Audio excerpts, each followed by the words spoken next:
Chapter 1. The brawl. It was already deep into the night when Royce, lost in a sweet dream, was abruptly awakened by a pair of large hands. Blinking in confusion, he discovered it was Gary Grant, his feline and canine companion from the clinic, stirring him from his slumber. The other two had also risen.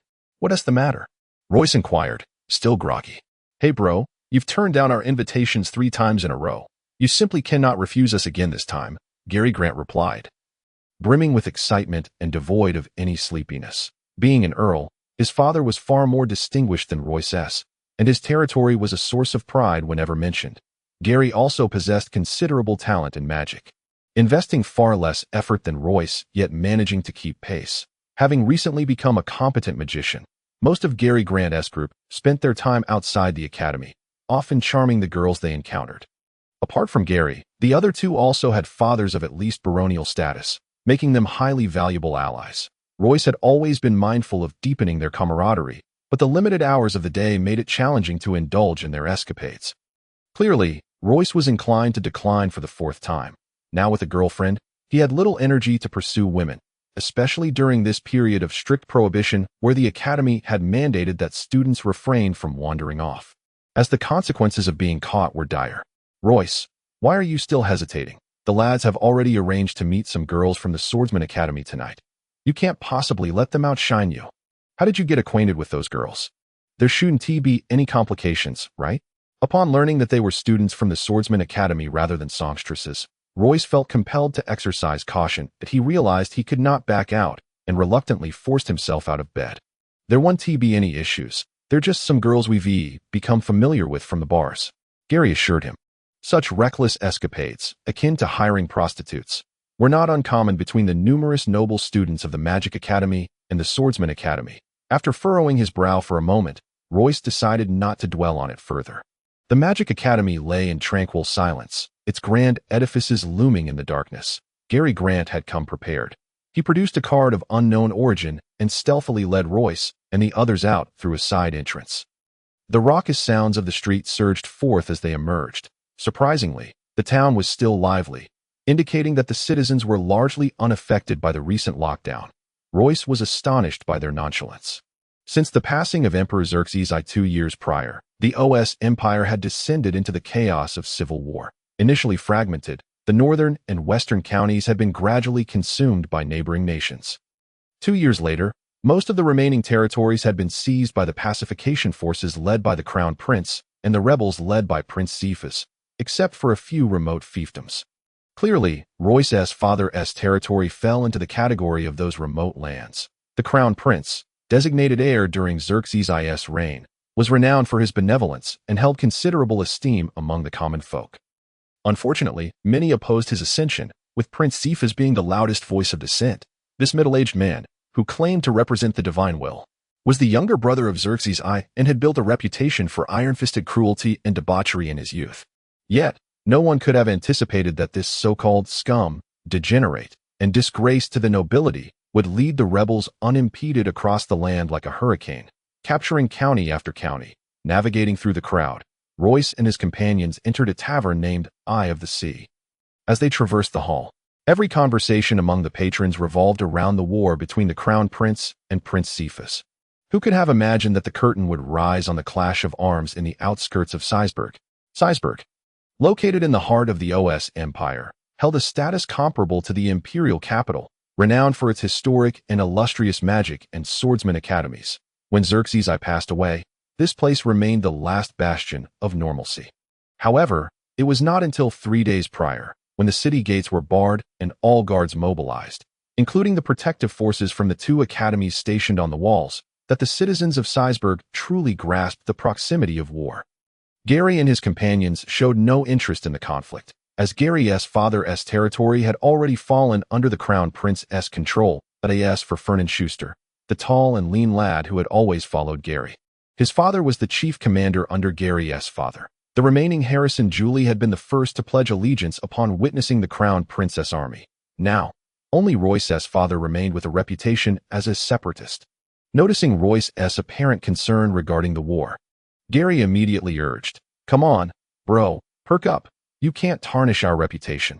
Is this the expression you should wear when meeting a girl? Besides, As a noble, how can you fret like these commoners? Your father's territory is so remote that this war won't reach there. Once the situation becomes clearer, we can align ourselves with the victor without a second thought. Why overthink it? Indeed, Royce, our goal tonight is to ensure those girls from the Swordsman Academy won't be able to rise from their beds by morning. You mustn't lose your composure now. The speaker was Fernan, who exhibited the most pronounced aristocratic flaws among the four, as he walked in with his gaze glued to the bosoms and posteriors of the three dancers. Royce could only smile wryly in response as he followed the trio up to the reserved private room on the second floor. Let us enjoy our drinks while we wait for their arrival. Gary enthusiastically beckoned. By the time they had nearly drained a bottle of brandy, the girls from the Swordsman Academy finally arrived. Royce glanced over. There were 5 of them, none of whom could be deemed beauties. But they were all quite presentable, and being swordswomen, they possessed commendable figures. Frankly speaking, these 5 girls were entirely suitable for the quartet of young nobles. Each had a certain charm, and Royce speculated that 1 or 2 might even belong to minor noble families. Gary, with a whistle, immediately pulled 2 of them close, while Fernan and Harrison followed suit, leaving the most attractive one for Royce, who was seldom seen in such company, preoccupied with the thought of potentially needing to book a room. Royce felt a twinge of frustration. After all, his gold coins were not plentiful, and indulging in such activities would inevitably lead to a dismal dining experience for the month. Even if I won't starve, subsisting on bread for every meal would be quite miserable. Royce had tasted the pleasures of a woman at the tender age of 15 with the maid at home, but now he devoted his days to diligently completing his magical studies and perusing books on magic and political strategy at the library, leaving no time for pursuits like those of Gary and the others, only occasionally visiting a brothel. Even then, he found it a significant waste of time until he met his current girlfriend, Kanawa, which alleviated his worries. Though Royce lacked the experience of Gary and the others, he was nonetheless familiar with the female form. After drawing the girl close, he soon found his hands exploring her intimate regions at that moment. Royce had completely forgotten about Kanawa. The girl in his arms had fair skin, well-maintained, a slender waist, and most importantly, an alluringly rounded posterior that promised great satisfaction from behind. After finishing off 2 bottles of brandy, the group began to feel the effects of intoxication, and Gary successfully sealed the deal. To Royce's surprise, the 5 girls were willing to engage in wild revelry within the private room for an extra 5 gold coins. Our ladies truly know how to cater to our needs, brothers. Let us make the most of it. It was clear the 5 girls were quite pleased with the 4 young nobles. They were eager for gold and merriment. After all, they were not virtuous maidens. Gary was soon stripped by 2 of the girls, and Fernan and Franco followed suit in eager pursuit, while Gary and the others were still in the preliminary stages of their revelry. Royce had already arranged the girl to his liking and forcefully entered her from behind. It was a warm, moist embrace, with pleasure radiating from his lower body to the rest of him. In that moment, Royce completely lost himself, having to admit that the 200 gold coins spent seemed not in vain. The frenzied atmosphere infused all 9 individuals with exhilaration. Every minuscule contact sent shivers through them. The music crescendoed, edging toward its climax. Just then, a commotion erupted outside the private room, the sound of hurried, chaotic footsteps breaking the ecstasy. With heightened vigilance, Royce and Gary were the first to react. Gary attempted to rise, but was pinned down by the 2 entranced girls, while Royce abruptly quickened his pace. "What is happening?" Royce shouted. "Damn it, it must be those girls who brought this upon us."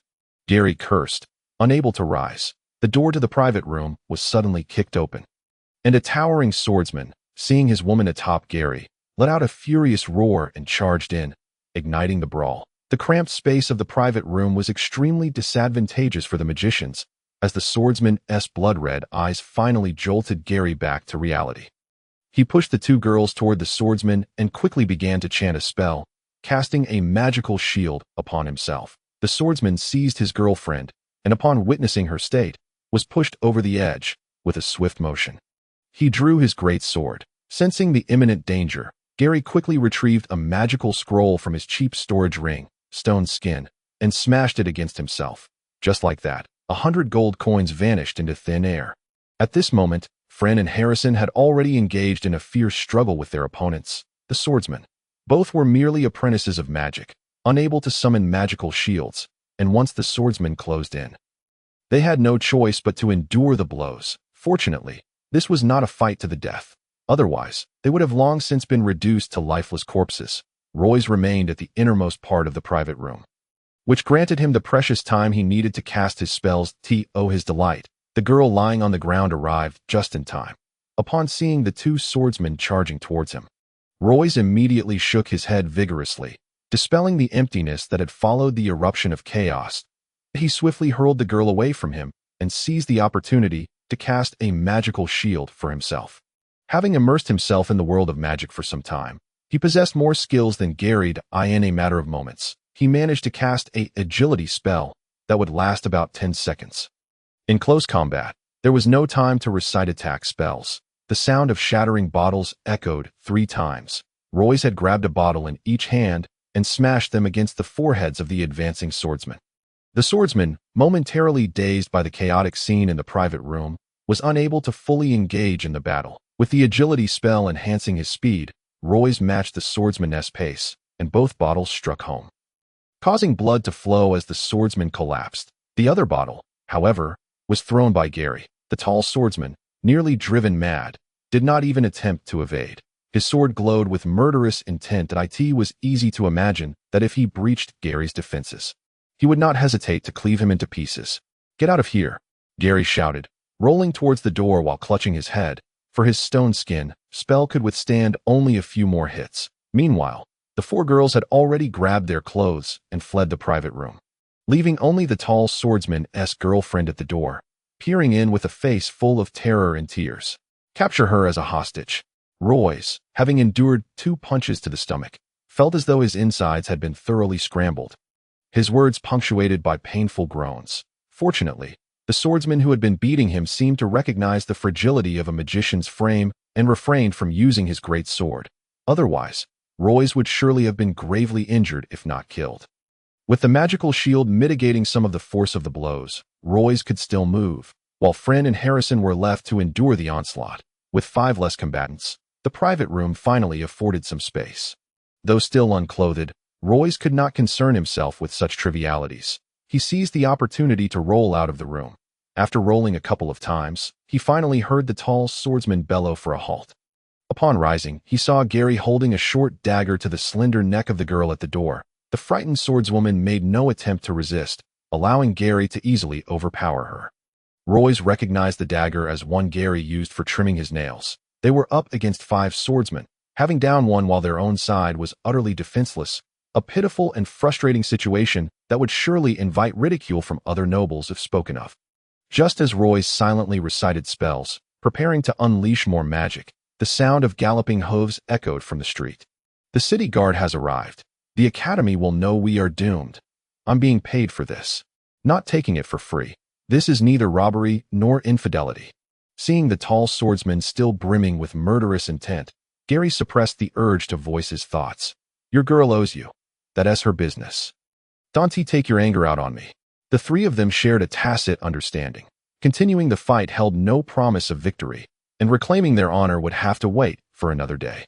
They hastily donned their clothes, with Gary fumblingly pulling on his trousers, neglecting even to wear underwear in their urgency. They each tossed a handful of gold coins into the girl's arms before hastily exiting the room. As Gary brought up the rear, he thrust the girl into the tall swordsman's embrace after paying her off, clutching his shirt as if fleeing for his life. "Kid, if you're not satisfied, let us settle this another day," he called out, forcing confidence into his voice despite the quaking of his chest. "You Magic Academy scoundrels, I will surely kill you the next chance I get." Chapter 2. Purification before an ancient 3-story building. Royce suddenly turned around, his gaze landing on a pair of young men and women clad in magical robes, entwined in an embrace as they departed. If Royce was not mistaken, the woman should be his girlfriend, Kanawa.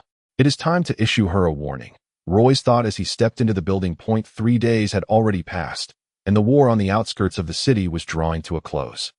Prince Suefez's army had suffered a crushing defeat, reportedly fleeing southward, leaving a trail of corpses behind.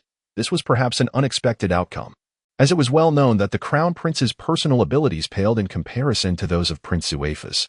The northern aristocracy had stepped into the public eye through this battle in the city of Seisberg. However, The tense atmosphere had yet to dissipate.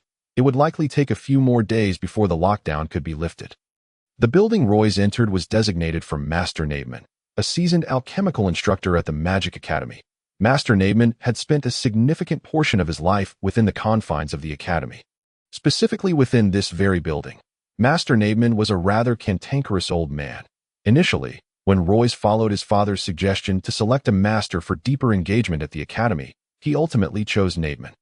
Royce began attending alchemy classes to get to know him better. Subsequently, he began to personally replace some of Nademan's supplies and occasionally brought back snacks from outside.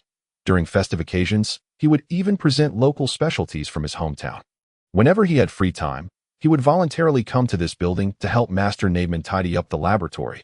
These gestures had left a positive impression of diligence and eagerness to learn on Master Nademan. For Royce, the greatest benefit of his relationship with Master Nademan was the ability to borrow his magical cards to access valuable resources. The first floor was piled high with alchemical items. The second floor housed a large experimental table, and the third floor comprised living quarters for Nademan, with a spacious area converted into a high-end laboratory. This laboratory was filled with precision instruments and materials of immense value, which Master Nademan only utilized for significant experiments. Royce was filled with curiosity about that place, yet he seldom ventured inside. The commotion upstairs indicated that Master Nademan was currently in the third-floor laboratory, tidying up the disarray of the first and second floors. Unable to contain his eagerness, Royce rushed up to the third floor and pushed open the laboratory door. Before him stood a short, stout old man with disheveled hair, engrossed in his work. Royce dared not interrupt and quietly observed from the side that it was evident that Master Nademan had been conducting this experiment for quite some time. The magical materials in use were minimal. On the experimental table lay only a magical carving knife and an exquisite little hammer, while Nademan held a peculiar micro-medallion in his grasp. Master Nademan diligently adjusted the micro-medallion with the carving knife and hammer, entirely absorbed in his task, oblivious to Royce's arrival. After about 10 minutes, Master Nademan struck the final blow, lifting the micro-medallion to his forehead with a face full of excitement. Finally, Royce had the opportunity to closely examine the micro-medallion. It was slightly larger than a gold coin and distinctly different from ordinary medallions, resembling a pyramid with multiple layers, though not many, only 4 or 5. The innermost layer contained a recess about the size of a thumb. The micro-medallion was inscribed with intricate and dense magical symbols, and Royce could tell at a glance that it was anything but ordinary. Subsequently, Master Nademan bent down to retrieve a rusty iron box from a locked drawer, and upon opening it, a rich magical aura wafted out. Recognizing its value, Royce gasped in astonishment. Inside the box lay a precious monster core, containing enough magical elements to unleash at least 2 advanced spells. Master Nademan compared the core with the recess in the micro-medallion before immersing himself in the experiment once more. This time, the required magical materials increased significantly, and Master Nademan muttered to himself as he searched the laboratory. Royce, ever considerate, offered a timely reminder. Although he spoke up, the engrossed Master Nademan seemed unaware of his presence. As the core was perfectly embedded, Master Nademan finally let out a sigh of relief, wiping the beads of sweat from his forehead, and began to cautiously infuse magic into the core. Royce understood the significance of this moment. It was clearly an attempt to activate the magical elements within the core. A flash of light flickered, and the magical symbols on the micro-medallion sprang to life. Master Nademan's eyes lit up as he began to recite incantations, and Royce felt the tension mount, as the outcome of their endeavor seemed imminent. I wonder what miraculous effect this micro-medallion possesses, Royce pondered as he listened to Master Nademan chant the spell repeatedly, in the blink of an eye. Master Nademan had recited the incantation dozens of times, yet the medallion showed no further changes. Sweat continued to pour down Master Nademan's forehead, and he hastily wiped it away, his once bright eyes gradually dimming. Eventually, he pulled out a tattered piece of parchment from his pocket, and, after comparing it back and forth, he finally gave up with a heavy sigh. The experiment had failed. Observing the despondent Master Nademan, Royce finally spoke. Master Nademan. Who is it? The short, stout old man looked up, taking a moment to recognize Royce.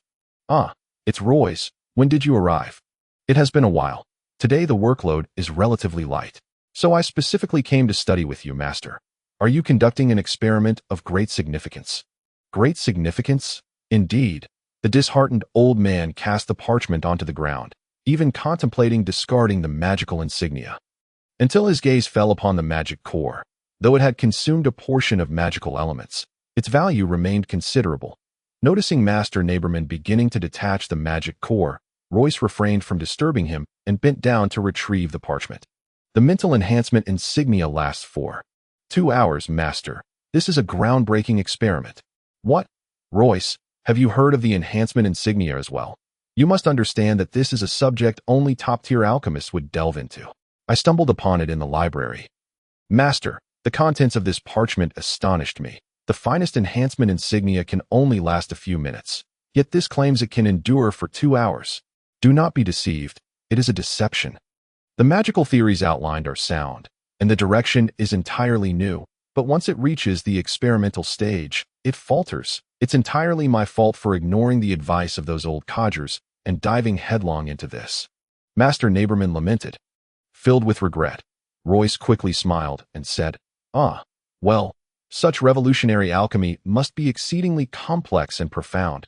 Its feasibility is not so easily determined. Master, you should conduct a few more experiments. What do you mean by a few more experiments? I've already conducted well over 100, depleting 8 high-tier magic cores. What remains of my decades of work is only this. But, it cannot be discarded. Facing the master's bewildered gaze, Royce continued, given your demeanor, this parchment must possess an extraordinary origin. It holds collectible value. Moreover, you are well aware that in our Magic Academy, your alchemical prowess is unparalleled. Although other masters may have their differing opinions on this parchment, they analyze it from their own areas of expertise. Ultimately, the true judge of its fate should be you. Most importantly, Master, your alchemical skills are continually advancing. What may seem elusive now might be revealed in the future. You make a valid point. The short, stout old man nearly rushed over to reclaim the parchment. Alas, I am currently at a complete loss. I have a lengthy period ahead to arrange freely. Royce, feeling somewhat confused, cautiously inquired, Master, do you have other concerns? Indeed. You know that I have not produced any significant works lately I initially hoped. And speaking of which, Royce, I still have very few representative works to leave behind if this continues for a few more years. I genuinely fear I may never produce anything of note. How can you say such a thing? Royce exclaimed loudly. Master, your alchemical skills are beyond question. It is exceedingly difficult to find another master of your caliber in the Ost Empire, or even the entire continent. The absence of representative works at present, if I may speak frankly, is related to the insufficient funding from the Academy. Noticing Master Neighborman nodding in agreement, Royce continued, Master, I propose that you collaborate with wealthy nobles. Nobles? Master Neighborman looked puzzled. Royce, how could those foolish swine comprehend the noble art of alchemy? It is impossible. No, Master. I believe you may have misunderstood my intent. I do not suggest you accept their funding, given your stature. You need not worry about that, as they would come to you of their own accord. Then what do you mean? The old man grew impatient. I must say, Royce, this is your one flaw. You always speak in circles. A common trait among the nobility. What I mean is, Master, you could consider listening to the needs of those nobles. They are willing to fund you merely because they wish to utilize your alchemical expertise to fulfill their desires.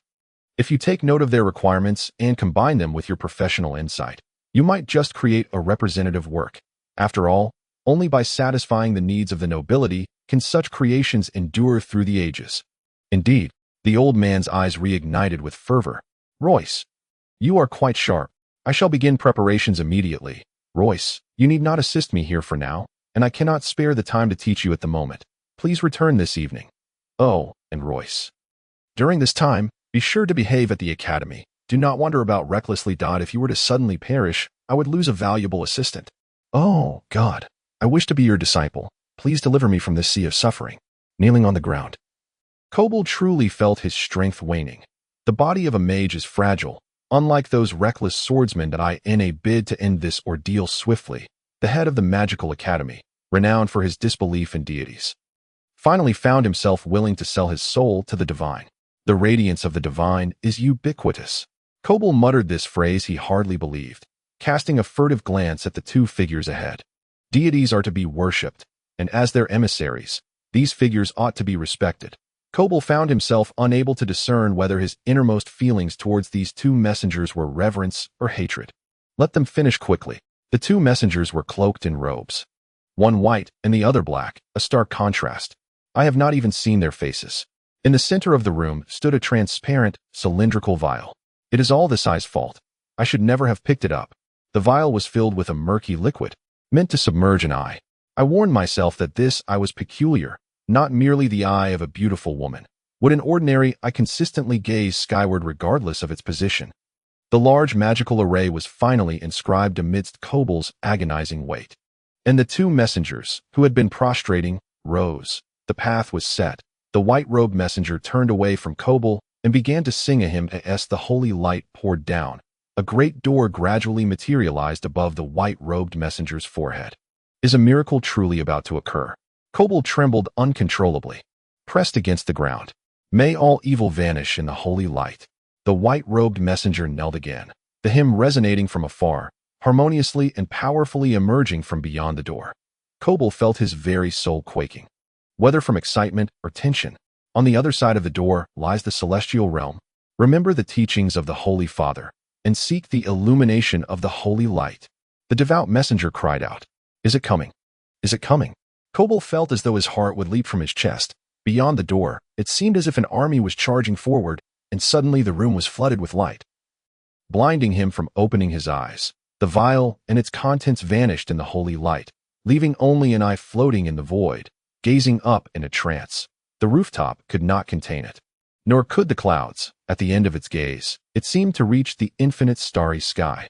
The hymn grew even more resounding. Chapter 3. Trouble. I say, brother, you have finally returned. We have uncovered the background of that green-hatted fellow from the Swordsman's Academy. That chap indeed has some connections, and our situation is somewhat dire. It is high time we convene for a serious discussion. Gary spoke gravely. The dormitory floor was strewn with tilted bottles, and Gary, Forin, and Harrison sat together, drowning their sorrows in drink. Royce silently picked up the bottles at his feet, then walked over to take a swig from an already opened bottle. After several gulps, the bottle was drained, yet he continued to mimic the act of drinking, seemingly lost in thought, until he shook the bottle 3 times before stopping. What troubles you, Royce? You appear somewhat unsettled, as if burdened by heavy thoughts. Is something amiss on your end? Gary twisted open another bottle and passed it over. Royce parted his lips and replied, I just returned from that old man Neighborman's place. He spoke some odd words today, suggesting that something clandestine is occurring within our academy, which piqued my curiosity. Did you catch a whiff of something suspicious? Gary seemed to take this seriously. Royce nodded and said, I will continue to probe for information from him over the next couple of days. Harrison burped, then remarked, What is so strange about that? The North and South are currently locked in fierce combat. Most of our Magic Academy's students hail from these two factions, so it's only natural for some covert activities to unfold. Harrison has a point. I never expected you to be concerned about such matters. Royce thought I thought it was about that wench, Carniva. Forin, having indulged a bit too much, spoke more freely, his mind less clear. Forin, Gary reproached in a low voice, also hinting to Harrison. Harrison wore an equally awkward expression. Carniva. A strange expression washed over Royce's face. Realizing he had inadvertently spoken out of turn, Forin quickly clamped his mouth shut. Well, Gary chuckled heartily. Let's not dwell on that for now. There are far more pressing matters at hand. Our situation is precarious, and we must not be complacent. My friend, over the past few days, the 3 of us have unearthed the true nature of that green-hatted fellow from the Swordsman Academy. He is even more illustrious than we had anticipated. He reiterated his previous statement. Evidently seeking to capture Royce's attention, Royce furrowed his brow, seemingly genuinely intrigued by the matter, and inquired, what exactly is his background? Although he hadn't been involved with that man's girlfriend, he still felt a sense of concern. We discovered that he goes by the name Barlow Paolo. As for his own worth, let us not even get into that. Just a despicable minor noble. However, he does have a rather impressive father. Gary's tone carried a hint of bitterness. Harrison continued. His father was merely a lowly baron, the captain of the city's defense in Sethsbury, but not long ago, he stumbled upon a stroke of sheer luck. He caught the attention of Lord Boson, the Marquis, and has been appointed as the captain of the Lord's Guard. Set to assume his duties shortly, we all suspect that he must have sacrificed his wife to the Marquis to attain such fortune. Among the four of us, you seem to have the best insights. What do you think of this situation? Gary asked, draining a bottle in one go. Royce sighed deeply, fully aware that Barlow's father must possess considerable capabilities, far beyond the trivial notion of his wife pleasing the Marquis. After a prolonged silence, he remarked, I recall that bar. Barlow Paolo. I remember when Barlow burst in, his woman was straddling you, swaying away, right? Anyone witnessing such a scene would go mad, especially someone as unrefined as that fool. We're bound to suffer significant losses this time. Gary lowered his head and resumed drinking. If Barlow Paolo sought vengeance, he would undoubtedly be the prime target. That wretch is truly despicable, having a man yet still causing harm. He even pondered whether Barlow was merely inadequate, unable to satisfy her. The term wretch could also refer to Carnawa, which seemed another ill-advised utterance, causing an odd tension to envelop the room. Gary suddenly snapped to attention and said, My dear brother, to maintain awareness of your surroundings during such a moment is indeed commendable. He intended to divert Royce's focus once more. Royce furrowed his brow and replied, You need not concern yourselves too much. I am more aware of Carnawa's affairs than anyone. Her situation is trivial. Barlow, however, poses a significant threat if we mishandle this. We might all have to flee back to our respective territories. This minor noble effortlessly showcased his distinction from Gary and the others. The trio felt no oddity in his words, nodding in agreement. This predicament was brought upon us by the three of us. Our failure to clarify matters beforehand is our fault. If anything truly goes awry, we shall absolve you of any involvement. Royce shook his head. What nonsense is this? Am I, Royce, such a person? Moreover, I cannot extricate myself from this matter. Let us not be overly pessimistic. If we are indeed forced to withdraw from the academy, I will ensure his entire family pays the price. For now, our utmost priority is to see if we can find someone capable of assisting us. Let us pool some funds. Royce produced the last 50 gold coins he had, which constituted over a month's worth of living expenses. The other three, having spent their days in idleness, had little left, totaling merely 62 gold coins among them. If we part with this money, we shall be utterly destitute. How shall we survive the remaining month? Foran expressed his concerns. Survival isn't a problem. Hunger won't claim us. The real issue is that we need more gold to sway the influential figures around the Lord. Harrison pinpointed the crux of the issue. What if we secretly sneak out to become dancers? With our identities as mages, those lonely noble women would surely flock to us. Foran appeared genuinely inclined toward this idea. That is out of the question. Our fathers would have our heads for such folly. And we cannot afford to lose face. My father has an old friend in Sethsbury. He should be able to assist us. Gary had not yet lost his wits. Royce concluded, Let us proceed with this plan. If your father's acquaintance is not swayed by these coins, I can introduce him to Master Neighborman. Also, Foran, Harrison, keep a close watch on Barlow. Be wary of him suddenly striking back, lest the situation worsen. Thus, the four debauched nobles, amidst several bottles of wine, devised a strategy to confront the formidable challenges before them. Their meticulous consideration of every detail indicated that this was not their first encounter with such difficulties. In the library, there existed a small room stacked with finances, which Royce, who had long anticipated his magical academy journey, had coveted since his first visit. Generally, privileges in public spaces like libraries are unheard of. Yet Royce understood well the adage that money talks. After becoming acquainted with the elderly man managing the library, he acquired the key to the small room for 10 gold coins. However, a twist occurred. In Royce's second year at the academy, a mentor was finally assigned to the library, replacing the elderly custodian, and the price of the key escalated to 50 gold coins. Such a hefty price was not without reason, from the outset. Royce had his sights set on the valuable tomes located on the second and third floors of the library. Those precious resources were beyond his current reach. He had been elated upon borrowing a spell card from Master Neighborman. By borrowing books from the upper floors and retreating to the small room on the ground floor to copy notes, he significantly reduced the risk of being discovered, a tactic he had evidently employed before. At that moment, Royce was entangled with his woman, Carnawa, on the shabby bed of that small room. In a sense, it also served as their love nest. Carnawa was a girl of notable beauty, with a curvaceous figure that drew attention wherever she went. Her long, slender legs could ignite the deepest desires within a man's heart. Royce found himself unable to resist her allure, and each encounter seemed to culminate in fervent passion, like a gentle breeze carrying a sweet fragrance. Karnawa had once been the belle of the academy. This girl, emerging from humble beginnings, had secured imperial sponsorship with her above-average performance during the entrance test, allowing her to continue her magical studies. However, such support came at a cost. Upon graduation, she would likely spend her remaining days in military service. To escape this fate, she would need to pay a hefty sum to the Empire. Karnawa was undoubtedly shrewd, contemplating the prospect of marrying a nobleman as her best chance to break free from imperial constraints. Yet, the reality was harsh and unyielding. Those debauched young lords were merely interested in fleeting pleasures, and they were far from eager to wed a commoner. After enduring the advances of several nobles, Karnawa finally encountered Royce. Undoubtedly, she was deeply invested in him, pouring forth most of her emotions and striving to avoid her previously wild lifestyle. Only occasionally slipping up, however, she remained blissfully unaware that the noble she had placed all her hopes upon was even more unworthy than those rascals. After their passionate rendezvous, Karnawa appeared more radiant than ever.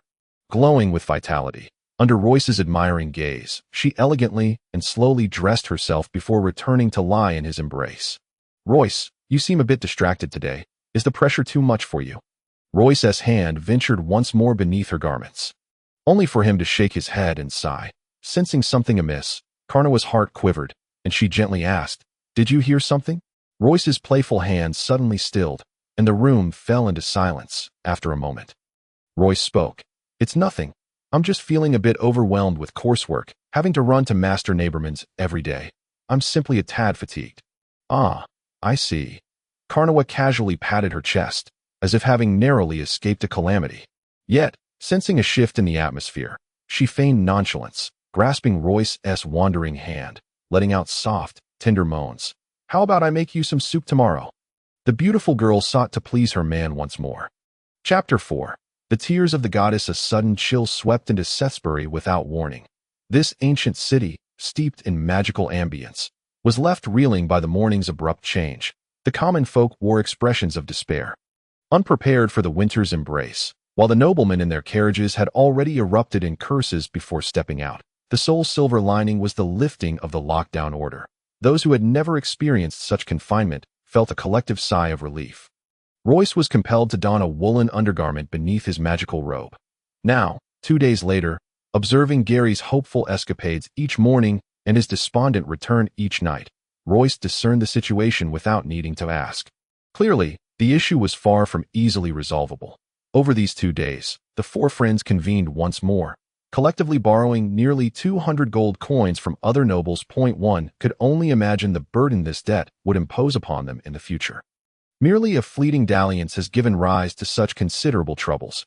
Both Friend and Harrison are on the verge of eruption. It is the elder Gary who mediates, skillfully diffusing the emotional turmoil between the two with just a few words. Royce cannot remain an outsider in this chaos. Prior to the fray, he was the only one released, only to be derided as a mere fast boy. "Royce, there is a secret to endurance, if you are sincere. My brother, let me impart it to you. In recent days, Naberman has been increasingly peculiar, as if his soul has momentarily departed, akin to what is described in necromancy. Consequently, Royce feels compelled to run all the more diligently, fearing that this master, in the midst of his experiments, might inadvertently meet his demise, thereby disrupting Royce's academic journey. It is well known that without the protection of a master, survival within the academy is exceedingly challenging. Upon entering Master Naberman's designated floor, Royce immediately senses a change in the old man. His spirit seems to have returned. The cheerful clang of hammers on the second floor hints at a joyful atmosphere, and the old man even hums a vague tune. "Master, what has brought you such joy today? Have you encountered some good fortune?" Royce eagerly approaches, attempting to share in his elation. "Royce, good fortune, indeed. Those bothersome entities have finally departed, and I can now contemplate my work in peace." "Entities? Master, what exactly are they? Why can't you divulge?" A glimmer of intrigue sparkles in Royce's eyes.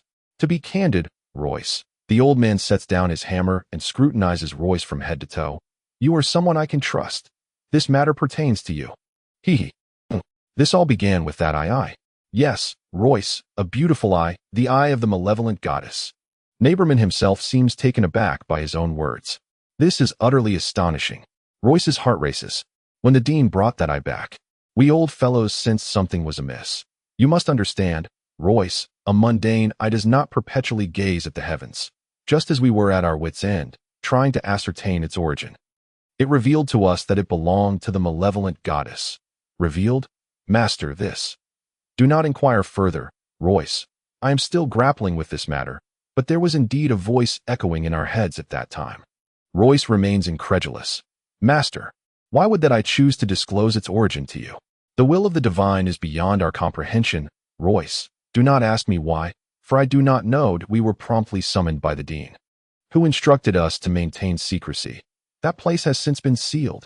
Damn Kobold, that was the goddess's artifact. If only I could have studied it longer.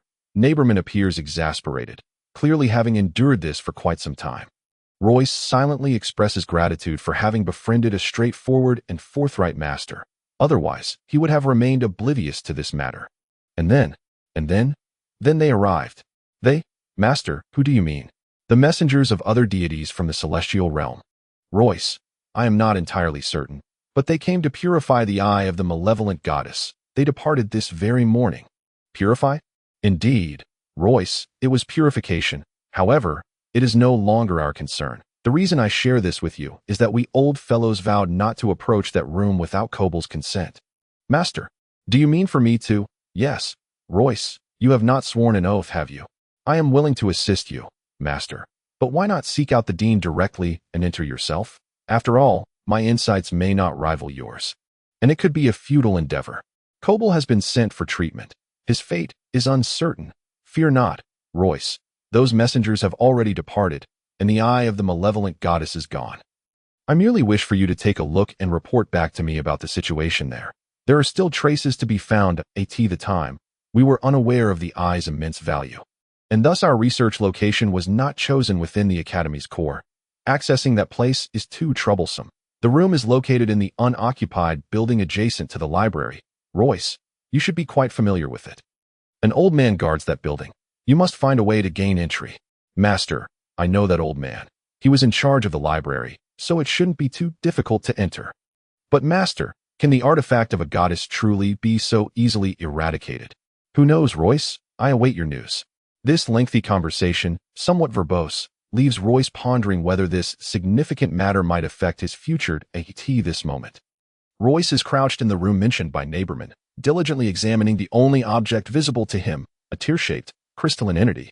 This trinket is exquisite. Upon seeing it, Royce has already resolved to claim it as his own.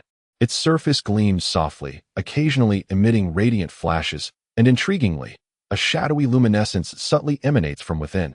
Holding his breath, Royce opens his eyes wide, his mind racing to uncover information about this object. After a considerable time, he becomes disheartened.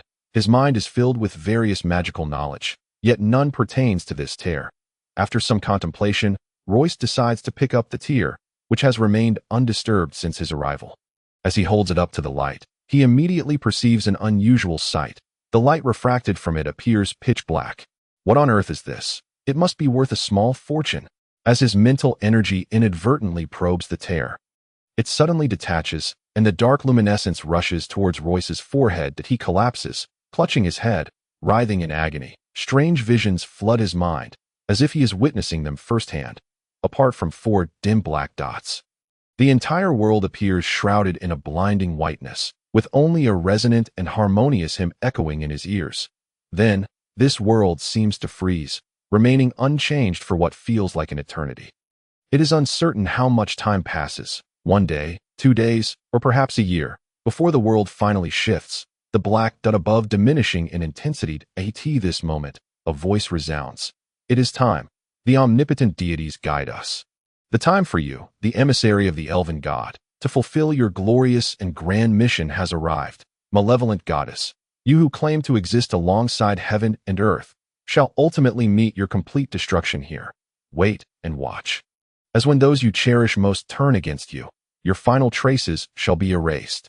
A figure clad in a black robe approaches, and as streams of green light cascade forth, the black dot above fades at an astonishing speed. In its final moments, Royce glimpses it. A beautiful eye, a gaze fixed upon the starry sky.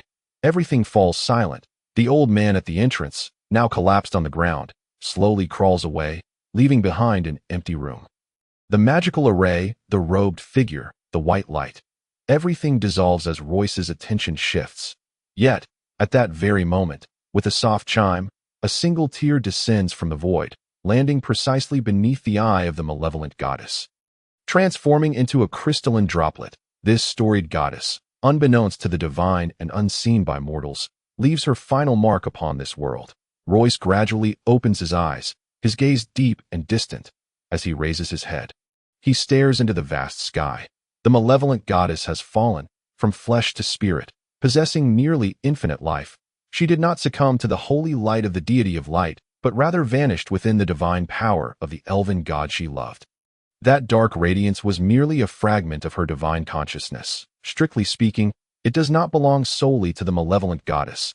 It is devoid of awareness and life, a possession shared by all deities. Akin to the wings all birds possess, yet it has now fallen to the ground and taken root in an ant.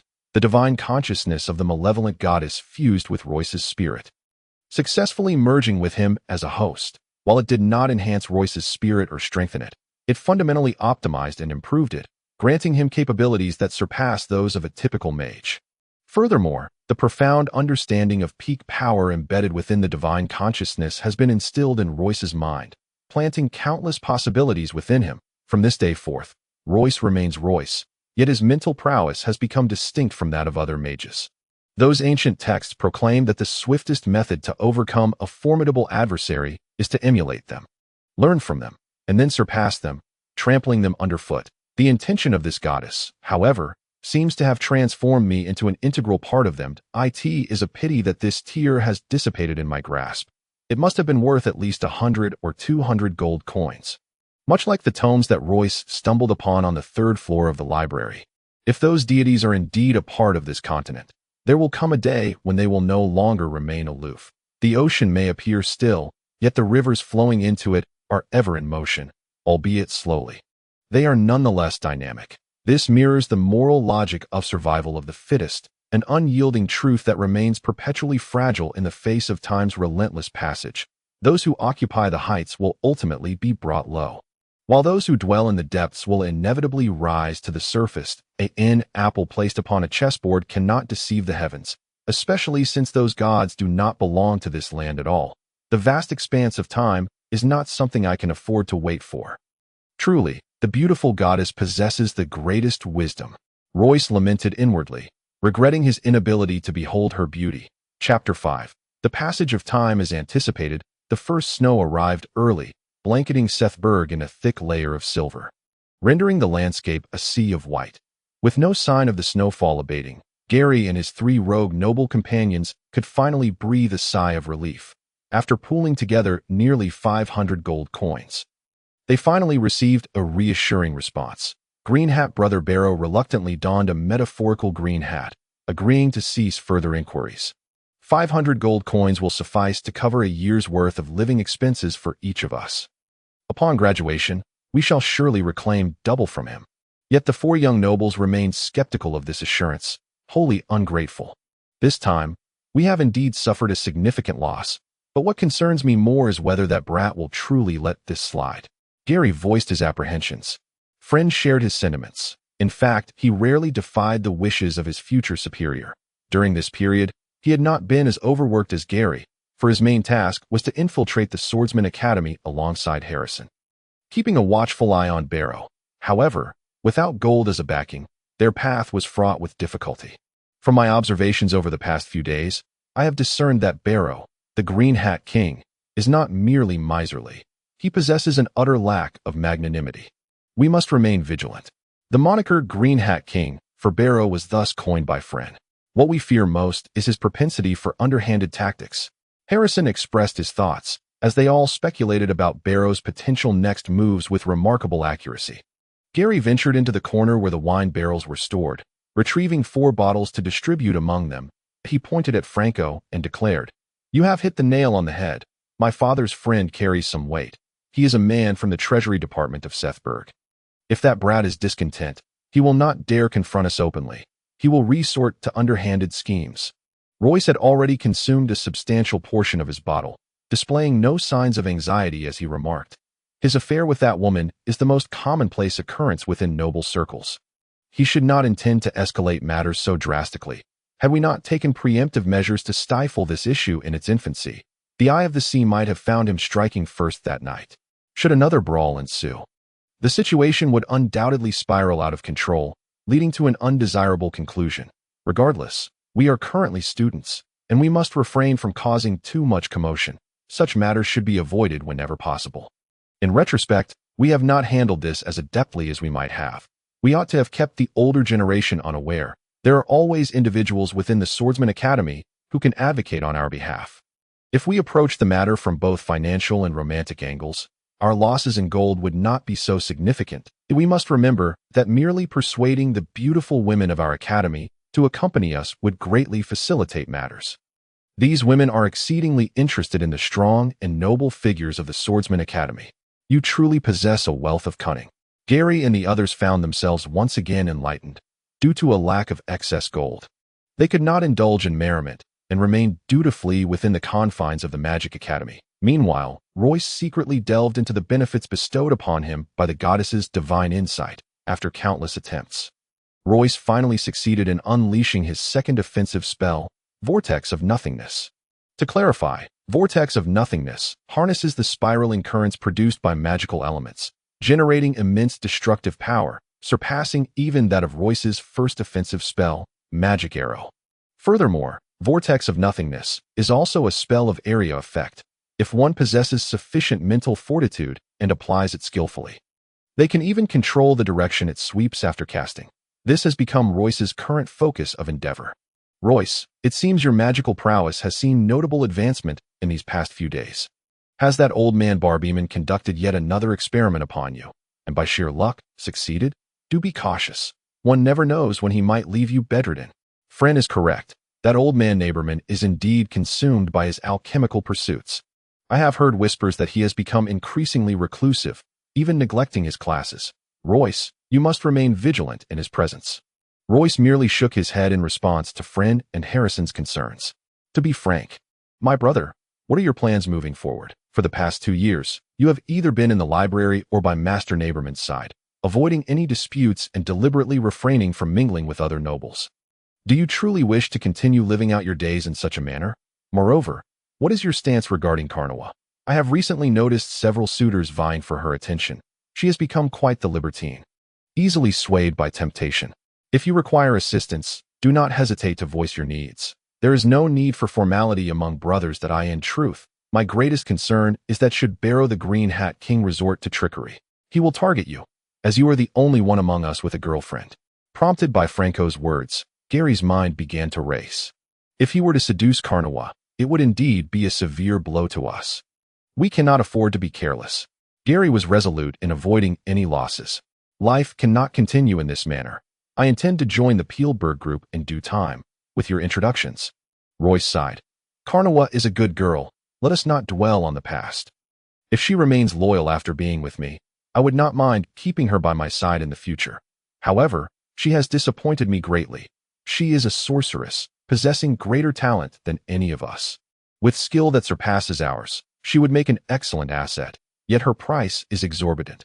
One must understand that the Empire's gold is not easily deceived. Regardless, she has contributed significantly to my affairs over the past year. Sparing me the trouble of frequenting brothels, if I can assist her, I will. After all this time, it seems you are more pragmatic than we are. Hearing you say this makes me think that having a girlfriend is indeed worthwhile. It saves quite a bit in gold. After graduation, one can simply cut ties and walk away. Friend and Harrison appeared to have an epiphany. Gary shook his head, stating, I believe it would be best for you to sever ties with her. We currently lack power and wealth. If a woman engages in promiscuity, she will inevitably become a source of ridicule. While this may be a trend, those highborn nobles possess power and riches, and none would dare speak ill. We are not in the same position. Royce furrowed his brow and sighed deeply. The reason I agreed to be with her was for convenience if we disregard her identity as a sorceress. She bears no distinction from the women of the brothel in my eyes that I did not expect her to bring about so many complications. Upon hearing this, Gary remarked, her fate may indeed be rather tragic. She has brought this upon herself. If you decide to become more socially active, it would be wise to part ways with her. With your wit, you will never lack for female companionship. However, my brother, you must handle this situation judiciously. Do not earn the reputation of a heartless scoundrel. If you are too preoccupied to manage it, the rest of us will intervene on your behalf. Prompted by Gary's words, Royce became more attentive. 2 days later, he finally found an opportunity to confront Karnawa. Catching her in the act on a secluded path of the Magic Academy, her slender waist embraced by a young nobleman. Enraged, Royce stormed away, refusing to grant Karnawa even a chance to explain. From your description, that nobleman must be Abd Adam. He is the sole heir of Marquis Bosun, the Lord of Sethburg, my brother. This situation seems rather peculiar. It must indeed be Barrow's machination. Gary was well versed in the noteworthy figures of the Magic Academy. From Royce's brief description of the noble youth beside Karnawa, he deduced his identity. Barrow's father is the captain of the Lord's personal guard. Barrow would have no reason not to recognize Abd. He must have deliberately approached Karnawa. Karnawa is indeed far too susceptible to temptation at a critical moment. She may very well jeopardize matters. Royce, retaining her by your side may not be the wisest decision. If you do not mind, I propose we capture her and impart upon her a profound lesson, Friend suggested. Harrison appeared somewhat intrigued, yet Gary countered. No, there are certain boundaries we cannot cross. Regardless of her actions, she was once Royce's woman. As friends, we must not act against her, even if we do not care at this moment. Who knows when it may resurface in our hearts? That would irreparably damage our brotherhood, and that is simply not worth it. Thus, a reckless proposal was swiftly suppressed, and Gary turned to Royce, asking, what are your plans moving forward? This time, I shall grant her the opportunity to explain herself. However, if there is a next time, I will sever all ties with her. Chapter 6. The Cold. Royce's proposed method of dealing with Karnawa found complete agreement from Gary. He spoke as if to showcase his own insight, eloquently stating, Karnawa has indeed become a woman of ill repute. Perhaps her affection for you is genuine, yet she remains susceptible to the advances of other men. I observe that she has become quite defenseless regarding such matters. It is said that when she first entered the academy, she was a rather conservative individual, no different from those common girls, innocent and charming, a beauty in her own right. However, after encountering a few men, she underwent a transformation. Since it is Karnawa who has fallen prey to Barrow's schemes, they have undoubtedly gained the upper hand. I am well acquainted with Abd. He is not one to easily relinquish what he desires unless he harbors some reservations. If Karnawa truly intends to sever ties with those individuals, then they shall return empty-handed. Yet, we all know that this is highly improbable. The most prudent course of action now is to distance ourselves from her. I believe we should take the initiative to find someone to ensnare her before Abd and his associates can lay claim to her. She has come to regard you as a bookish recluse, oblivious to the world around her, and will remain unsuspecting. Royce sighed and remarked, we need not worry about Karnawa any longer. You three must prepare for my entrance into the Bilderberg Group. Joining this elite club is imperative, otherwise our time at the academy will have been in vain. In the small library chamber, Royce awaited Karnawa's explanation. The exceptionally attractive girl appeared sorrowful and regretful, her delicate form trembling beneath her magical robe. She possessed a pair of expressive eyes, though they were somewhat reddened at this moment. Royce, I have nothing to do with that man. We have only known each other for a few days. My heart belongs to you. Royce, I understand your aversion to socializing, which is why I took it upon myself to engage with some nobles. That it is always beneficial to expand one's circle. You cannot imagine how heartbroken I was when you refused to see me out of anger. Royce, his expression one of deep anguish, replied earnestly, Karnawa, I do not oppose your social endeavors, but I do not wish for you to grow too close to other men. That I shall not pry into your past. But I hope you can remain faithful to me. That I will forgive you this time. But should there be a next, I shall not see you again. Karnawa's face drained of color, as if her entire life's effort was on the brink of collapse. And she hastily vowed, I promise there will be no next time. Royce, I am willing to sacrifice everything for you. She flung herself into her man's embrace like a firefly drawn to a flame. Royce's thoughts were not solely occupied by Karnawa. Having immersed himself in the study of political strategy for an extended period, He harbored a profound admiration for the Bilderberg Group, a prestigious nonprofit club. Now, he had finally chosen to pursue affiliation with it. This club attracted a vast majority of elite individuals if one considers that even figures such as Emperor Xerxes, the Grand Prince, Prince Shifas, and Marquis Basin are senior members. One can grasp the magnitude of this organization. The fate of the empire often rests in its hands. Yet regrettably, we are currently in a time of widespread civil war, making it increasingly difficult for these elites to coalesce as they once did. The influence of the Bilderberg Group diminishes daily. Gary and the others had already expended significant sums to join, becoming the lowest-tier members of this club, and Royce's information was submitted to the Bilderberg Group through their collective recommendation, if all proceeded smoothly. The group would arrange for an investigation into him, followed by some evaluations. The membership fee is not an issue. If my father knew I was joining the Bilderberg Group, he would undoubtedly send me money without hesitation. But I must inform him beforehand. Royce even contemplated seizing this opportunity to extract some funds from his father, as his recent frugality had left him in dire straits. The examination process for membership is a significant concern. Those self-important individuals might intentionally create obstacles. Foreign's tone dripped with sarcasm. Those scoundrels tasked with admitting new members also consider themselves elite. They are accustomed to looking down upon others, indifferent to the fates of those below them, as life or death rests solely in their whims. Yet, among them, those ladies are truly enticing. Harrison's mouth nearly watered at the thought, for his greatest dream was to dally with one or two of those lofty beauties. Those nuclear-level members, whether royal family or key figures from the church or major trading houses, or even talented individuals from the realms of magic and swordsmanship, often base their inquiries on matters of utmost relevance to them. As for magic, dear brother, you need not worry. The church and the trading houses have little connection with us. We can focus our efforts on 2 or 3 areas, and perhaps this civil war is the most opportune subject. Brother, what are your thoughts on the outcome of this civil war? Gary inquired. Royce shook his head and replied, You are somewhat overthinking this. The empire is filled with nobles like us. There are at least 80,000 of us. In truth, we still occupy the lower echelons. It is quite difficult for such grand affairs to involve us. The individuals within the group are exceedingly proud. Would they really test us on these matters? When you joined, did they inquire about such things? They did not, indeed. However, this is a unique period. When we joined, Emperor Xerxes was still alive, and the empire had not plunged into civil strife. Royce continued, This civil war is unlikely to conclude swiftly.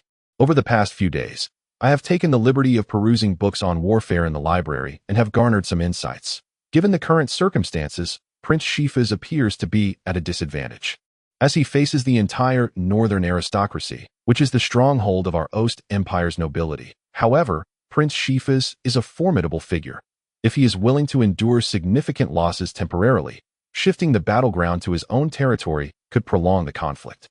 The rugged southern mountains are not conducive to the northern cavalry, and the terrifying natural toxic miasmas are even more lethal if Prince Shifas can annihilate a significant portion of the northern forces on his land. The previously neutral church will undoubtedly intervene, leading to the downfall of the northern aristocracy. Gary and the others' expressions shifted as they absorbed his words. Their fathers had long been allied with the Grand Prince. Nevertheless, the three possessed sufficient insight to realize that Prince Shifas would likely disregard their fathers as mere minor figures, allowing them to relax somewhat. If what you say is true, Gary pondered aloud, if the Northern Army does not enter Prince Shifas's territory and opts for a land-for-peace arrangement, would they not hold the advantage? The Grand Prince is renowned for his compassion. How could he permit the empire to fragment? Moreover, the Northern Army primarily consists of elite knightly orders, accustomed to arrogance. Those aristocrats could scarcely endure such a situation. Regrettably, we have no idea how to profit from the chaos of war, nor do we possess the energy to pursue it. The following day, Royce sought out Master Naberman, who had begun to immerse himself in his magnum opus. Royce observed him meticulously concocting batch after batch of reagents, yet he remained unaware of the nature of the endeavor. Master, I have applied to become an ordinary member of the Bilderberg Group, and in due course, I would like to request your recommendation for full membership. The old man did not even glance at him, continuing his work, and muttered, Understood, understood. Royce, come here and lend a hand. After toiling in Naberman's laboratory for an entire day, Royce returned to his dormitory, his body nearly falling apart. Over 2 years of rigorous training had led the old man to gradually view him as a trustworthy assistant, which was indeed a positive development. Yet it also signified a substantial increase in Royce's workload. That old man is truly a madman. Just as Royce pushed open the door to his dormitory, Franco seized him from within and dragged him outside. There is a situation with Kanawa. Gary and Foreign are currently keeping a watchful eye. They have been gone for a while. If you do not return soon, I will have no choice but to confront neighbormen to find you. Franco showed no sympathy, each step driven by urgency, though the shortest among the four. His pace was not hindered in the slightest. Royce, why are you dawdling? We need to hasten and provide support. A flicker of irritation crossed Royce's eyes, yet he mustered a modicum of strength to follow. The two stealthily exited the academy, and as darkness enveloped the sky, they meandered through the streets and alleys of Seisberg City until they halted before a brightly lit mansion. Franco whistled twice, and Royce saw two shadows emerge from the thicket, revealing Gary and Foreign. Both donned wrinkled magical robes, likely unprepared for the chill of the wind, and were shivering. Royce noted that beyond their anger, there was a hint of caution in their eyes, leading him to suspect they had observed something noteworthy. He lowered his voice and inquired, "What exactly is happening?" Gary responded, "I tasked Nat with enticing Kanawa. You have met Nat. His father's territory adjoins mine, and we share a certain camaraderie. That fellow is tall and handsome, possessing charm and stature. His father's land is vast and wealthy in gold, making him the most suitable candidate to lure Kanawa. Finally, he has lived up to expectations and successfully brought Kanawa out tonight. The three of us stealthily followed, but along the way, we encountered Nat and his companions, who were in conversation with Abd and Barrow before entering this mansion together. I suspect Abd and Barrow have whimsically decided to join Nat in their pursuits with Kanawa. Although Kanawa is cautious, she nevertheless nodded in agreement. This woman is truly despicable." Royce found himself at a loss, pondering, who else is present here? Gary shuddered slightly and replied, "The master of this grand estate is Abdu, a notorious figure known for his indulgence in women. Typically, only two old men are tasked with guarding and maintaining the place. That I suspect these elderly men must possess some skills, as Abdu would not easily trust ordinary guards. They are likely retired members of the city defense forces." Royce paused momentarily, removed his coat, and handed it to Gary, saying, "You and Fern should take turns wearing this. It will help you warm up. That I will accompany Franco inside to deal with those two old men." Descending from the icy parapet, Royce and Franco stealthily approached the two elderly men who were roasting meat by the fire in the center of the courtyard, with the dull thud of wooden sticks fading away. The two old men collapsed beside the bonfire. Royce placed his fingers under their nostrils and, relieved to find they still breathed, let out a sigh of relief. That it was easy to imagine how delighted Abdu would be if these two men were to be killed. He could invoke the laws of Seisberg to punish the four of them. Gary and Fern quickly slipped away to warm themselves by the fire, their hunger compelling them to devour the roasted meat prepared for the two old men. Abdu truly knows how to indulge. Gary fumed at the thought that while they had endured a night in the cold, Abdu luxuriated in a warm room with food and women. Fueled by anger, he spat a few times into the uncooked meat platter to vent his frustration. Once the four were ready, they immediately crept upstairs. The two-story exquisite house echoed with the sounds of Abdu and his companions from the second floor. Royce carefully opened the door just enough to glimpse inside, revealing a scene that confirmed his worst fears. Kanawa was indeed there, seemingly the only woman present, flanked by Nat, Abdu, and Barlow. Kanawa sat between Abdu and Barlow, clad only in simple undergarments, her face flushed and exuding allure, her eyes sparkling with a watery sheen. Royce recognized this look all too well. It was the intoxicating glow of a woman who had been well taken care of. His teeth clenched tightly, a torrent of fury boiling within him. With a sudden kick, he flung the door open, only to discover Abdu's large hand groping beneath Kanawa's undergarments, violating her body without restraint. Nat, Abdu, and Barlow were similarly disheveled, leaving no doubt in Royce's mind about their prior activities. The icy wind howled outside, and Royce's muscles tensed, radiating a chill colder than the air itself. "Kanawa, I warned you. From this moment on, we are severing ties. I shall no longer concern myself with whom you choose to indulge," Royce declared, his words crisp and clear. Before turning to leave, Gary stole a glance at Nat, who was gnawing on the now somewhat cold roasted meat, casting him a look of helplessness. "Abdu, I never expected you to have such peculiar tastes, seeking out a woman already worn out by another man. Huh. Fern could not resist the urge to mock as they departed. To scream pierced the air. It was Kanawa, who had been utterly bewildered until she saw the four leaving and finally reacted. Royce, don't go. As she spoke, tears streamed down her face, painted with regret, anguish, and fear. She forcefully pushed away Abdu's iron-like grip, yearning to pursue her beloved, but was ensnared once again by Abdu, who remained aloof, exuding a sense of triumph. Barlow showed no pleasure in revenge. Witnessing Royce and his companions depart with such ease left him momentarily dazed, before his eyes suddenly ignited with fury. It is all your fault, you greedy harlots. The sound of tearing fabric echoed as Kanawa's garments were ripped away and discarded. She let out a piercing scream, her gaze still fixed on the doorway, suddenly finding an unexpected strength to break free from her captors and rush towards the exit, desperately hoping to catch a glimpse of her beloved. But finding only emptiness, Kanawa had never felt such torment, her heart-wrenching cries resounding. Royce, can you bear to see Kanawa perish? Kanawa was wrong. As her words faded, she was forcibly pulled back by the already undressed Barlow and Abdu. Inside the room, Nat stood in shock, his mouth agape, the cold meat slipping from his grasp. This is nothing to mourn over. Let us not dwell on the matter further. Brother, you know what needs to be done more than we do. Gary consoled Royce on behalf of Fern and Harrison upon their return to the dormitory.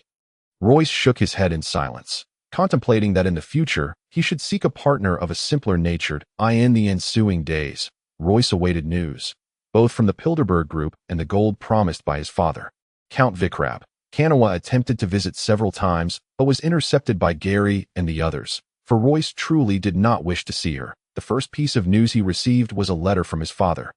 Count Vikrab, it is merely a letter. Where is the gold? What does it say? Gary, Fern, and Harrison frowned, the absence of gold weighing heavily on their minds, as all four were deep in debt, a burden that seemed insurmountable.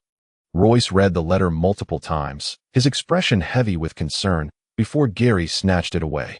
Assassins, rebellion, what is all this? 2 days prior, Royce's brother, the Viscount Nolans, had been assassinated, shortly after the news broke, Count Vikrab's foremost general. The leader of the Iron Wolf Knights, Carlo Caesar, had defected. Now, only Hank City, where the Count's estate was located, and the fortress manned by the Count's brother, Savido, remained under their control. The destructive power of a magician in warfare is unparalleled. A magical arrow possesses the strength of 100 archers. And 4 magicians are even more formidable. We 4 brothers still have a bright future ahead, but if something happens to your territory, it would be dire indeed.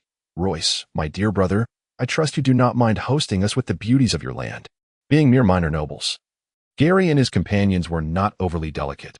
They had experienced the harshness of war. After deliberation, they decided to accompany Royce back. However, truth be told, their thoughts were more occupied with the prospect of encountering the yet unseen beauties of Royce's territory. We've been cooped up long enough. It's finally time to let loose. As they prepared to leave the academy, Royce had valid grounds to request a leave of absence, but Gary and his companions struggled to find a convincing excuse, fearing they might attract unwanted attention. The 4 friends conferred, and Royce made a promise, should they be caught. He would seek assistance from Master Naberman. Ultimately, they resolved to flee Seisberg without asking for permission. The sky was overcast, a world of stark contrasts between black and white, with no snowfall for many days. However, the lingering cold meant that the last snow had yet to melt. We left in haste. We should have brought some brandy to warm ourselves, Royce remarked as the 4 rode through the countryside. Along the way, they encountered numerous bandit groups. These rabble could rob ordinary folk, but faltered against the formidable force of a magician. The 4 steeds they rode were spoils from their previous skirmishes. Looks like there are bandits ahead. Harrison's eyes sparkled with excitement. A bit of trouble on the road always thrilled him. While a peaceful journey felt monotonous as they approached, it became evident that this situation differed from their previous encounters. There were 3 to 4 dozen bandits, more than they had faced combined before. Their targets were not just any travelers, but a group of 10 or so men and women, all clad in uniform attire and wielding weapons. Mercenaries, huh? This should be interesting. It seems we have 3 noble scoundrels among us. What? Do you wish to join in? The 2 factions harbored mutual disdain for Royce and his companions, a sentiment rooted in years of oppression by the nobility. if they had encountered each other separately. Conflict would have been inevitable. Hold on, we're merely spectators. Please, continue. Harrison retorted while scanning the mercenaries for any women, as Fern and Gary had already begun whistling at the 4 young female mercenaries. Magicians were a rare breed. Those with magical talent were few and far between, meaning most mercenary groups consisted of swordsmen, archers, or thieves. Among the 4 female mercenaries, 2 wielded great swords while the other 2 drew longbows, all clad in lightweight metal armor that revealed considerable skin on their chests. Gary and his companions gazed at the 4 young mercenaries with unabashed desire, their eyes roving over their slender necks. Bare skin, shapely rears, and long legs. The implications of their leering unmistakable. Royce took a bold step forward, raising his voice. Friends among the mercenaries, where do you hail from? I seek to inquire about certain matters. Should you be able to assist us, we would be willing to help you fend off your attackers. Seizing the opportunity to step closer, Royce's gaze fell upon the several large carts protected by the mercenaries. His interest peaked upon hearing Royce's words. The bandits could not contain themselves. You lot, who only flaunt your power over maids at home, better scurry off, lest we turn our attention to you and cleave you in two. Having noble scoundrels offer assistance would be disastrous if word got out. They would never be able to show their faces in the mercenary world again. The mercenaries remained silent in response to Royce's words, disregarding his goodwill. Not only that, but the 4 female mercenaries were already incensed by the gazes of Gary and his companions, were it not for the ongoing battle. Their great swords and arrows would likely have already been aimed in their direction. Answer me, or you shall face our wrath. Royce immediately began reciting a spell, as a magical arrow, seemingly guided by its own will, shot towards one of the bandits before him. It's a sorcerer. The bandit attempted to evade several times in vain, and with a resounding thud, the magical arrow shattered his skull, causing a spray of red and white to splatter onto the ground. The bandits were thrown into disarray. We come from East Lye County. We come from East Lye County. Esteemed sorcerer, we are eager to serve you. An elderly man among the mercenaries stepped forward. East Lye County was the territory of Royce's father, Count Vickler. Royce promptly turned to signal Gary and the others to join him in action. Damn the noble scum. Do you think that a mere junior sorcerer can contend with us all? Several thieves among the bandits swiftly emerged, their movements far more agile than those of ordinary swordsmen. Just as the bandits were contemplating how to teach Royce and his companions a lesson, the rushing thieves found themselves sprawled on the ground. Ah, 4 sorcerers. With no hope of victory, the surviving bandits fled. Royce and his companions advanced on horseback. I wish to know the current situation in East Lye County. Viscount Nolans has been confirmed assassinated, and Commander Carlo Caesar of the Iron Wolf Knights is leading his knights to assault the Brest Fortress. Count Victor has not taken any decisive measures. Royce was quite pleased with such an impersonal response and inquired further, please elaborate on the measures taken by Carlo Caesar following his rebellion. From the very beginning, the 4 female mercenaries had been glaring at Gary and his companions with animosity, wishing nothing more than to tear them apart. Gary and his companions paid them no mind, whistling louder as they left, even extending their hands to make a few lewd gestures. What are those large carts carrying? Brother, should we return and silence them to seize their goods? Gary had yet to completely charm the female mercenaries. They're merely some local specialties from my father's territory. I didn't notice them until I got closer and caught a whiff. Those specialties would fetch a decent price in Says Castle, but we have no time to deal with that. The mercenaries do have some money, but the bandits have all fled. If we act, we can't guarantee that the news won't leak out, and it would be disastrous if all the mercenaries remembered it. Harrison sighed deeply. We should have wiped out those bandits from the very beginning. He had begun to gain some clarity. By the way, what do you plan to do once we return to your father's territory? That fellow Carlo, the commander, seems quite capable. He has stationed his elite guards to defend the city and has spent money to station a powerful mercenary group outside. Even if he fails at the front, his rear will still be secure. Gary analyzed the news they had just received. Indeed, Royce, you've been pondering this all along. You must have some ideas now. Foran remarked. Royce replied, while I have some thoughts, I have never commanded a war personally, so everything is uncertain. We cannot afford to be careless. We must not be careless, but do not worry too much, with the 4 of us sorcerers appearing on the battlefield simultaneously. Victory should be within our grasp. The hooves of their horses trod upon the remnants of snow as the 4 gradually made their way eastward. Chapter 8. The return the Brest fortress had existed long before Eastleigh County came under the dominion of Count Wickler. Initially, it was merely a few dilapidated walls, situated near the heart of Eastleigh County, not at the border. Such a fortress clearly could not play a significant role in repelling external invasions. Yet the cautious and timid Count Wickler spared no expense, brick by brick, to construct it. This was a monumental undertaking, not particularly grand in scale, but the time span it encompassed was astonishing, from expansion to completion. It took a full decade, only finishing before Royce entered the Magic Academy. Undoubtedly, in the eyes of Royce's father, Count Wickler, the Brest fortress was the first bastion of Eastleigh County, holding a status comparable to that of the Count's residence in Hank City. Thus, he dispatched his brother, Viscount Emir, to lead the Second Knights of Eastleigh County, the Divine Knights, to garrison it. The Divine Knights were witnesses to the fortress's transformation from a few crumbling walls to a majestic stronghold. They were intimately familiar with every inch of its grounds. Emir, 10 years younger than Count Wickler, was a short and rotund man, despicable, shameless, lewd, a gambler, and a libertine. Without a doubt, Royce had learned much of his mischief from him. Under Emir's leadership, the Divine Knights had never exhibited any remarkable prowess, fortunately. The rotund man treated his subordinates well, and harmony prevailed within the fortress, sparing them from significant troubles. Over the years, the combat effectiveness of the Divine Knights was thus predictable. If I had just 2 more Divine Knights, they wouldn't even be a match for those heartless beasts. Carlo, leading the Iron Blood Knights, encircled the fortress. Waking Emir from a drunken stupor, he immediately changed his previous lax demeanor, focusing on defense. Frequently climbing the walls even late into the night. Under his inept leadership, the 800 Divine Knights remained relatively calm. However, no one knew how lethargic and apathetic Emir truly was, having exhausted the maids for 2 consecutive nights. A typical nobleman, he was deluding himself in this self-deceiving manner, hoping for the arrival of his elder brother Wickler. Before Carlo is ready with the siege equipment, that brat Royce will surely have returned. And at that time, my brother will come out to quell the chaos. Beneath the fortress, in the encampment of the Iron Wolf Knights, tents were scattered like mounds of earth, with half-new tents further illustrating the unique status the Iron Wolf Knights held in Wickler's esteem. So, when will the supplies arrive? Carlo, who had just returned from inspecting the camp, burst into his tent in a flurry. The commander of the Iron Wolf Knights was a burly figure with a thick beard.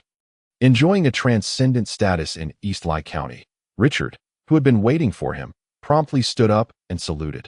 He was Carlo's trusted aide, and, once this war concluded, he would likely become Carlo's son-in-law. He was the third in command of the Iron Wolf Knights. Reluctant to sacrifice too many of his knights, Carlo had yet to launch any true offensive, as the entire contingent awaited the arrival of the siege equipment. We still have to wait 3 more days. This is the fastest we could manage, Richard replied with a sense of helplessness.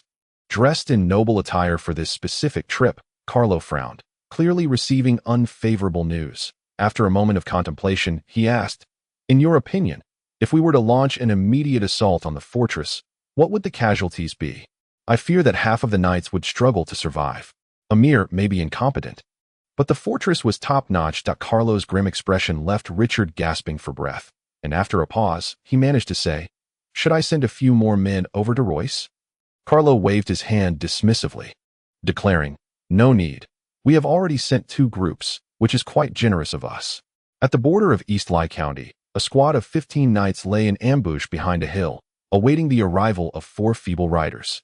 How can it be just 4 people? It was Royce and his 3 companions, who had first headed east before veering north. The knight captain, puzzled, signaled his men to be ready to charge. Royce, leading the way, suddenly gestured for Gary and the others to halt.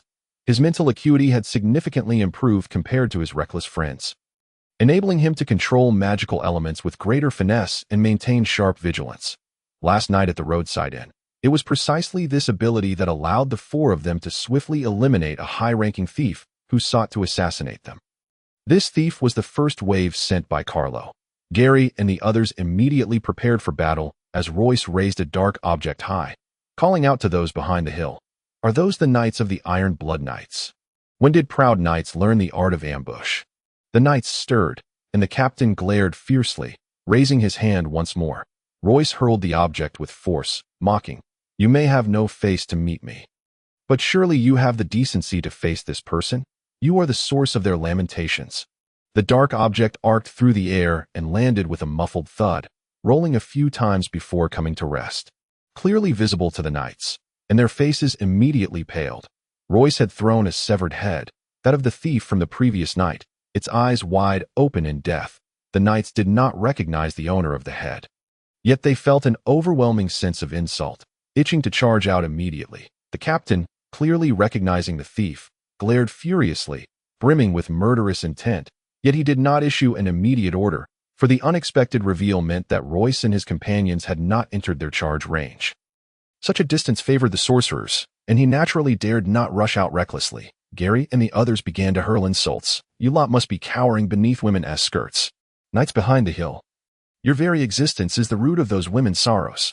Royce joined in the laughter with his companions, their youthful exuberance and arrogance on full display.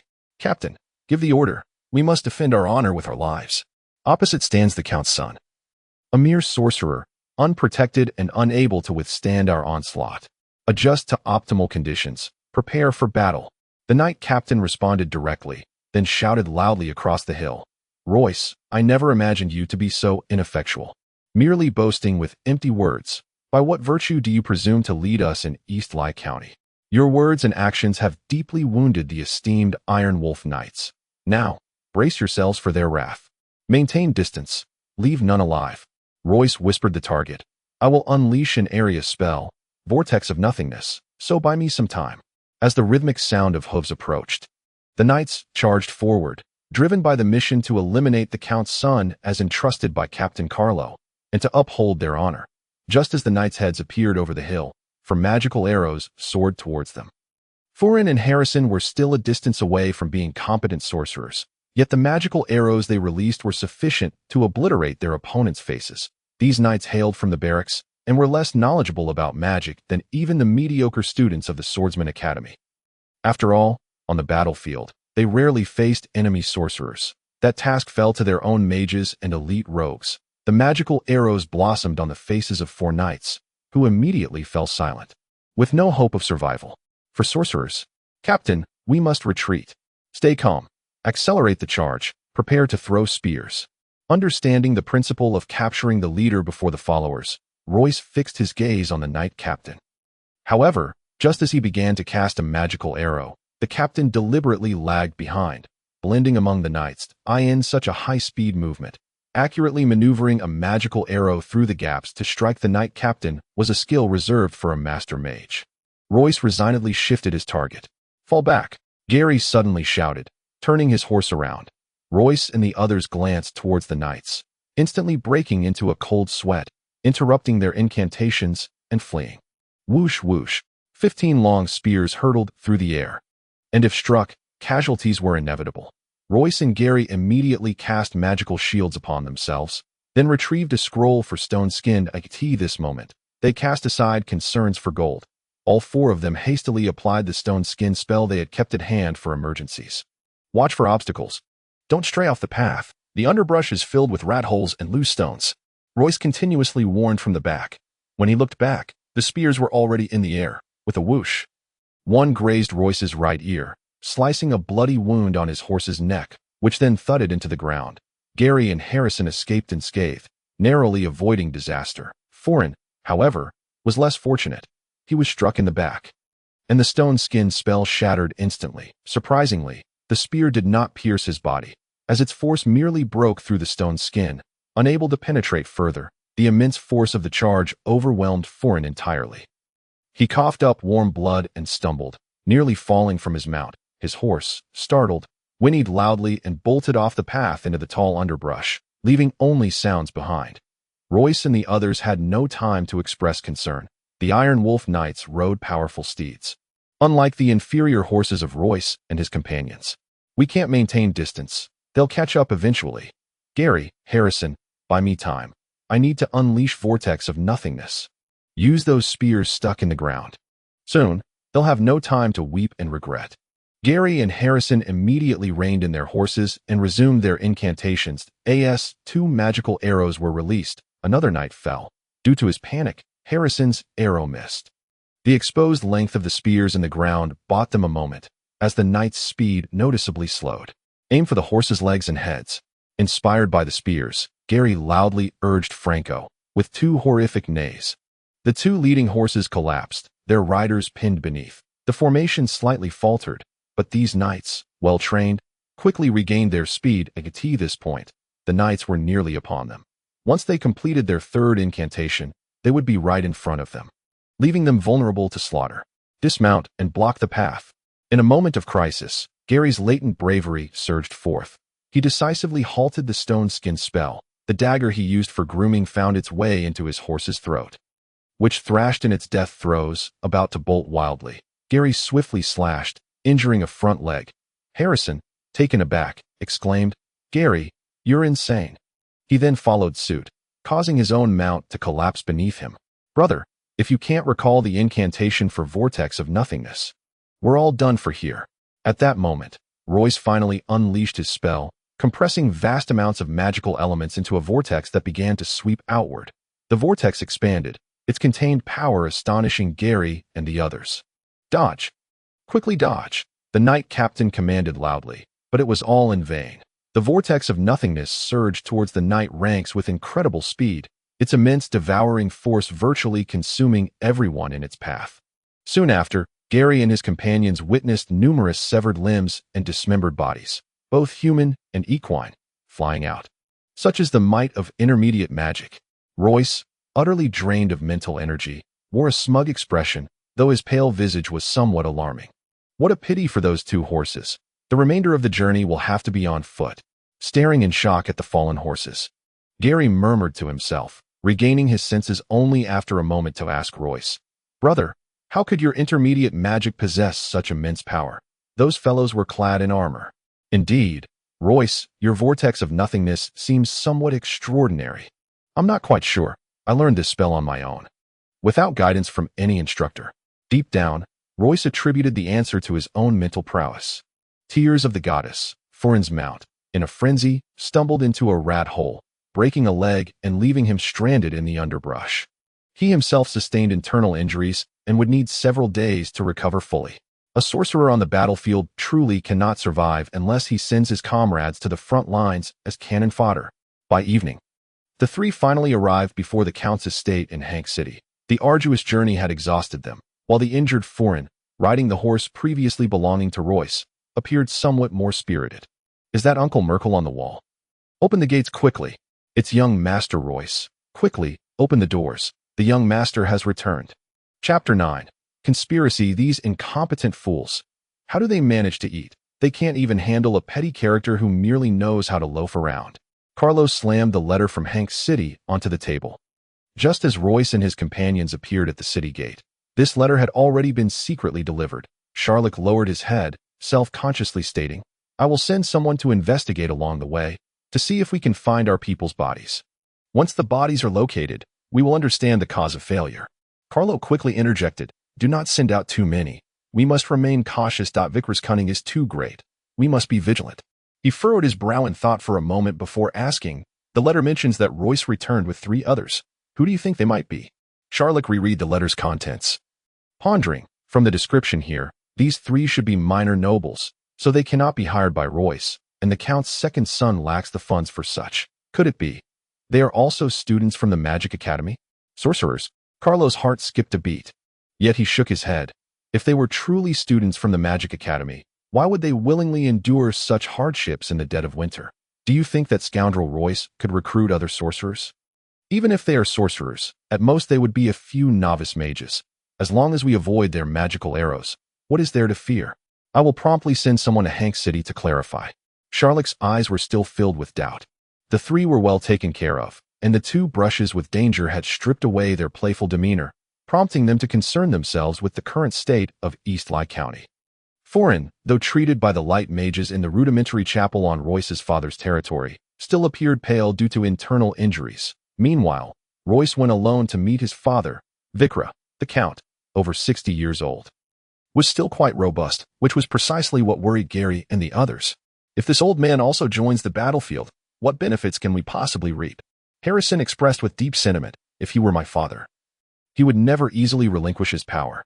Fern, feeling somewhat disheartened, replied, Ultimately, we are still rather inexperienced. It will be some time before we can engage in significant action. Gary, with a smile, remarked, "Let us not burden ourselves with unwarranted worries."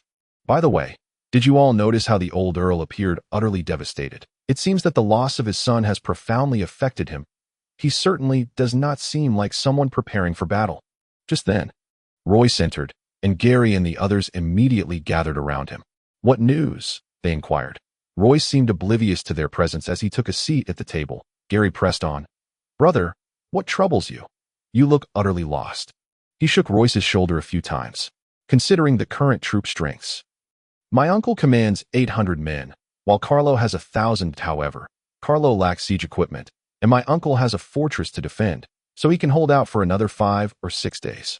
I have already sent word of my return to him. We have only 4 or 5 days left. Moreover, my father has entrusted everything to me. I am now the lord of Donglai County." A glimmer of pride flickered in Royce's eyes, but it quickly faded as he turned to them with a sigh, stating, "Please, sit down. There are many matters awaiting our resolution, and we will be quite busy in the next few days. My father commands 2 formidable legions. The Iron Wolf Knights are well trained, and they can withstand an assault from the Imperial Cavalry for a time. My uncle's Divine Cavalry, however, is lacking and possesses little combat effectiveness. The Iron Wolf Knights were initially a third-rate legion, nurtured by my father until he entrusted them to Carlo Adam, at which point they gradually gained strength. Carlo Adam was once a personal guard to my father, effectively a knight in training. When Carlo began forming his own elite troops 2 years ago, my father intended to reclaim the knightly order, but at that time, my brother lacked the capability to lead a legion. Events slowed down, and unexpectedly, my brother met with an untimely death. The direct cause of this rebellion can be traced back to my sister-in-law," he continued. Gary and the others perked up, intrigued, as Royce elaborated. "My elder brother had just married a few days before I left for the Magic Academy. Over the course of more than 2 years, they had not conceived a child, which led my father to voice some discontent. Soon after my brother's death, she fled Hank City with Carlo's family and sought him out, which ultimately led to Carlo's betrayal." Gary exclaimed in surprise. "That woman is quite cunning. I wonder what lies she spun to lure Carlo's family out of the city. Did she betray out of fear of neglect? That's rather audacious." From Carlo's proactive demeanor following the betrayal, it is evident he has long been scheming, Royce stated. "It appears you have raised a treacherous wolf," Gary, Friend, and Harrison chimed in. "Carlo has indeed brought forth the Iron Wolf Knights. He has treated me well. During this turmoil, we must strive to minimize the casualties among the Iron Wolf Knights. Each knight is worth a considerable sum. Indeed, if we eliminate him, all his possessions will be yours. Royce, by then, you will have risen to prominence. Do not forget about us, brothers." "There is a critical question," Gary pressed further. "How did your brother meet his end? The letter mentioned he was slain by an assassin. Who sent the assassin?" "My brother was not killed by an assassin," Royce replied despondently. "In his later years, my father became a follower of the God of Light, and he has regretted the lives he ended in his youth, carrying a heavy burden of guilt. During his episodes, he would become delirious. Almost as if he were mad, we tried numerous remedies, but unfortunately, my father's condition did not improve. My brother was inadvertently killed during one of his episodes. He was a powerful knight, but lacked vigilance and had no defenses in place." Royce rose silently and moved to the window, gazing at the starry sky, lost in thought. Gary and the others exchanged glances and began discussing quietly, lacking the depth to comprehend the pain of losing a loved one. Especially in such a harrowing manner, they conspired. "We can start by spreading rumors that Royce's sister-in-law and Carlo are lovers, responsible not only for Royce's brother's death, but also for the rebellion. Perhaps we could infiltrate Carlo's rear and cause havoc. We might also spread tales of a treasure appearing in Carlo's rear, drawing nearby bandits to his home." In no time, they devised numerous treacherous schemes. Upon regaining his composure, Royce joined the discussion, well-versed in the art of intrigue and brimming with ideas.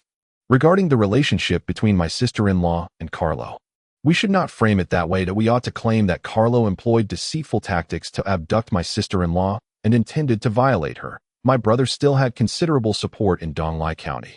Carlo has recently been imposing temporary taxes. We can cleverly exploit this." Rapidly, their plans took shape. Before retiring for the evening, Royce went to pay his respects to the old Earl. Royce, allow me to introduce someone to you. Kalingsey, come forth. A young knight emerged from behind the screen. Royce. This is Kalingsey, the vice captain of the Iron Wolf Knights. He was the first to bring news of Carlo's betrayal that I placed him beside Carlo, and you should express your gratitude. Without him, you would never see me again. And Hank City would cease to be our home. The Earl, steeped in profound sorrow and guilt, only seemed to awaken slightly at the mention of Kalingsey. Father, Royce inquired, why didn't you instruct him to return and remain under cover?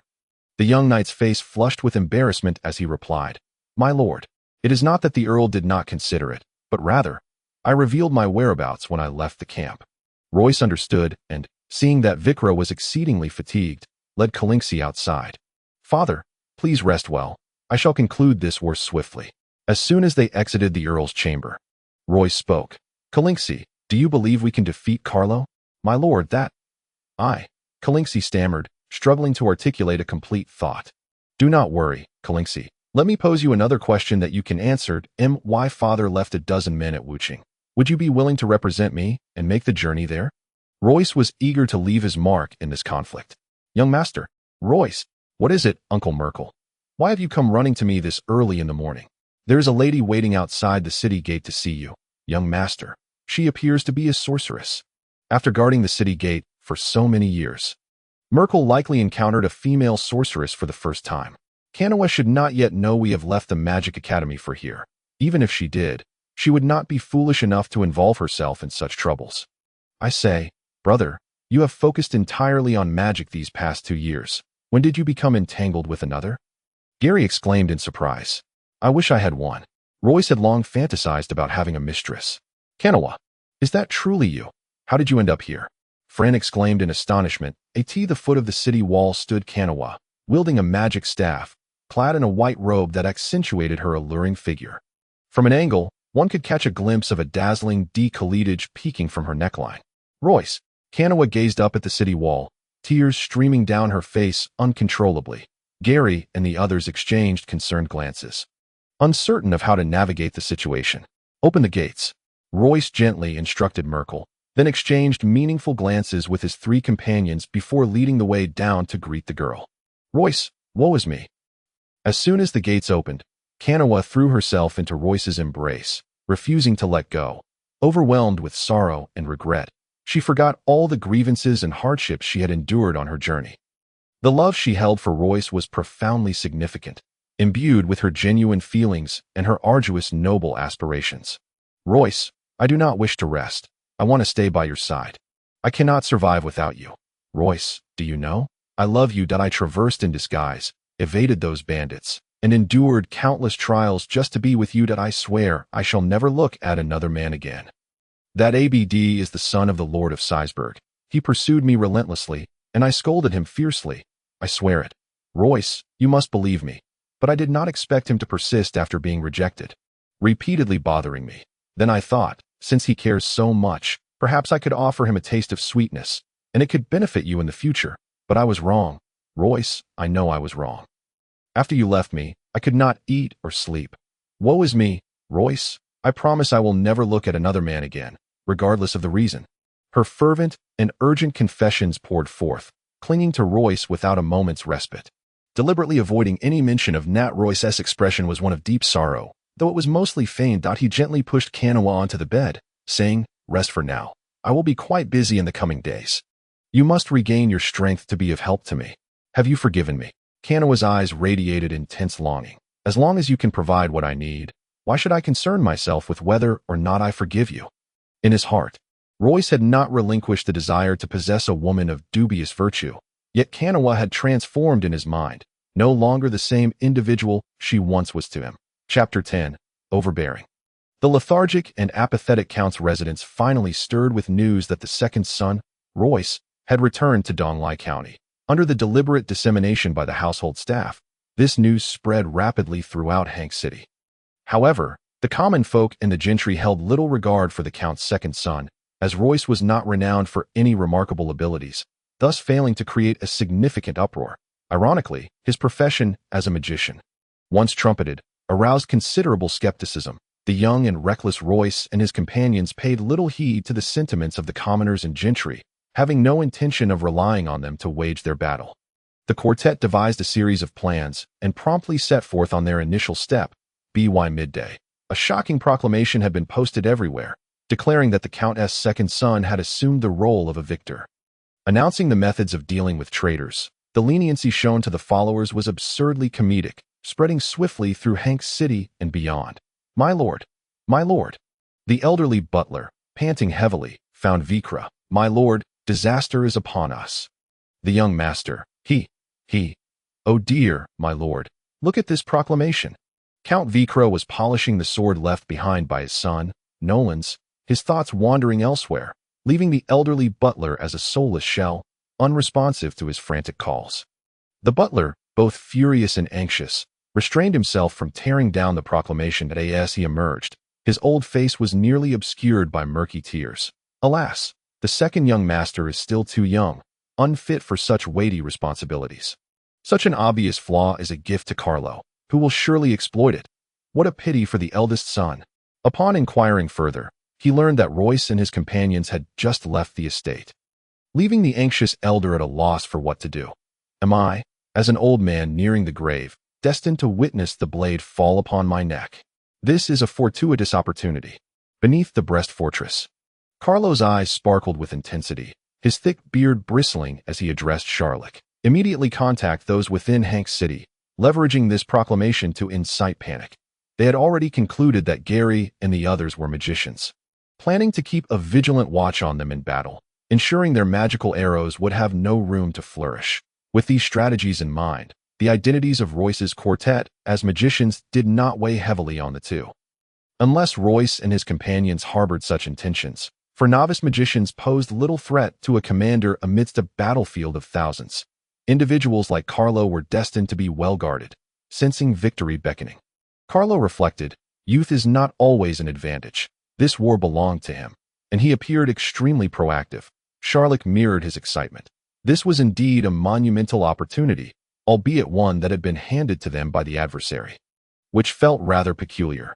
Having never contemplated defeat, he and Carlo could not fathom the intentions of Royce and his companions. Due to the Count's residence's initial lethargy, a suitable environment for panic had been cultivated, thereby allowing Carlo's efforts to yield immediate results. Now, we simply wait for the panic to escalate. Once chaos erupts in Hank's City, the Brest Fortress will not withstand for long, just as a snowball grows larger as it rolls down a mountain. Panic, once unleashed, becomes increasingly uncontrollable, ultimately spiraling beyond management. This is ill-considered. It seems we must pause our plans. The spirited Royce appeared before the common folk and gentry. My dear citizens, I, Royce, swear by the name of the God of Light. This war will soon conclude, and victory shall be ours. Additionally, I wish to inform you that this conflict lies between the Count's residence and the traitor Carlo Adam, and it bears no relation to you. You should not be entangled in this battle that on behalf of the Count's residence. I assure you there will be no sudden taxation due to this war. Furthermore, should the God of Light choose to abandon our Count's residence and grant victory to Carlo Adam, your lives will remain unthreatened, for the God of Light will not allow Carlo Adam to harm you. Let us pray to the divine. With the aura of a sovereign, Royce spoke eloquently and confidently. Unfortunately, the deceit woven into his words was too subtle for the common folk and gentry to discern in such a short time. The quartet endeavored to present themselves as embodiments of confidence and composure. A challenging task given their duplicitous nature. Can mere words dispel panic? Foreign felt ill at ease with each step, harboring doubts. There's no need to worry about this matter, Royce clarified. The only concerns of these commoners and nobles are their wealth and lives. We have made our assurances, and I have portrayed Carlo in a favorable light. He would be foolish to tarnish his image. I trust that upon realizing my efforts on his behalf today, he will genuinely express gratitude and extend similar assurances to the common folk, cultivating an image of benevolence. Of course, this is purely my speculation. He must be thinking along those lines, but before he can act, we will have already severed his head. The quartet saddled their horses once more and rode towards the Stellar Trading Company's branch in Hank's City. They had spent the entire morning there, exhausting the patience of the owner, Dreg. Thus, their brief absence brought him immense relief.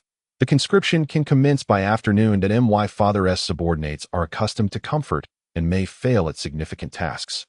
But this mundane affair is manageable that we must prepare thoroughly and continue negotiating with that old man Dreg. After years of hardship, the Count's residence will be left with little gold after this conscription. Royce's eyes gleamed with the glint of gold. Indeed, spending another's money is far more delightful. It is preferable to hoard one's own. Harrison whispered with a chuckle. You'd be more than happy to spend others' money while indulging with their women.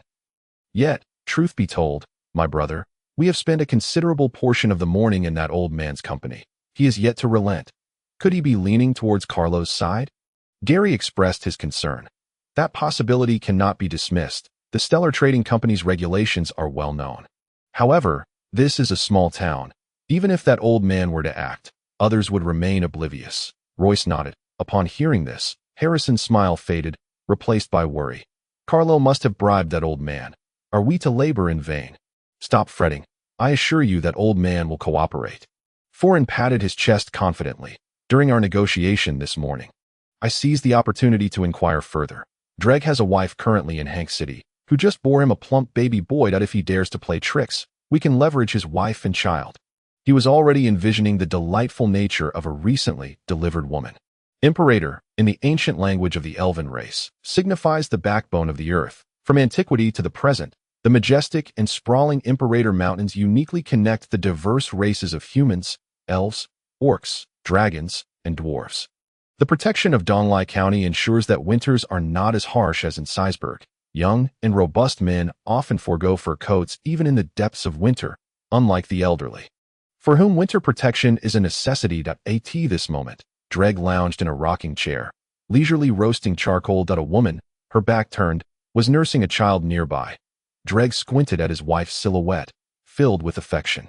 Suddenly, footsteps echoed in the yard. The woman, startled by the unexpected return of the four ruffians, hastily dropped her garments and pulled the child's mouth away. Observing the woman's actions, Royce and his companions silently regretted their delay.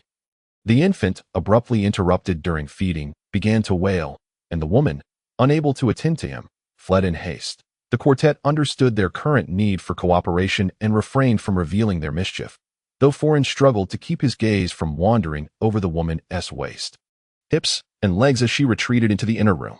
Dreg, witnessing this, longed to pluck out Foran's eyes and coldly addressed Royce. Second young master, we clarified everything this morning. What brings you here now? Royce took the lead, pulling out a chair without invitation and encircling the old man with Gary and the others. Dreg, you're of an advanced age. Do you not fear sudden misfortune from your temper? Let us resume our discussion from this morning. How about raising the interest to 10%?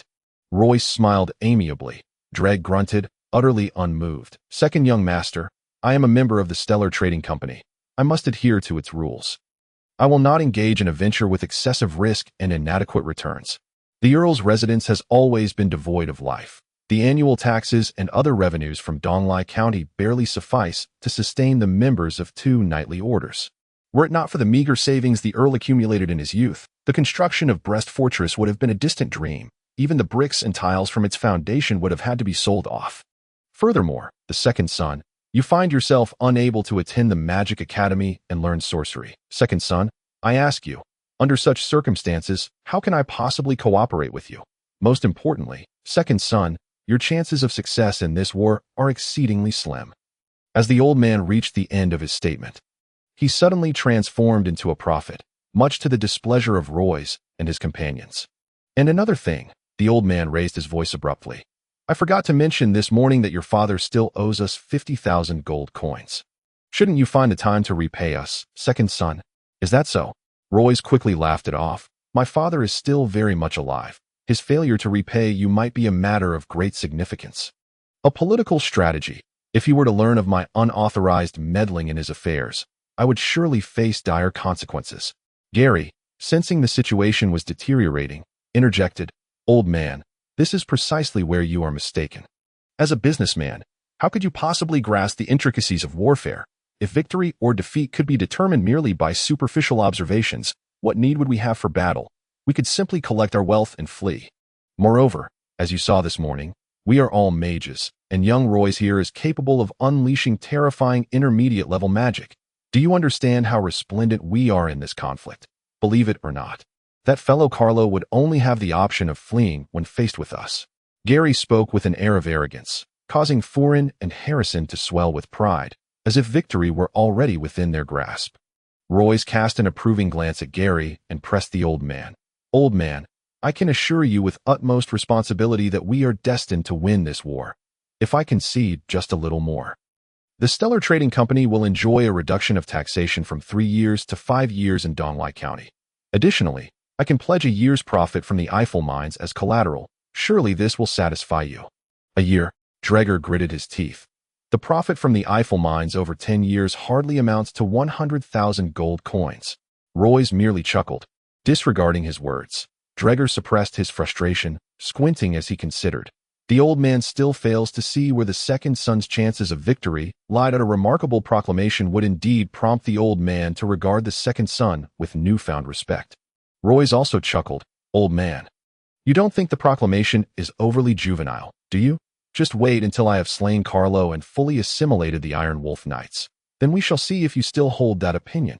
Dreger's mouth fell open in astonishment. So it is true that you intend to proceed in such a manner.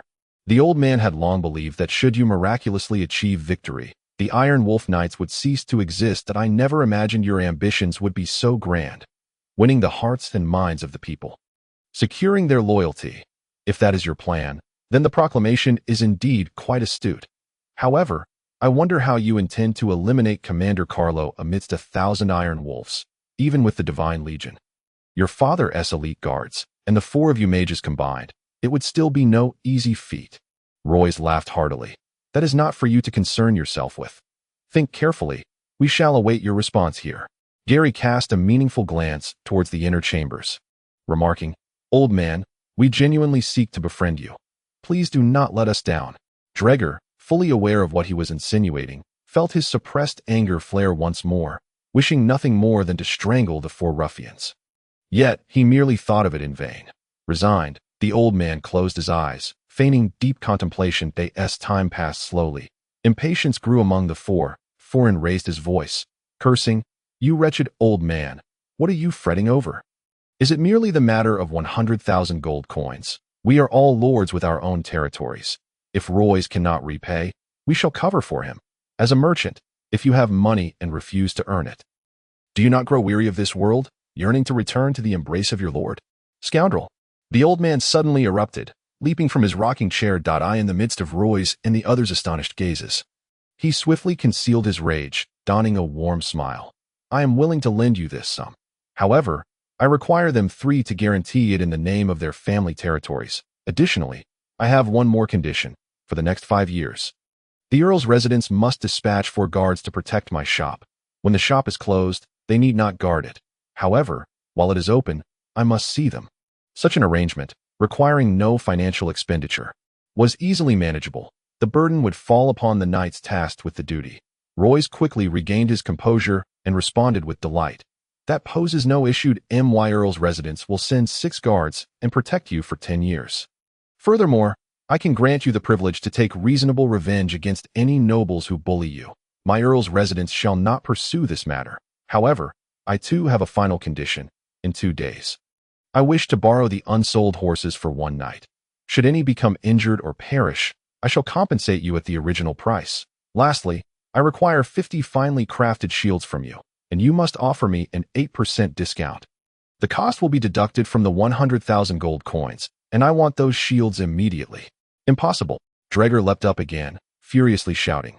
You expect to borrow over 100 warhorses for free.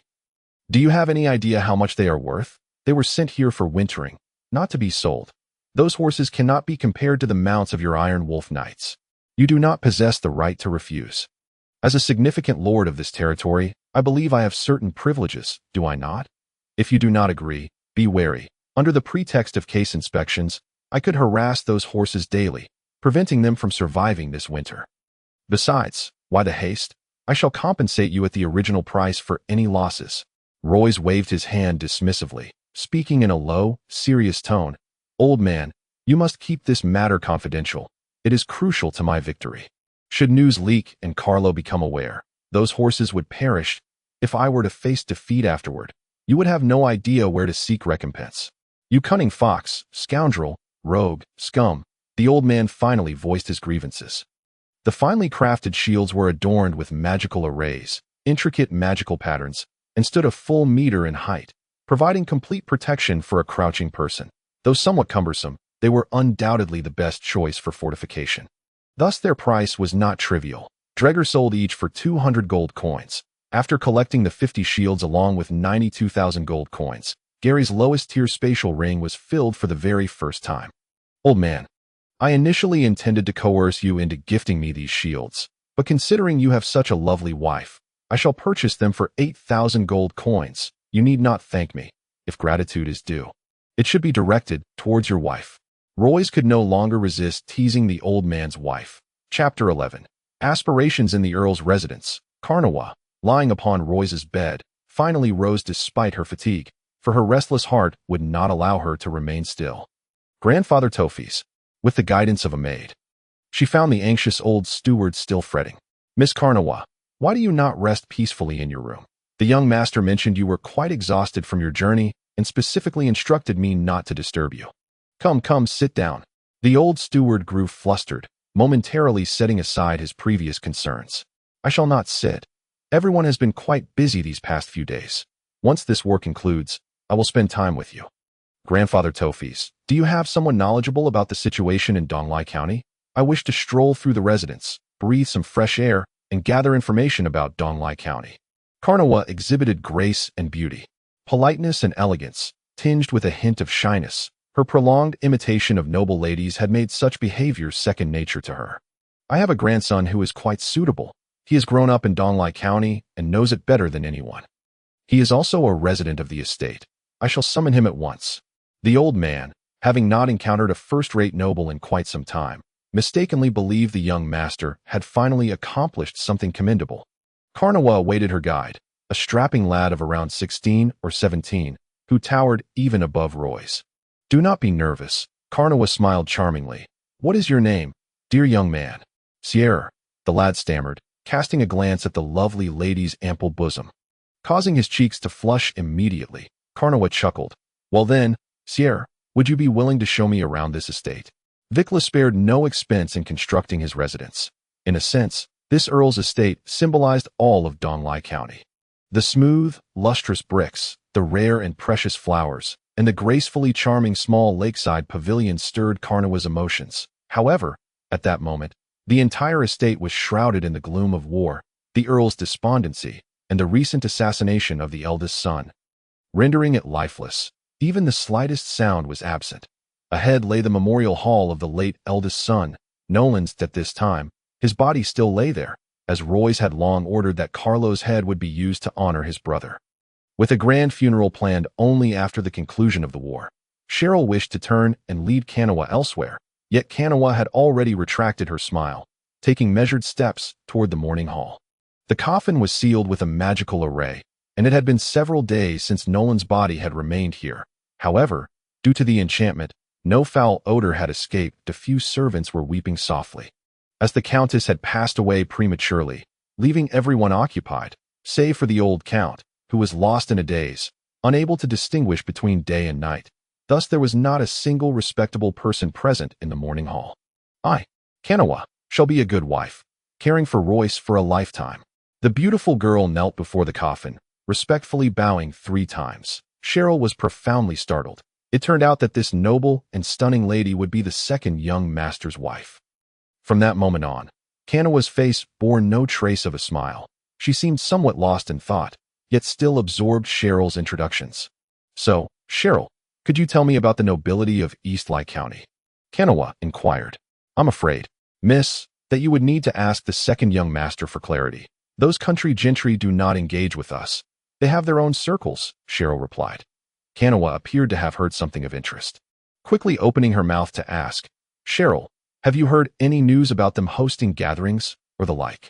Indeed, miss, my grandfather once took me to one. Very well, Cheryl, thank you for sharing so much. I must return now to rest. Karnawa, clutching her magical robe, skipped off toward Royce's quarters. Day's smoke billowed upwards on a winter evening. Royce and his 3 companions were clad in gleaming metal armor, mounted upon tall warhorses. It was the second night since their arrival in Hank City, and Gary and the others held their heads high, brimming with enthusiasm, Even the injured and weary Fern appeared invigorated. Upon receiving Royce's promise to return and personally settle all their debts, their excitement only intensified. Royce, after the war, we cannot immediately rush back to the academy. Do not forget your earlier promise to treat us to some entertainment with a few women, Fern declared, placing his hand before his nose to savor the lingering fragrance. Utterly enchanted, just moments ago, he had playfully slapped the rear of a passing maiden, prompting her to squeal loudly. Carlo has 2 daughters and a wife. Once we defeat him, they are yours to handle as you wish. Royce remained composed, exuding an air of control over the situation. Gary, unable to tolerate his smug demeanor, exclaimed, "Brother, you must not lay a finger on any of the female captives. This is your territory.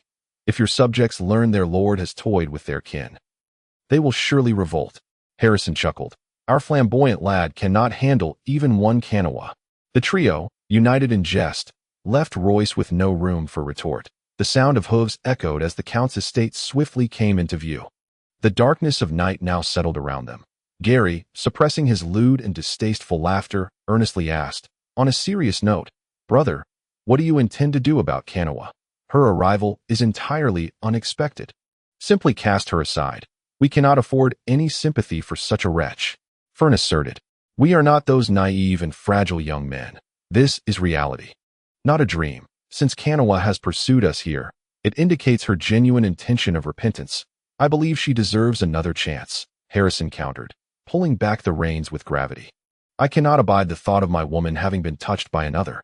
And who is Kanawha? Truly, her nature is unlikely to change.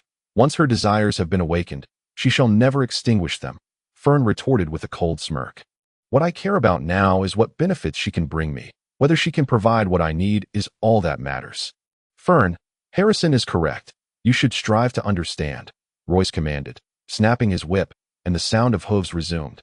The scoundrel had entirely forgotten the resolution he once held to rid himself of Kanawha. A sorceress holds immense power on the battlefield, particularly one as quintessentially talented as Kanawha at that moment. Such thoughts occupied his mind. "Let us all retire early tonight. We should take this evening to reflect thoroughly. It is imperative we do so," Gary sighed. Patting Fern on the shoulder as they returned with Royce as the door swung open, a wave of warmth enveloped them, mingled with enticing aromas. The outside world and the interior were 2 disparate realms. And Royce furrowed his brow, feeling somewhat out of place. "Royce, you have finally returned," Kanawha exclaimed, lifting her magical robe as she crossed over to the blazing fire pit, leaping into Royce's embrace. "Wait a moment. I shall fetch you a basin of hot water to soak your feet and alleviate your fatigue."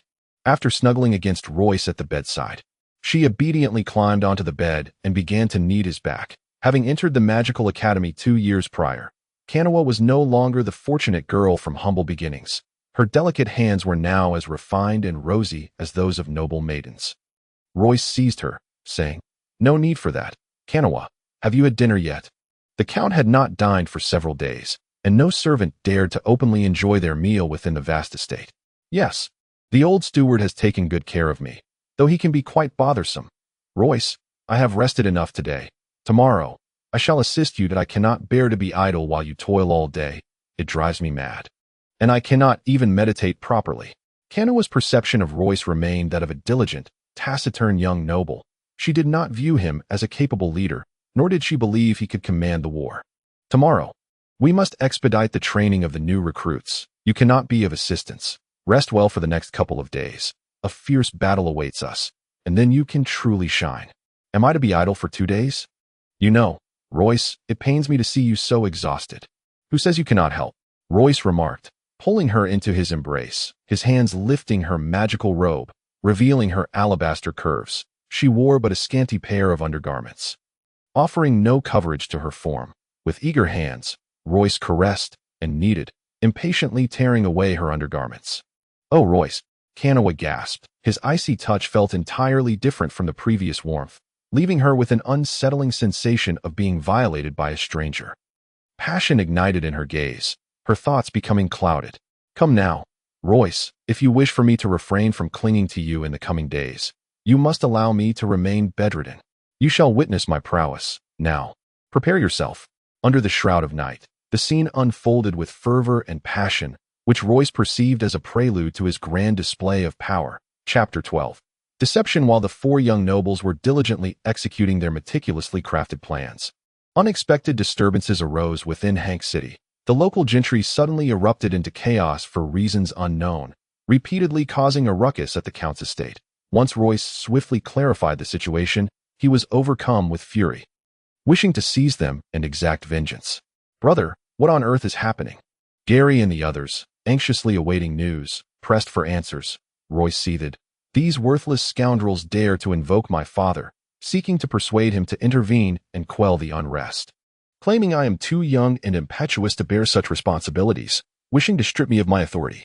Fern, feeling somewhat guilty, remarked, "Our proclamation was indeed somewhat reckless, in a time when few believed in us.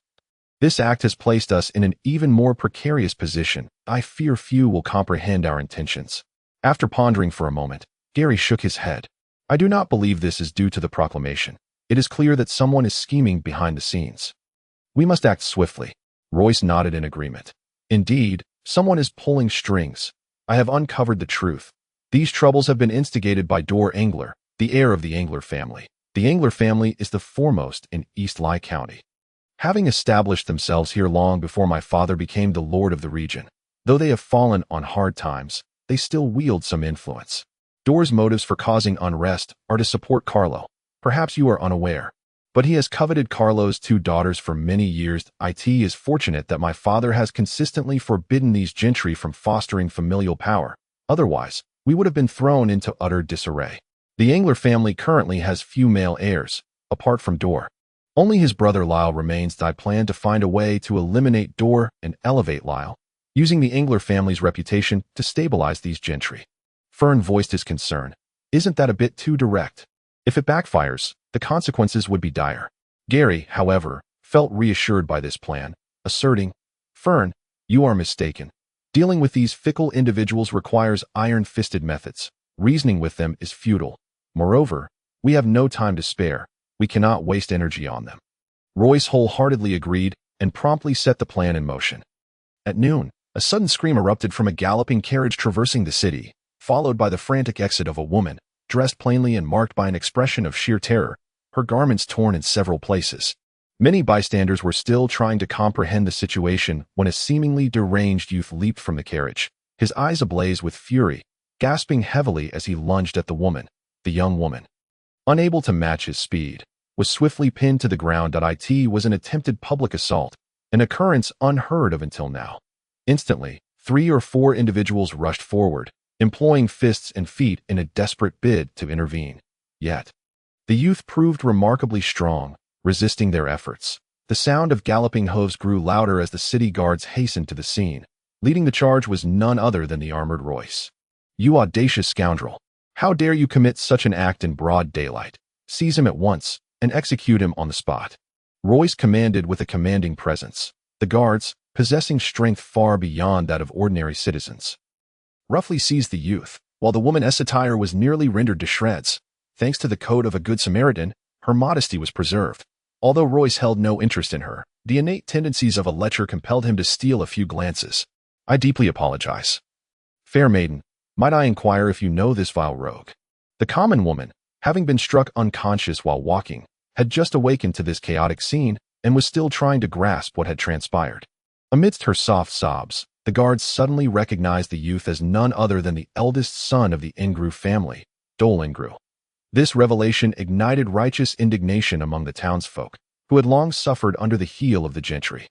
Causing an uproar, observing Dol Engru, still with bloodshot eyes and a wild demeanor, devoid of any remorse or fear, only fueled their anger further. Royce, inwardly chuckling, assured himself of not shielding the criminal, leading Dol away. In a corner, Gary slapped Liar Engru's face playfully, grinning. "Well, it seems your brother is as good as dead this time, that we have secured your claim to the inheritance. It's about time you express your gratitude." Witnessing Liar's horrified expression, Fern and Harrison erupted in laughter. After being drugged, Dol was publicly executed, and the gentry raised no objections, as it was Dol's brother, Liar, who stood to hold him accountable. Liar seamlessly ascended as the heir of the Engru family, a lineage whose glory lay solely in the past. The only remaining elder was a frail knight, lacking any notable figures. In truth, the Ingru family was only marginally superior to the common folk, relying solely on their waning prestige. Thus, Royce's plan to control the family through Lyre faced little resistance. Following the Ingru family's endorsement of Royce, the local gentry finally settled down, awaiting the outcome of the impending war. After much plotting, the four lesser nobles finally took action. The hastily summoned 500 soldiers were utterly lacking in combat prowess. Facing the Iron Wolf cavalry, they were destined for complete collapse.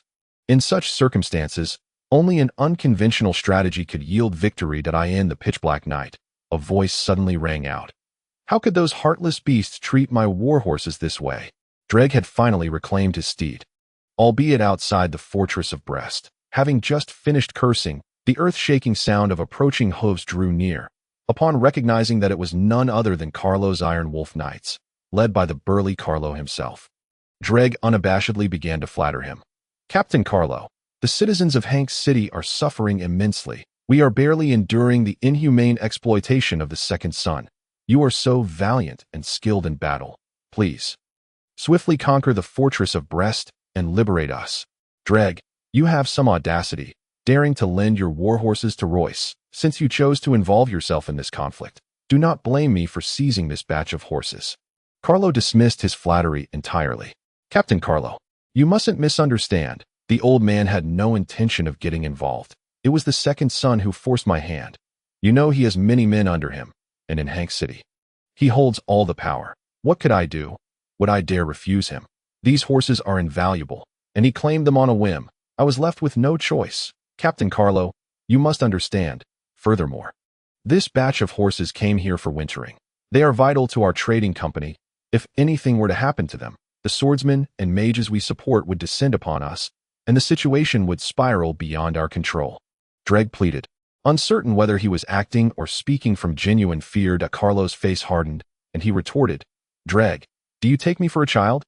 Although I do not know much about your Staler Trading Company, you must realize that such a number of horses would surely attract some formidable individuals. Do you not tell me that Royce's boy has slain them all? Dreg gasped, elongating his tone. Captain Carlo, you are unaware. The trading company's horses have come to our East Lye County for wintering for decades. Initially, there were indeed individuals sent down, but nothing ever transpired. Over time, only those tending to the horses remained. No one else has accompanied them. This is well known within our company. I assure you, I am not deceiving you. The vast Staler Trading Company was beyond Carlo Adams' influence, and as he gazed at the bustling scene illuminated by the flames of the Brest fortress, his anger surged. Dreg, all I know is that your horses have delivered my enemies into the fray, and you've given hope to those trapped within. Carlo nearly shouted. Dreg quickly interjected. Captain Carlo, I do not deny this, though I was coerced. It is indeed due to my involvement that Tio atone.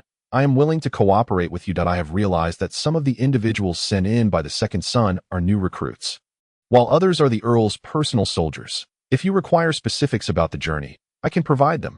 Moreover, I guarantee that the Staler Trading Company's branch in East Lye County is willing to assist you in a series of post-war recovery efforts. We will do our utmost. Do you dare to refuse cooperation? Dreg, tell me, where are Royce and his companions, who issued that ludicrous proclamation a few days ago? At the mention of Royce, Carlo's expression twisted with rage. He had not forgotten the failed attempt to assassinate Royce. First by sending an assassin, then a squad of knights, all of which ended in dismal failure. Captain Carlo, the old man truly does not know. There were too many people, and it was pitch dark. If the second son was mingling among the soldiers, I would not recognize him. I certainly did not see them along the way. Carlo's eyes blazed with intensity as he declared, Dreg, take your horses and leave at once. My siege equipment will arrive in the next day or two, and soon the entire Brest fortress will crumble beneath my iron cavalry. Hank City will be no exception. The combat prowess of the Iron Wolf Knights is not to be underestimated. We shall prove it with their blood. Having a large trading company backing me certainly brings peace of mind. As Carlo and his knights withdrew, Dreg finally breathed a sigh of relief. He caressed the valuable horses and muttered softly, Foxes, scoundrels, rascals, how could these noblemen repeatedly bully a humble commoner like me? How could they dare mistreat such prized steeds, driving them all night while burdening them with 2 riders? Within the Brest fortress, Harrison and Kanawa encountered the anxious Amir. Uncle Amir, we are classmates of Royce. Are the ones you brought my brother's personal soldiers? Amir's face lit up with hope, clearly aware that Vikra's personal soldiers surpassed his paladin knights in combat capability. No, they are all newly recruited soldiers that Royce summoned just a couple of days ago. Kanawa interjected. New recruits, what is Royce thinking? What if there are Carlo's men among them? Amir's anxiety grew. Harrison chuckled. Fear not. They are all under surveillance. Among these new recruits are several of our own, even if someone harbors ill intentions. They won't stir up any trouble. Lost in thought, Amir's eyes suddenly brightened. You say you are Royce's classmates. Then, are you all mages? Indeed, there are 5 of us mages in total. Meanwhile, Gary, another mage with a sweet smile, was secretly flirting with Royce's maid in the Earl's mansion. His keen ears picked up on the commotion outside, and reluctantly, he withdrew his hands from the maid, shoving her away with a grin. Grandfather Tophes, please take it easy. At your age, you should be enjoying a life of leisure. It's a burden to trouble you so. Young Master Gary, please, do not be overly courteous. The servants just informed me that Dreg has returned without any issues. So, Royce succeeded? Haha, good days are upon us. Young Master Gary, what exactly are you all plotting? It seems I am truly growing old and falling behind. Young Master Gary, your master acts impulsively and fails to consider, as his good friend. You must keep a close watch on him. Grandfather Tophes, you have all been deceived by that rascal Royce. He is exceedingly cunning, so there is no need to worry about him. Amir, laughing heartily, shifted his gaze towards the maid standing idly nearby. In a temporary encampment nestled in a valley, Forin was huddled within a leather coat. The winter morning was particularly cold, and for reasons unknown. It felt even chillier than usual. Royce had ordered that no fires be lit for warmth, and Forin was suffering immensely. Royce, among the 4 of us, I am the one enduring the most hardship. When the time for celebration comes, you must provide me with the most beautiful women. Forin spoke, his voice trembling. I shall step outside for a moment. Royce, equally shivering from the cold, rose and exited the tent. Shortly thereafter, he returned. Just as Forin was about to speak, Royce intoned gravely. The soldiers are as stiff as we are. In truth, the situation was far worse than Royce had described, for these soldiers lacked the warmth afforded by a leather coat. Let us light a fire. What is the point of enduring this misery? I cannot bear the thought of freezing to death, Forin lamented, finding it difficult even to move, curled up in a corner like a creature on the brink of death. No, the smoke will reveal our position. Royce growled, then gritted his teeth and commanded. Get up. Come outside with me. Get up, all of you. Follow me. We must move before the sentry returns. Royce approached each soldier, urging them to rise in order to avoid making too much noise. He spoke softly to each one, and gradually, all 120 soldiers began to jog alongside him. Forin was most reluctant, muttering under his breath and cursing Royce multiple times before finally joining the slow jogging group. The moment they began to move, the icy wind struck them like a sharp steel blade against their faces. Once I deal with that scoundrel Carlo, I shall take good care of all the women around him, including his mother. Royce observed the sluggish, playful soldiers, and a bitter taste filled his heart. Over the years, Vikra had grown increasingly foolish. His affliction had brought Eastleigh County to such a state. These were his own trusted soldiers. Keep it down. Ahead lies Wuching, and we have no reinforcements. Royce's tone carried an unmistakable hint of anger. Royce, you cannot be so overly cautious. You must be bold. If you hesitate, all our efforts will be in vain. That we have cleverly infiltrated this place. We can surely catch Carlo off guard and return victorious. I hope so. 4 or 5 swift horses galloped into the camp. And upon receiving news, Royce and Forin sprang into action. The various revenues of Eastleigh County primarily consisted of taxes, mineral resources, and local specialties. However, these were largely unrelated to Carlo, who, despite receiving a hefty sum for military expenses each year, found that due to the close scrutiny of Count Vikra, all those funds were allocated to the Iron Wolf Knights, leaving him with little gain. The expenses for maintaining his personal troops were entirely funded by the family's business. After the unexpected outbreak of war, the finances immediately fell short, especially as Carlo was compelled to pay a substantial sum to the Hunter mercenary group. Consequently, Carlo had to impose emergency taxes, though fortunately, the levies were not exorbitant, and he promised a plethora of benefits post-war, which kept the common folk from voicing their discontent. Early in the morning, Carlo's 30 or so personal soldiers emerged from the gates of Wuching. After waiting outside the camp of the Hunter mercenary group for a while, they joined forces with a contingent from the mercenary group and set off to collect taxes, following the successful escape of Kalingsi. The vice-captain of the Iron Wolf Knights, Carlo immediately led the Iron Wolf Knights to eliminate all the soldiers guarding Wuching, after which the city fell into the hands of Carlo's personal troops. Due to the necessity of allocating the majority of manpower to guard the city, Carlo's personal troops were severely limited and thus had to borrow personnel from the Hunter mercenary group. Upon learning that they were to collect taxes, the mercenary group agreed without much hesitation. The contingent of over 50 moved eastward, navigating through the mountain paths. The terrain of Eastleigh County was predominantly mountainous. Though relatively gentle, the paths were lined with vegetation, but in the winter, the foliage was bare, presenting a desolate and bleak aspect. The tax collectors prepared, chatting and laughing. Their retreat was suddenly obstructed by 7 or 8 ancient trees, each as thick as a thigh. Arrows flew swiftly, and in the first volley, 10 or so men fell, most of whom were poorly equipped members of the Hunter mercenary group. "Shoot! Shoot! Shoot! Quickly, quickly!" Foran commanded loudly, and in an instant, every soldier released 7 or 8 arrows. Carlo's personal troops, well-trained and comparable in combat prowess to the Iron Wolf Knights, quickly regrouped and charged forward. The members of the Hunter mercenary group attempted to emulate them, but their skills fell woefully short, and before they could coalesce, they were all felled by the time they broke free from the arrows. Only 7 or 8 of Carlo's personal soldiers remained, led by a knight resembling a captain. This ambush was so abrupt and fierce that the thrill of survival momentarily eclipsed their recent terror. How did we manage to escape? Foran was momentarily dumbfounded. Although Royce's personal troops were not particularly impressive and their arrows lacked force, their advantage lay in proximity. They hid well among the withered grass, completely surrounding the tax-collecting contingent. Their ability to deflect arrows with greatswords truly filled him with admiration. This outcome was entirely unexpected. The Vikra's personal troops, having received no prior command, stood bewildered, unsure of what to do. Just as the 7 or 8 men were about to flee, everyone was astonished to witness a vortex suddenly consume them from an unknown origin. When the whirlpool dissipated, it left behind a heap of severed limbs. Royce emerged from the underbrush, weakly wiping the remnants of flesh from his forehead, and angrily shouted, "What are you dawdling for? Quickly clean up the scene." Over 40 stripped corpses were cast over the cliff, along with the severed limbs of the 7 or 8 men. Simultaneously, a tax-collecting contingent led by Royce and Foran appeared. Chapter 13. The devil. A few plumes of smoke lazily ascended, and the winter light was somewhat dim, the gray sky pressing down upon one, making it hard to breathe.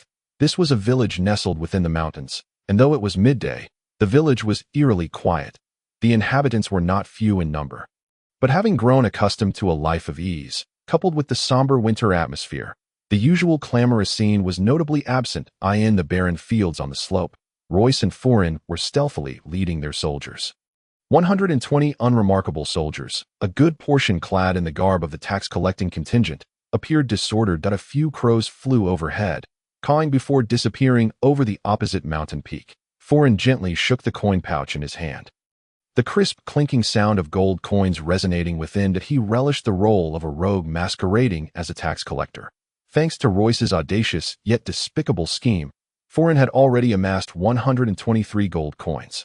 And that was merely from one village's taxes. Carlo's makeshift tax imposed a head tax of 5 silver coins per person, but Foran took the liberty of adjusting the burden to 20 silver coins per head. He was also adept at fabricating reasons on the spot, seizing upon any slightly affluent villager to extract more. Fees for livestock, timber, and sudden land taxes were all concocted by him, through methods such as physical collateral, intimidation, and beating. Even the most impoverished villagers could scrape together the required taxes. The methods are becoming increasingly severe. It won't be long before public grievances soar, and then we shall see how you contend with me. Royce thought maliciously of Carlo. The tax-collecting contingent moved forth, while the other soldiers hidden in the barren fields could only watch enviously. Mounted tax collectors held their heads high. Royce and Foran discreetly checked their faces for any signs of vulnerability, wary of revealing their true identities. There were no signs of winter abating, and the chill only deepened.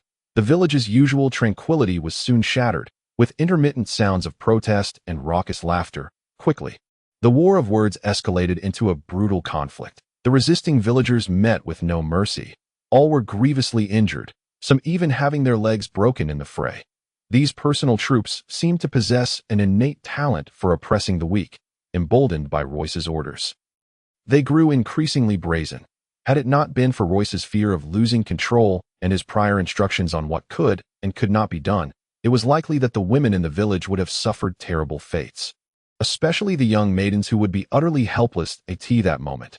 Royce and Forin were inside the village chief's home, guarded by two soldiers at the entrance that a young maiden was forcibly cradled in Forin's arms.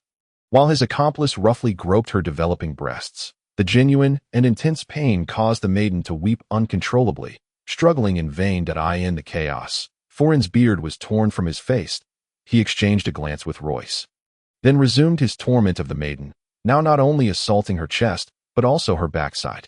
"Old man, how much longer do you intend to resist? Your son serves under our Captain Carlo, a distinguished Iron Wolf Knight. Surely you can produce 50 gold coins. You band of brigands, you are abusing your power, disturbing the peace of the people. The proclamation from Commander Carlo merely requires the payment of 5 silver coins as a household tax. I have never heard of any so-called loyalty tax that the families of soldiers are supposed to pay. I will go to Commander Carlo to lodge a complaint against you, and you shall surely pay for your actions today. You insolent peasant, tax evasion is punishable by death, and yet you dare to slander the enforcers of the law. Pay your taxes, and after the war, I guarantee you will benefit. Your entire family will become nobles of our new Donglai County, and this is the promise made to you by Commander Carlo. Stop wasting time with him." Forin sneered lewdly. "Old man, if you continue to resist, do not blame us for being unkind. Your daughter may be a bit young, but she is still rather fresh. Do you believe I wouldn't take her before your very eyes? Commander Carlo's plans will not be interrupted by you. Even if your son were to find out, he wouldn't dare speak up. Old man, quickly pay the tax. We have no time to waste with you." Royce chuckled maliciously, stepping forward to grip the young girl's chin, biting down hard on her tender lips. The girl's voice caught in her throat as tears streamed down her face, the fear in her eyes building to a breaking point. Levi, the old village chief, his face contorted in anguish, cried out for his daughter. "Beasts, I will fight you to the end." He suddenly hunched down, summoning all his frail strength, charging at them like a decrepit bull. Seeking death, Royce turned around, delivering a brutal kick to his chest, sending him sprawling. "Father!" The terrified Levi cried out once, but Forin seized the opportunity to cover her mouth. "You two beasts, demons, the divine will punish you. You shall not die a good death and shall fall eternally into hell." With blood at the corner of his mouth, the old village chief struggled to rise, only to be kicked down again by Royce, who then unleashed a flurry of punches and kicks upon him. "Stop hitting him. I'll pay. The gold coins are by my bedside. Let my daughter go.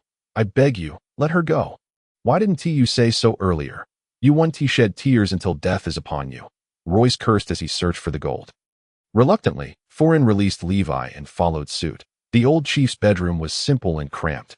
Royce reached to the bedside and quickly found a small pouch of gold coins. "Is there 50 coins? Forin leaned in close. Royce weighed the pouch and replied, "There's even more." The two did not rush to leave, but remained in the bedroom, whispering to each other. "What if we threaten them? Surely he wouldn't dare reveal our identities." Forin's eyes gleamed like a wolf's, instilling fear in the father-daughter duo huddled together, weeping in the hall outside. Royce hesitated. "Our operation needs to last until tomorrow. The repercussions of our actions may be more severe than we anticipate. Even the slightest risk of exposure is unacceptable." He finally made a decision, his tone sinister. "These two cannot be left alive, nor can his son. Must remain this way. Our operations focus is on the families of the Iron Wolf Knights. If they catch even a whiff of our plans, we will be the ones to perish." Forin fell silent, suddenly turning sharply to the father and daughter, grabbing the old chief and delivering a punch to his jaw. Levi, stunned, ceased her sobbing, a moment of silence before the eruption of her cries. Forin swiftly covered her mouth, forcing her onto the table. In the ensuing struggle, Levi's heavy garments were torn away. The old chief, with a battered jaw and bloodshot eyes, seemed on the verge of collapse.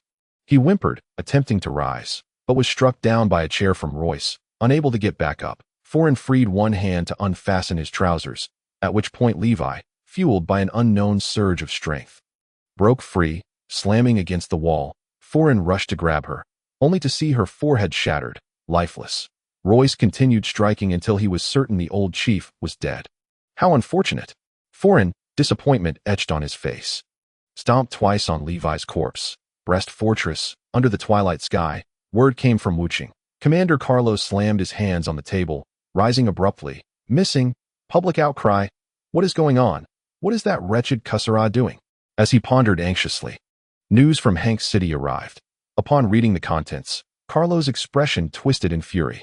Well done, Royce. Well done, you old fool, sending people to cause chaos right under my nose. But those cowardly soldiers from Vikla think they can stir up trouble on my territory.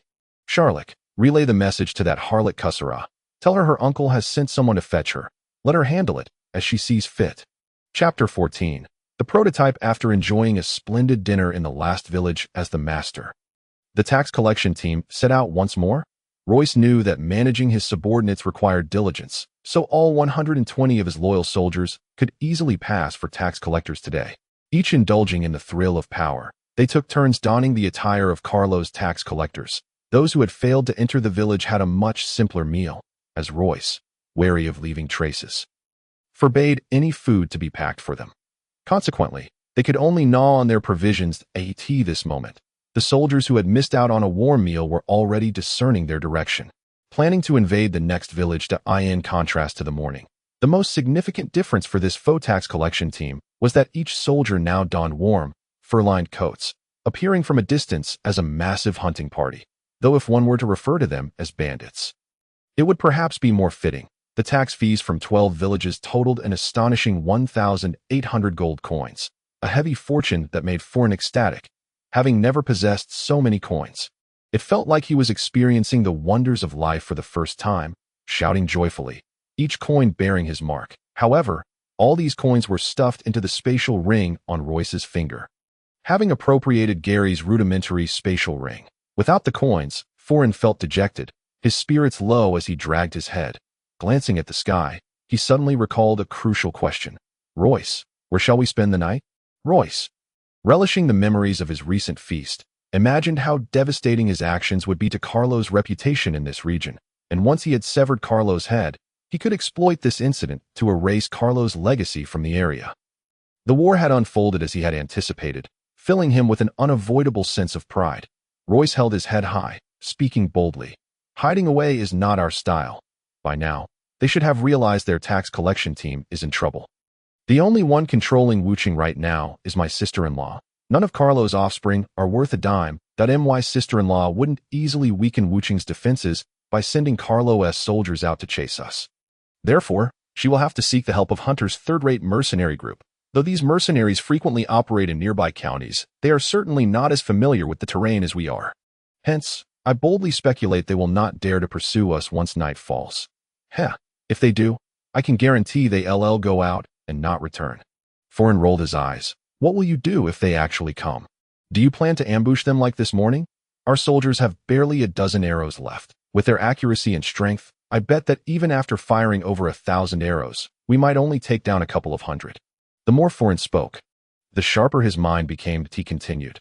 You say Carlos' soldiers won't dare to leave the city, but what if your sister-in-law, whom I find so appealing, is a madwoman and leads all her soldiers in pursuit? We wouldn't stand a chance against them. Royce's face flushed. He quietly defended himself. If she comes out, that's just perfect. We can send a small group to lure her away while the rest sees Wuching. Foreign, with utmost seriousness, replied. That's a splendid idea. You still have 40 or 50,000 gold coins in that ring, right? We could offer those coins to the mercenaries. They would pave the way for us to enter the city without a care, as no one would turn down money. Impossible. Those third-rate mercenaries are nothing but meat on my chopping block. They wouldn't dare think of earning Royce's money. Royce waved his hand dismissively. Exuding an air of dominance, Dottie chuckled. Foreign, you underestimate me too much. I can guarantee my sister-in-law won't dare to leave Wuching tonight. She will be too busy to think straight. Once Foreign began to think critically, he appeared much sharper than usual, accustomed to Gary making decisions for him. He felt an unusual excitement upon realizing he possessed this ability. I say, Royce, do you have someone in Wuching? Royce glanced at him sideways. Oh, Foreign, it seems today your brain is finally filled with something other than mush. The surrounding soldiers stared in bewilderment, somewhat perplexed. However, the two young nobles paid them no mind and shifted the conversation to discuss their lodging arrangements. After deliberating, they decided to first ascertain the situation in Wuching as the city gates slowly creaked open. Foreign, hidden behind the grass, spotted a charming noblewoman emerging in the firelight and exclaimed with delight, Royce, is that your sister-in-law? Royce replied in a hushed tone, do not assume you have her under your thumb. Be wary, for she may devour you whole and leave no bones behind. Fern's face contorted in disdain, as he had already envisioned the scenario of capturing the noblewoman. My esteemed sister-in-law, do not blame your little brother for not granting you ample time. However, mingling with those third-rate mercenaries would tarnish your dignity, Royce thought menacingly. Before promptly signaling Colin she in the military city, with several mountaintops suddenly ablaze, a swift response ensued from within the city. Although Colin she was somewhat inarticulate, his capabilities were undeniable, and soon multiple fires erupted throughout the military stronghold. By the time Royce returned to the underbrush, he had already spotted Cassera hastily returning to the city. Tonight, our vice commander of the Iron Wolf Knights will cause continuous disturbances, leaving the military city unable to spare any manpower. We must find a place to rest well this evening to prepare for the days to come. Where shall we rest? Fern still expressed concern over this matter. The events of the early morning had left a lasting impression, rendering their prior discussions seemingly futile. Royce felt an urge to slap him, then suddenly adopted a sarcastic tone, saying, we must seek shelter in a civilian residence. My sister-in-law will undoubtedly dispatch scouts in such frigid weather. Relying solely on our thick furs without a fire would be detrimental. It is far too easy to be discovered outdoors. Our primary task tonight is to conceal ourselves well, ensuring they cannot ascertain our numbers. Otherwise, we will find ourselves in dire straits come morning. Fern nodded in agreement and inquired, where can we find a suitable village? You need not worry about that. I used to hunt in this area frequently during my childhood, and I am quite familiar with the surroundings, Royce replied, his mind already racing to thoughts of his father, Count Vikrad. He then added in a low voice, let us strive to select a village with few inhabitants. 2 or 3 households would be ideal. We should avoid unnecessary sins. Once again, at the break of dawn, Royce and Fern silently set out with their party, leaving behind 2 desolate dwellings. Not wishing to be overly ruthless, Royce had ultimately chosen this location the previous night, which meant the owners of the dwellings, an elderly couple, had met an untimely demise at their hands, having dispatched several scouts to monitor the military city's movements. Royce and Fern appeared well prepared, arriving at the 7th village by midday. At this pace, if they could manage until nightfall, they would achieve an even better outcome than the previous day. However, it was reassuring that the desired effect had already been realized. The atrocities committed by the tax collection squad had spread among the villages, and the villagers had begun to organize varying degrees of resistance, which was precisely what Royce had hoped to see. This debt would naturally be laid at Carlo's feet, emerging from behind a hillside. Royce, familiar with the area, recognized that the next village lay just below. Yet, in an instant, he was drenched in cold sweat, raising his hand to halt those behind him and tumbling off his horse. What is happening? Came the equally astonished voice of Fern as he crawled over. The Iron Wolf Knights. Royce, who prided himself on being the master of the Iron Wolf Knights, found his words trembling at that moment. Fern cautiously peeked out, taking a long while to retract his head. Approximately 200 men, good heavens. We are barely enough to fill their gaps. What are they doing? Ambushing. They likely guessed our route and chose to lie in wait in this village. From their demeanor, it seems they have just arrived and have yet to deploy scouts. Otherwise, we would be in dire straits. Royce gritted his teeth, clearly caught off guard by this turn of events. The 2 young nobles quietly retreated, not even considering the prospect of battle. Every night lost is a significant blow. How could I possibly eliminate them myself? In truth, Royce did not perceive this as cowardice. Such was his mindset. The previously established plan had been unexpectedly interrupted, and anticipating that the hunter mercenary group, comprised of those third-rate individuals, would undoubtedly converge with this squad of Iron Wolf Knights, Royce and Fern opted to retreat toward the Brest Fortress. The scouts who could not regroup with their comrades were ordered to hide until the conclusion of the conflict. Damn it! The Iron Wolf Knights will surely explain things to the villagers. Royce, have we toiled for a day and a half in vain? By the time they clarify matters, the war will be over. Once I hold the reins of power, inciting chaos will render any explanations futile. This time, we have taken care of over 30 knights' families. Once word spreads, I wonder who will dare to rise against me when I demand Carlo's head. A victorious expression returned to Royce's face. At the Brest Fortress, it had been eerily quiet since early morning, prompting Amir and Harrison to sense an ominous undercurrent. It appears that Royce is in peril. Franco stood atop the fortress, his expression grave.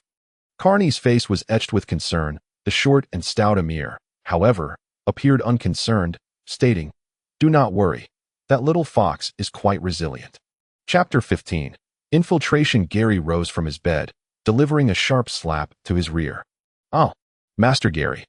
Oh, I shall get up at once."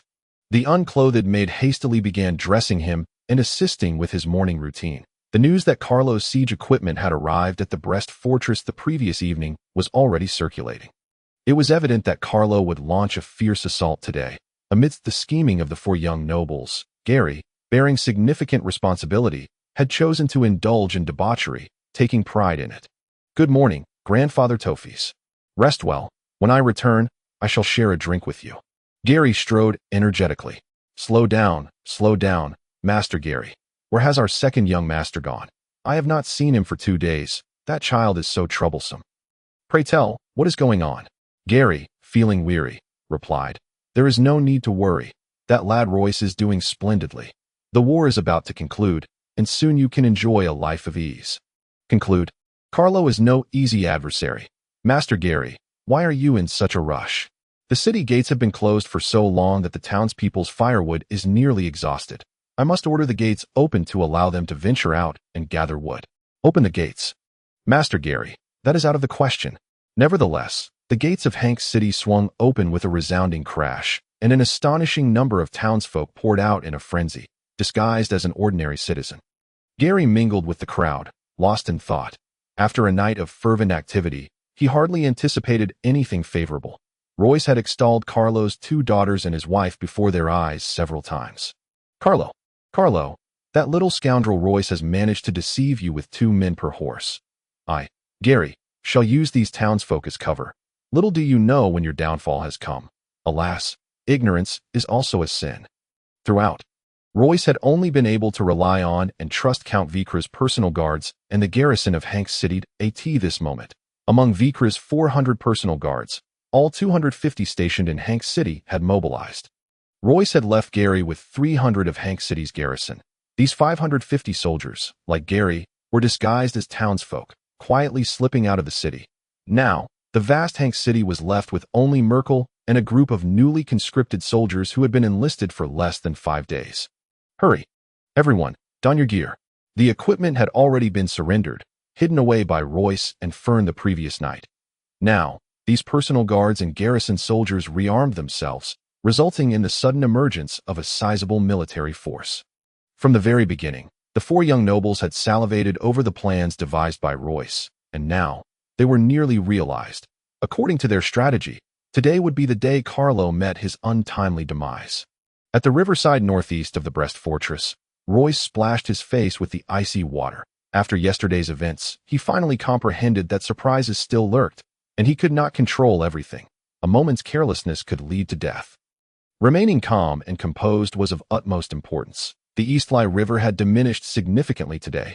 This river, flowing from the Emperor Rod mountain range, continued to supply water even in winter. However, at this moment, the river had dwindled to the point of nearly running dry. This is the fruit of my labors through the night. Carlo, this river may not drown you, but I shall freeze you to death." Royce thought maliciously. After retreating from the military city, he and Fern had concealed their whereabouts, enduring a tense evening until nightfall, when they successfully crept to the upper reaches of the Eastleigh River to commence their scheme to divert the river's flow. "Fern, we ought to prepare ourselves well." He retrieved 2 sets of armor from his spatial ring, and Fern's eyes brightened as he quickly donned them. In an instant, a formidable Iron Wolf Knight emerged. Within the spatial ring lay another set belonging to Gary. According to the Four's scheme, Carlo would ultimately meet his end by the dual magic arrows that struck true. Charlie's expression was one of excitement.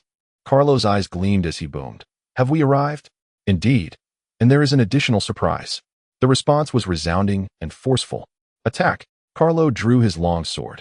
At the Brest fortress, Amir swiftly retracted his head, wiping the sweat from his brow. Still shaken as he cursed. Damn it! Where in the world did that pig Carlo acquire such things?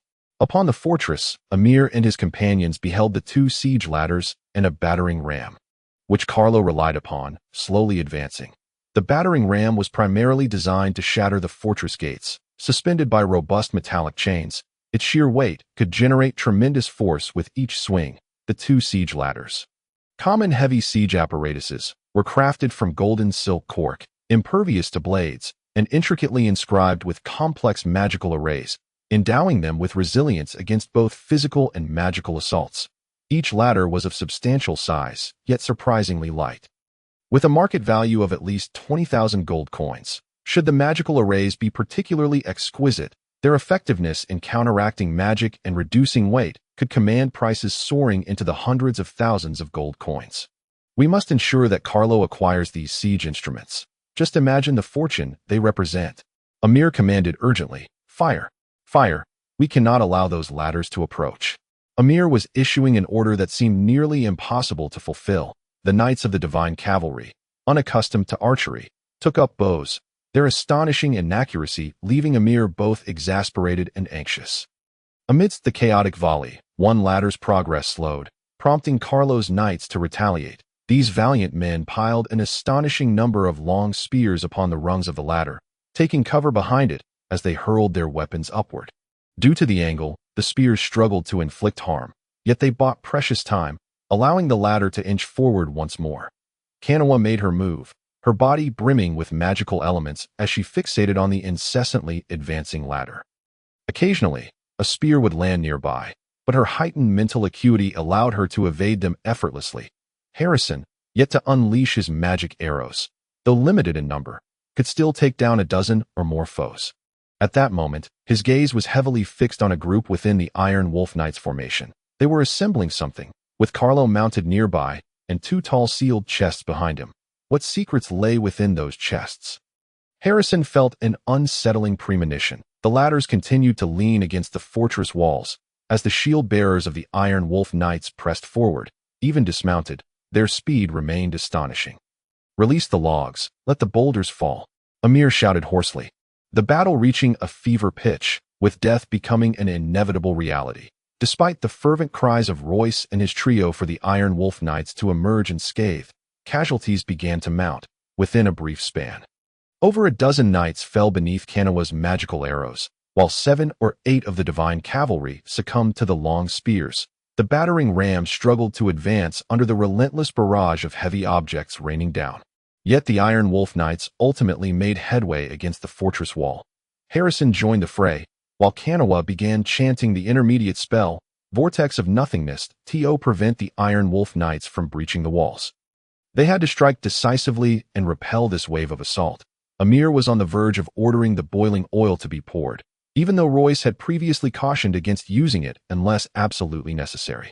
Alas, time is too short. The Iron Wolf Knights are yet to sever Carlo's brain. Harrison mused, envisioning a perfect conclusion. Suddenly, chaos erupted in the rear of the Iron Wolf Knights as Royce, Forin, and Gary's forces arrived. This contingent, comprised of Vikra-S elite guards and Hank City's garrison, numbered over 600. With a significant disparity in capabilities, the elite guards could hold their own against the Iron Wolf Knights for a few exchanges. Thus they were stationed at the front, while the Hank City garrison, vastly inferior, served merely to bolster numbers from the rear. At this juncture, Royce and his companions were nowhere to be seen, as the unit led by the captain of Vikra-S elite guards swept through the rear of the Iron Wolf Knights like a gust of wind. Causing immense disarray at the Iron Wolf Knights began to regroup and mount a fierce counterattack. They retreated, eventually halting by the banks of the Donglai River. Slay them all before they flee.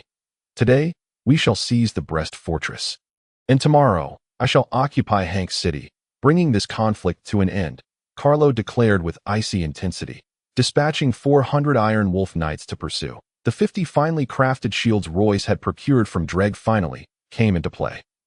The 50-inch tax collectors who feigned retreat dashed to the riverbank to seize the shields, roaring defiantly as they faced the Iron Wolf Knights. These shields were their sole means of exhibiting something to rival the Iron Wolf Knights. And their effect was pronounced. The battle grew increasingly brutal, with casualties rising on both sides. The Iron Wolf Knights, like a steel blade, plunged deeply into the ranks of the elite guards, yet each thrust was met with a chaotic counter from the guards, leaving numerous corpses in their wake. Though the elite guards' bodies outnumbered those of the Iron Wolf Knights, the battleground shifted at a glacial pace towards the Donglai River, culminating in a fierce melee upon the riverbed. The terrain was unfavorable for a cavalry charge, diminishing the advantage of the Iron Wolf Knights' steeds, while the well-prepared elite guards fought valiantly, seizing fine shields from the fallen, with a few also falling into the hands of the Iron Wolf Knights. Crimson blood stained the riverbed, flowing downstream with the feeble current. The new developments in the Donglai River captured the attention of some Iron Wolf Knights, yet they could not discern the implications. In the dead of winter, it was improbable for such a river to swell rapidly. Perhaps in summer, they would have noticed. The murky waters finally surged, having accumulated overnight, yet it still failed to fill the river entirely. Though it was sufficient to submerge to the navel, both sides continued to clash fiercely on the riverbed, as some elite guards attempted to climb ashore, only to be ruthlessly kicked back into the icy waters by the ever-vigilant guards. Only when their bodies had grown rigid from the cold did they finally disengage. The Iron Wolf Knights hoped to press on once the waters receded, but were dismayed to see the elite guards and garrison on the opposite bank. Shields raised and formations set, while the remainder drew bows and arrows, hurling insults. In the midst of this standoff, three relatively slender figures, disguised as Iron Wolf Knights, struggled to crawl ashore, blending into the ranks of their comrades. As the two sides remained locked in confrontation, the three knights seized the opportunity to assist in escorting two wounded comrades towards the main force of the Iron Wolf Knights. Chapter 16. Triumph. I require comments. I seek collections. I crave support. Amidst the chaos, no one noticed the three peculiar knights gradually approaching Carlo's location. The efforts of these past days culminated in this moment, as Royce and his companions grew increasingly composed, exchanging glances before reciting magical incantations. With the sudden impact of two magical arrows, Carlo fell, bewildered and disoriented. He had repeatedly professed vigilance against Royce and his compatriots, yet when they approached, he remained oblivious. Forin's magical arrow, while somewhat ineffective, did not immediately kill Sharlik. Royce, with a mighty shout, drew his long sword and dashed forward, delivering a fierce strike that sent Sharlik's head soaring into the air. Royce did not halt his momentum, leaping off his galloping steed to land beside Carlo's lifeless body, seizing the Iron Wolf insignia from his waist, the symbol of his authority as the commander of the Iron Wolf Knights. He proclaimed loudly, "The game is over. The war has ended. My knights, Carlo's reign is no more. You need not cower under his tyranny any longer. Carlo is dead. Sharlik is dead. They fell beneath my magical arrows. These two men, who you once knew, exploited this war to overcharge and oppress the common folk, even your own kin. To conceal their crimes, they sent some of you back to the military city. But tell me, what did you witness there? Nothing. They eradicated all traces. Carlo was unworthy of your allegiance. He was unworthy of being a knight. According to imperial law, those who followed Carlo in rebellion shall face legal repercussions, and the Iron Wolf Knights shall be disbanded from this day forth. Only I, the son of Count Vikra, the sorcerer Royce, can save you. I shall pardon your transgressions, for I know you were misled by Carlo. The Iron Wolf Knights cannot simply dissolve. Their legacy shall not be extinguished. I shall be your new master, and your new commander shall be Kalinksi. I shall be your new master." Royce bellowed like a wraith. As the news of Carlo's demise spread like a plague among the Iron Wolf Knights, the knights stood bewildered, paralyzed in confusion.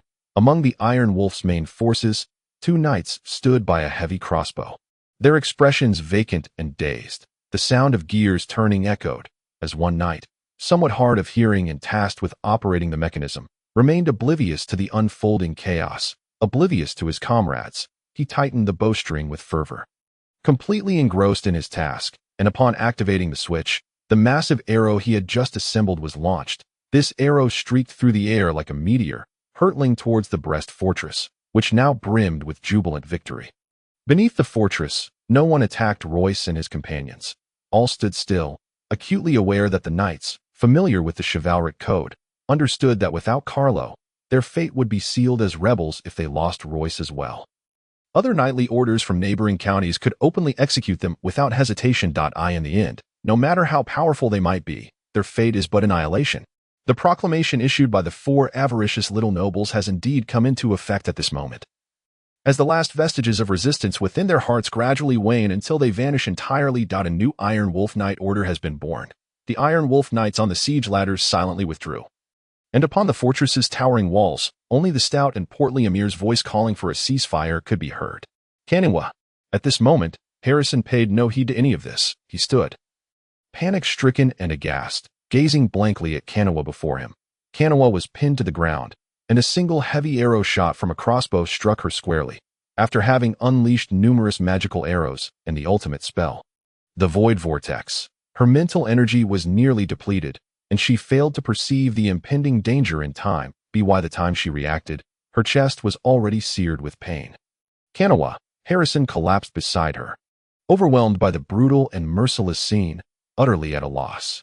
"O divine being, tell me what is happening. Royce, Royce, Royce. Where are you? Come quickly." The vitality in Kaniwa's eyes was rapidly fading. Her lips moved as if to utter something. Yet all that escaped her was a series of indistinct murmurs, accompanied by a relentless flow of warm blood. Emir, having heard the commotion, turned pale and hurriedly descended the siege ladder. Halfway down, he stumbled and tumbled to the ground. Clad in armor, he managed to struggle to his feet and ran towards Royce. The bewildered Iron Wolf Knights instinctively made way for him. "Royce, Kaniwa, she." The fervor on Royce's face vanished instantly as he barked a command. "Iron Wolf Knights, fall in. Stand by for orders." Royce mounted his horse and galloped towards the foot of the Brest fortress wall, with Harrison and Fern closely following, equally bewildered by the unfolding events. The scene at the fortress was enough to leave Royce incredulous, rendering him momentarily unable to move. Kaniwa reached out with one hand, faltering midway before it fell limp, her eyes devoid of luster, and thus she perished. In her final moments, she was unable even to touch Royce's hand. "Royce." Harrison, filled with guilt, called out once more, but lacked the courage to speak further. Royce took a deep breath and said, "Harrison, this is not your fault. You were merely her comrade, not her servant. You 3. Prepare to set out immediately. We will march on Wuching and deal with Hunter's third-rate mercenary band first. Then we shall properly attend to my sister-in-law." The heavy arrow was severed by Royce's blade as he bent down to lift Kaniwa's lifeless body. At that moment, Royce's heart felt hollow. Standing atop the fortress, cradling Kaniwa, he gazed down at the Iron Wolf Knights, who were swiftly regrouping, his eyes lost in confusion. "Royce, my dear nephew, I never imagined such a calamity would befall us. This girl, is she your woman?" Emir, bruised and battered, inquired from behind. Having just returned, and still catching his breath, Royce regained his composure and glanced down at Kaniwa, whose eyes remained unclosed. The tenderness and love reflected therein struck him as both foreign and terrifying.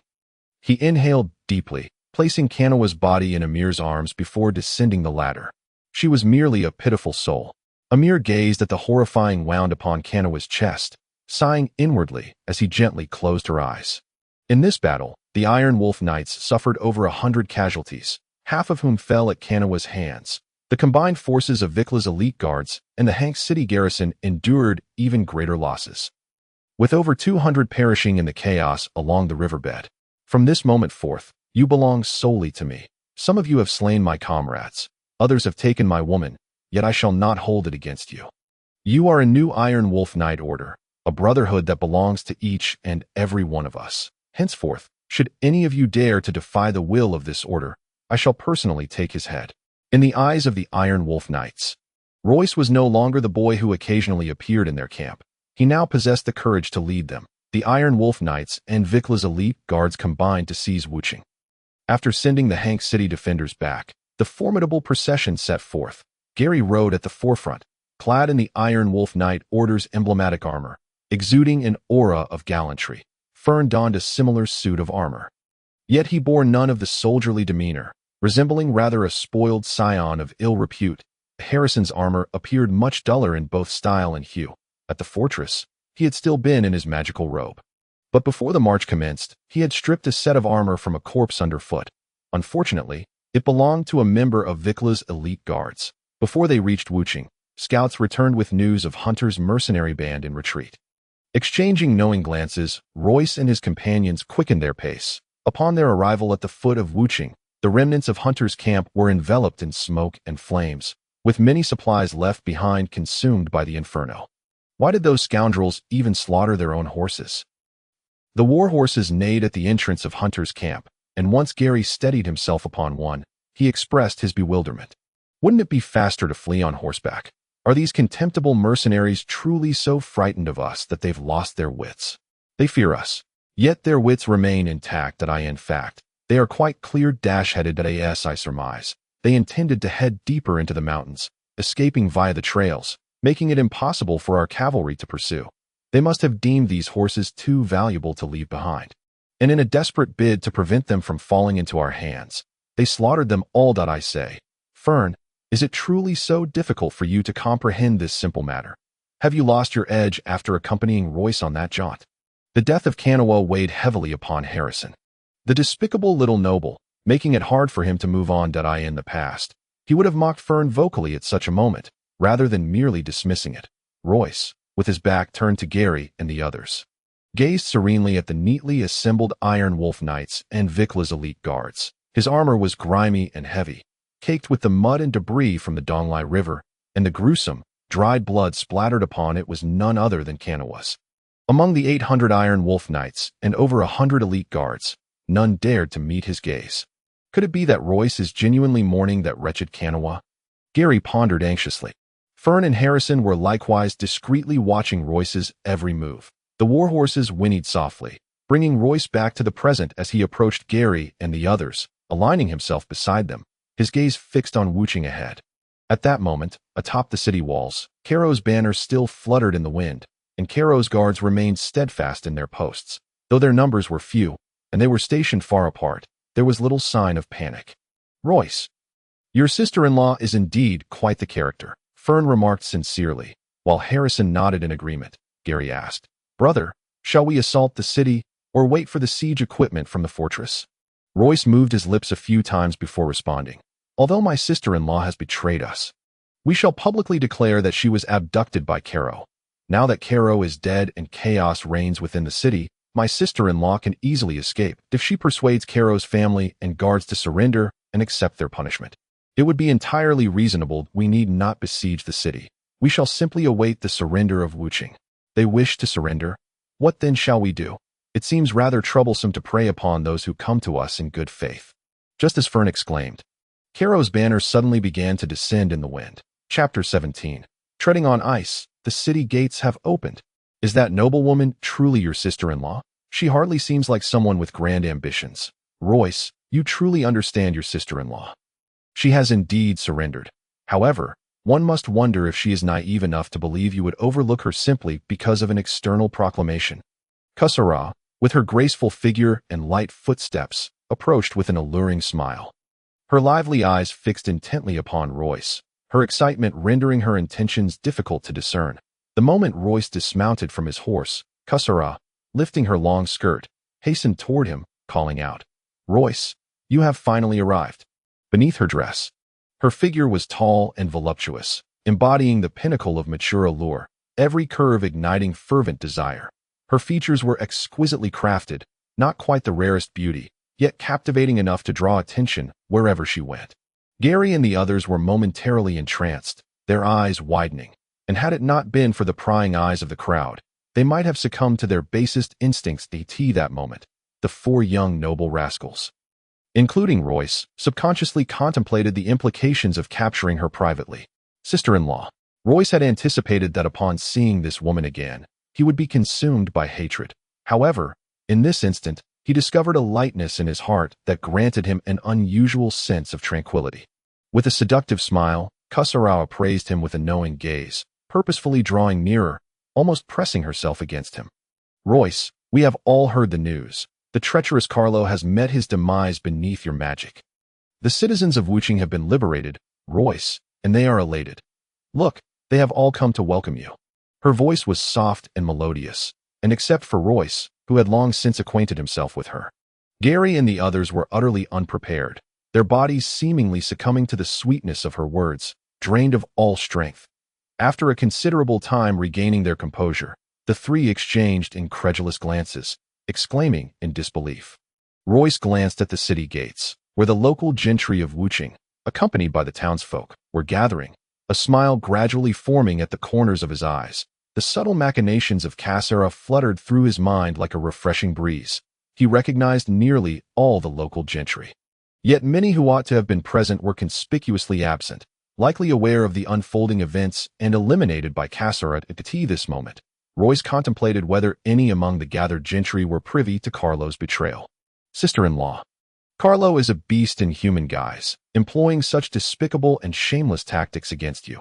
You have endured much suffering these past few days. Please, take some time to rest, and once I have dealt with the remaining matters, I shall return to offer my apologies. Cassera wished to say more, but was already shielded by two of Vikra's personal guards, ushering her away from Royce's side. If you believe I would be blinded by victory, then you are gravely mistaken, Royce thought to himself, suddenly striding forward and bellowing. Who among the soldiers of Wuching can step forward to represent them?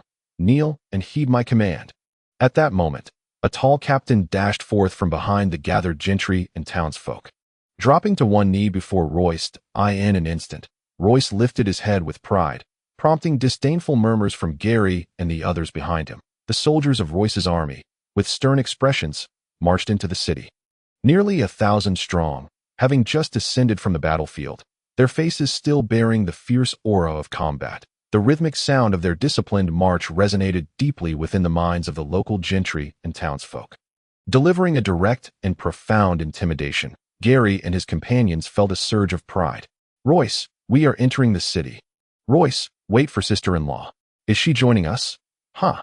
Royce, it seems your sister-in-law cares for you deeply. Royce, you must be cautious. Do not let outsiders bully your sister-in-law again. Royce secretly shook his head, wishing his three companions would display a modicum of restraint in such circumstances. He longed to slap them each across the face. Just past the city gates, a figure burst forth from the crowd, kneeling on one knee before Royce. Kalinxi. Royce's tone revealed his satisfaction. Royce, is this the troublemaker who set fire to the city that night? Furin leaned forward, his voice dripping with sarcasm. Kalinxi, is it? You are quite the talent. I, Furin, have high hopes for you. Meanwhile, Cassera watched Kalinxi with a gaze tinged with resentment. Kalinxi had taken charge of Wuching's defenses. The four of them were impatient to rush towards Carlo's residence. However, Carlo's family was absent, leaving only a few maids and servants within the estate. Gary and the others looked to Royce, awaiting his decision. Sister-in-law, you have been in Wuching. You must know the whereabouts of Carlo's family. Yes. Royce's tone was ominous. I have remained within this residence and have not seen the family of Captain Carlo. After his demise, I discovered that Carlo had another estate in Wuching, where his family is currently detained. Cassera's words bore a hint of sorrow, in the absence of outsiders. Her eyes revealed unease and regret, devoid of any pretense. Then please, sister-in-law, lead us there. The war has concluded, Royce. Why the haste? They have fallen into our hands. They cannot escape now that sister-in-law has already instructed the servants to prepare some hot tea. We can drink and then depart. The longer they delayed, the more pressure mounted within Cassera, and she began to feel a sense of panic. With no outsiders present, Royce had no inclination to indulge her theatrics, his gaze fixated on the teacup brought forth by a maid. Cassera seized the cup and drank fervently, increasingly so, until she ultimately tipped it over, her heaving chest rising and falling rapidly. Furin was entranced by the rise and fall of her bosom, momentarily dazed and confused. Yearning to lift the cup for himself, Gary shot him a fierce glare. You're a man. If you wish to drink, have some brandy, not tea like a girl. Furin, startled, appeared somewhat perplexed, sheepishly placing the teacup down. Let us go. Sister-in-law, father awaits our news in Hank City. We must resolve this matter swiftly.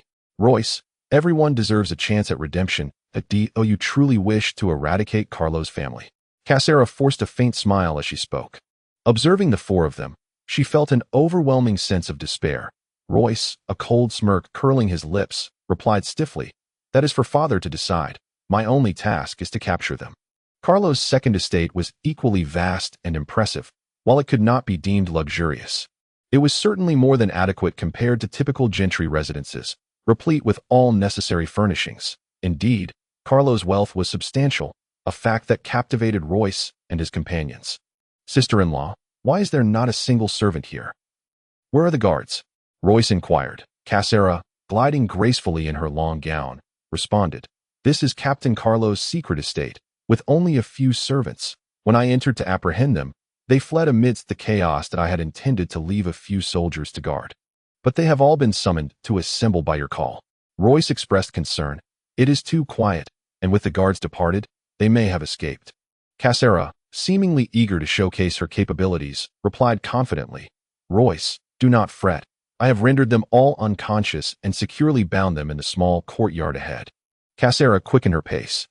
Leading the way to the courtyard, Royce maintained his speed, while Gary and the others, having heard of Carlo's 2 daughters and a daughter-in-law, could barely contain their impatience. Upon entering the small courtyard, Royce saw that Cassera had already reached the center, hurriedly attempting to open the door to a room. Just as he took a couple of steps, Harrison, lagging behind, had yet to enter the courtyard. With his exceptional perception, Royce immediately sensed something amiss within the room. Calling forth one of the 50 finely crafted shields he had recently reclaimed, he warned, "There are archers within. Retreat quickly."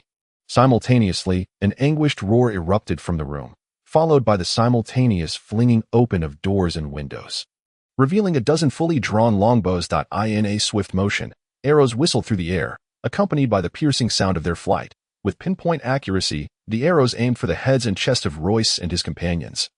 Yet none could penetrate the finely crafted shields. The force of the arrows sent a jolt through Royce's arms, and as the archers adjusted their aim downwards to target their feet, Royce and his companions had already retreated to the sides of the courtyard entrance. "Did you discern their identities?" Royce's voice was icy. Having come perilously close to death once more, beads of cold sweat dotting his brow. "I only caught a fleeting glimpse. It appeared to be that rabble from Hunterler. Your sister-in-law is truly ruthless." "Royce, you were right. One misstep, and she might have devoured us without leaving a bone." Gary gasped, still shaken. "Royce, thanks to your vigilance, we would have met our end here." Harrison added, still recovering from the shock, "They will pay dearly for seeking our lives. It shall come at a steep price. Foreign, go outside and call for reinforcements. We must encircle this place and ensure they do not escape." "Gary, Franco, can you cast spells from behind the wall?" "Not possible. It requires immense mental fortitude to sustain." "Then guard the entrance and protect me." As soon as the words left his mouth, Royce began to chant a spell for magic arrows that he could also opt to unleash the vortex of nothingness, which would encompass the room within the small courtyard, but doing so would likely leave no survivors. In a matter of moments, Royce had felled 5 archers, yet it was evident that the exertion had taken its toll, the mental strain of casting spells from behind the wall proving even more taxing. During this time, Gary had peeked out, only to be greeted by 7 or 8 merciless arrows, causing him to retreat in humility. "We will remain here and capture those inside alive. We shall not kill them. This time, I intend for Hunterler's mercenary band to bleed heavily. Should they refuse to pay the ransom, I will sell the living as slaves." After slaying 5, his anger dissipated, and he sought an excuse for his inability to cast more magic arrows. "This courtyard cannot have a back entrance. If they escape, we shall suffer great humiliation. Something feels off. Royce, your sister-in-law is not the type to await capture. She should have charged out by now." Gary remarked, puzzled. "Indeed, something is amiss." Harrison muttered, "As they anxiously awaited." Foreign summoned the Iron Wolf Knights. Within the courtyard were scarcely 20 archers, yet he dramatically called forth over 100 knights, their numbers darkening the courtyard and creating a tremendous commotion. "We require them alive. No harm shall come to them without orders." Royce increasingly embodied the demeanor of a sovereign, and once more he deployed the finely crafted shields from his spatial ring. The knights, evidently far more experienced than Royce and his companions, dismantled the courtyard walls, using their shields for protection as they surged forward. Surrounding everyone within close quarters, the bow and arrow failed to exert any formidable power. Amidst the loud shouts and threats from the knights, the archers found themselves helplessly surrendering. Indeed, They are from the Hunter Mercenary Corps. Haha. Gary leered maliciously at the nearly 10 survivors, his gaze causing them to break into a cold sweat. Take this trash away. Before nightfall, I want each of them to hold a position within the Hunter Mercenary Corps. Dare to remain and ambush me. Humph. Moreover, conduct a thorough search of the entire estate, leaving no corner unchecked. Report any findings immediately. Royce commanded with methodical precision. Once the knights had withdrawn, Royce turned to face the dazed Cassera. Sister-in-law, you have ultimately lost. Gary exchanged glances with Harrison, both astonished that Cassera had collapsed so utterly. Chapter 18. The reason Cassera, in a haze, only began to regain her senses when she found herself seated on a grand bed. The room was enveloped in darkness, void of sound. Heavy, slow footsteps approached, the door creaked open, and then swiftly closed. The newcomer silently lit a candle. Although the light was dim, Cassera struggled to adjust after a considerable time.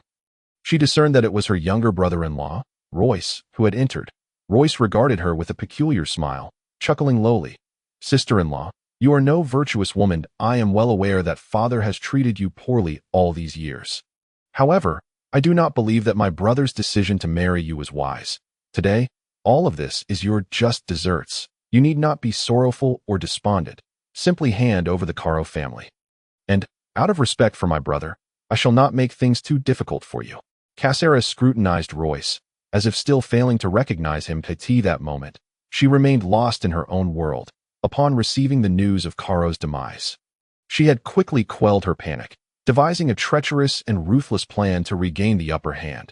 Everything unfolded in an orderly manner. The majority of the Hunter Mercenary Corps had retreated down the rugged mountain path, while 15 Corps members mingled into the city amidst the chaos, executing their plans discreetly, so much so that even Caro's loyal guards remained oblivious, thus eliminating the risk of Royce uncovering their charade. She forced herself to remain calm, patiently awaiting Royce's arrival. Surrendering to the city gates was both an act of submission and a prerequisite for her strategy, while serving tea to herself was intended to lower his guard. However, this tactic proved only marginally effective, though fortunately it did not present a flaw. Before Royce had even reached the center of the courtyard, he sensed something amiss, accurately deducing that archers were concealed within the room. How had he discovered this? Cassera was unclear about the specific capabilities of mages, yet she could not believe that Royce, at his current level, possessed such insight. This plan had garnered the endorsement of the commander of the Hunter Mercenary Corps and numerous key figures. Those individuals were seasoned.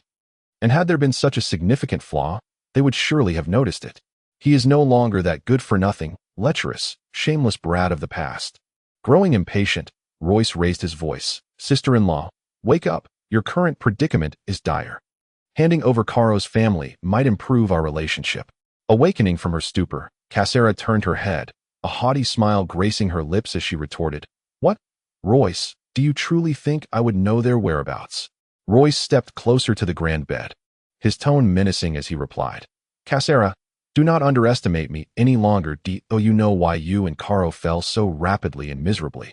It is simply because you believed I was still that inept little boy. From the outset, you never considered the possibility of defeat. You did not, and Caro certainly did not. Under such circumstances, would he have gone to the trouble of hiding his family? You are well aware of Caro's family. For it was you who concealed them, intending to use this estate to ambush us. That I must admit, my sister-in-law. You have an uncanny knack for finding secretive locations. We have searched the entire city and found nothing. Caro's family are the most heinous accomplices, and father will never forgive them. To be frank, Cassera, my 3 brothers have already set their sights on Caro's daughters-in-law during their journey to Donglai County. They are certainly not righteous knights. If you refuse to hand over those women, I cannot guarantee that I won't cast you into their clutches. Cassera's expression turned incredulous. Are you suggesting that your friends should violate me? Royce, how dare you utter such words? How can you face your deceased brother? You must recognize who you truly are, my sister-in-law. Just after my brother's death, you immediately stepped forward to betray his family, intent on their destruction. You have no right to speak of honor. Royce surged forward, gripping Cassera's chin, and shouted, Cassera, you are a complete vixen. Simply because you carelessly lured Caro's family out of Hank City, how many soldiers and civilians have lost their lives in vain? Cassera twisted her slender neck. Realizing she could not shake off Royce's grip, defiantly, she swept his hand away and stood up from the bed. In truth, I have longed to do something to you. Understand this, Cassera. You are indeed a captivating woman now. However, I do not wish to take action that Caro's family is of no relation to you. You need not protect them. Dream on. Royce, I am a woman without a future. I will not willingly hand over 3 pitiful girls to you. I, Cassera, am certainly no virtuous person, but you are even more wretched that I am fully aware of your actions while masquerading as a tax collector. Royce, you are a beast, a demon. Await your fate, for one day you shall descend into hell. Royce chuckled coldly, and as she finished her tirade, he suddenly struck her with a fierce slap, sending Cassera sprawling back onto the bed. Suppressing his rage, he ground his teeth and muttered indistinctly, I do not wish to have to torture you before obtaining what I desire. My sister-in-law, please do not act like a petulant little girl. Yes, I am being petulant. Cassera struggled to rise from the bed once more, blood staining the corner of her mouth from Royce's blow. I have suffered in silence for so many years, and now I am utterly defeated. Royce, my little uncle, I will not grant you your wish. Royce, enraged, shouted, his eyes bulging as he reached for her chest. With a sharp tearing sound, Cassera's dress was ripped open, revealing her soft undergarment beneath. Royce was not simply pretending. His patience had evidently reached its limit. The undergarment was also torn away amidst Cassera's cries, her ample bosom laid bare before him. Shimmering white in the light, the deep valley between them igniting his longing. Cassera desperately shielded her modesty, yet she was no match for Royce's strength. Her hands repeatedly pried away from her chest. Royce, what are you doing? You beast, I am your sister-in-law. Breathing heavily like an aroused bull, Royce roared. Will you speak or not? You wish. They are hidden by me, but I refuse to divulge their location. Let's see what you, beast, can do to me. A murderous glint flickered in Royce's eyes. He seized Cassera's neck in a vice-like grip, the pressure rendering her breathless and causing her to cough violently. His right hand, meanwhile, was unrelenting, ruthlessly stripping her bare.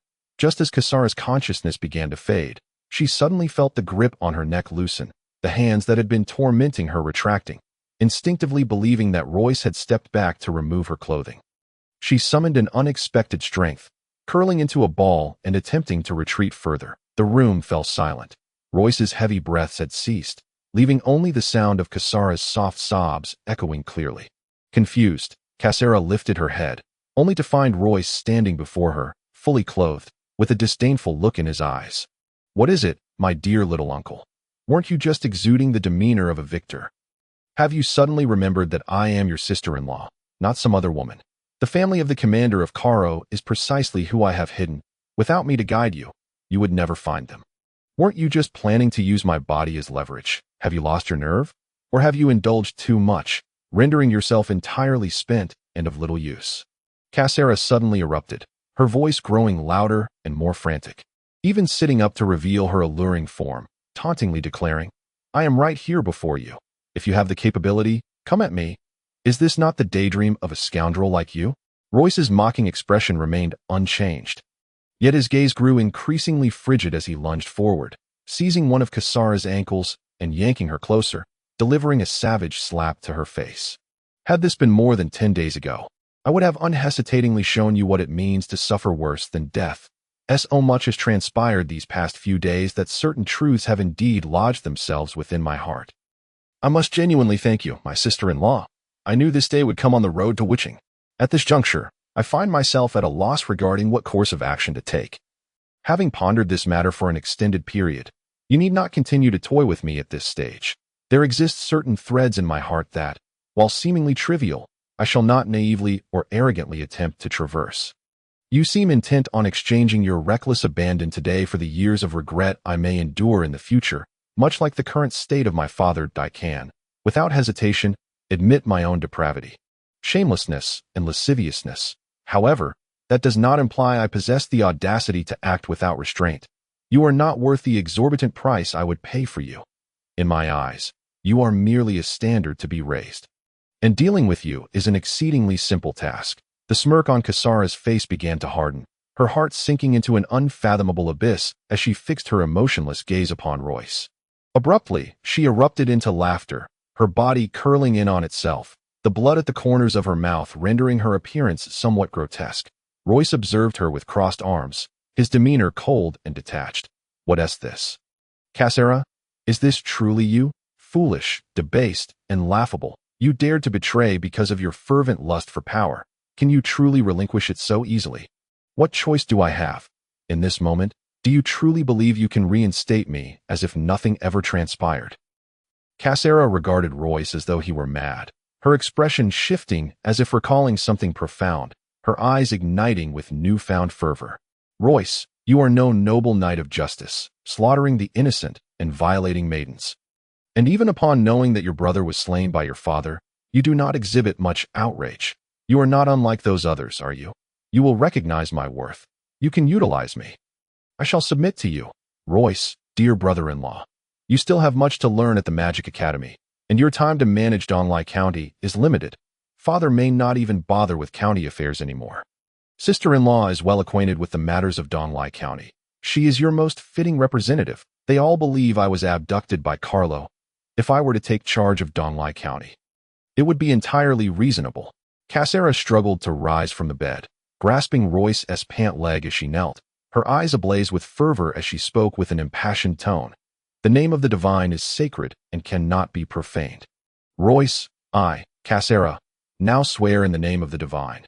I shall be loyal to you henceforth. Should I harbor rebellious thoughts, may I suffer divine retribution and demonic torment, I shall devote myself entirely to managing a new Donlai County for you.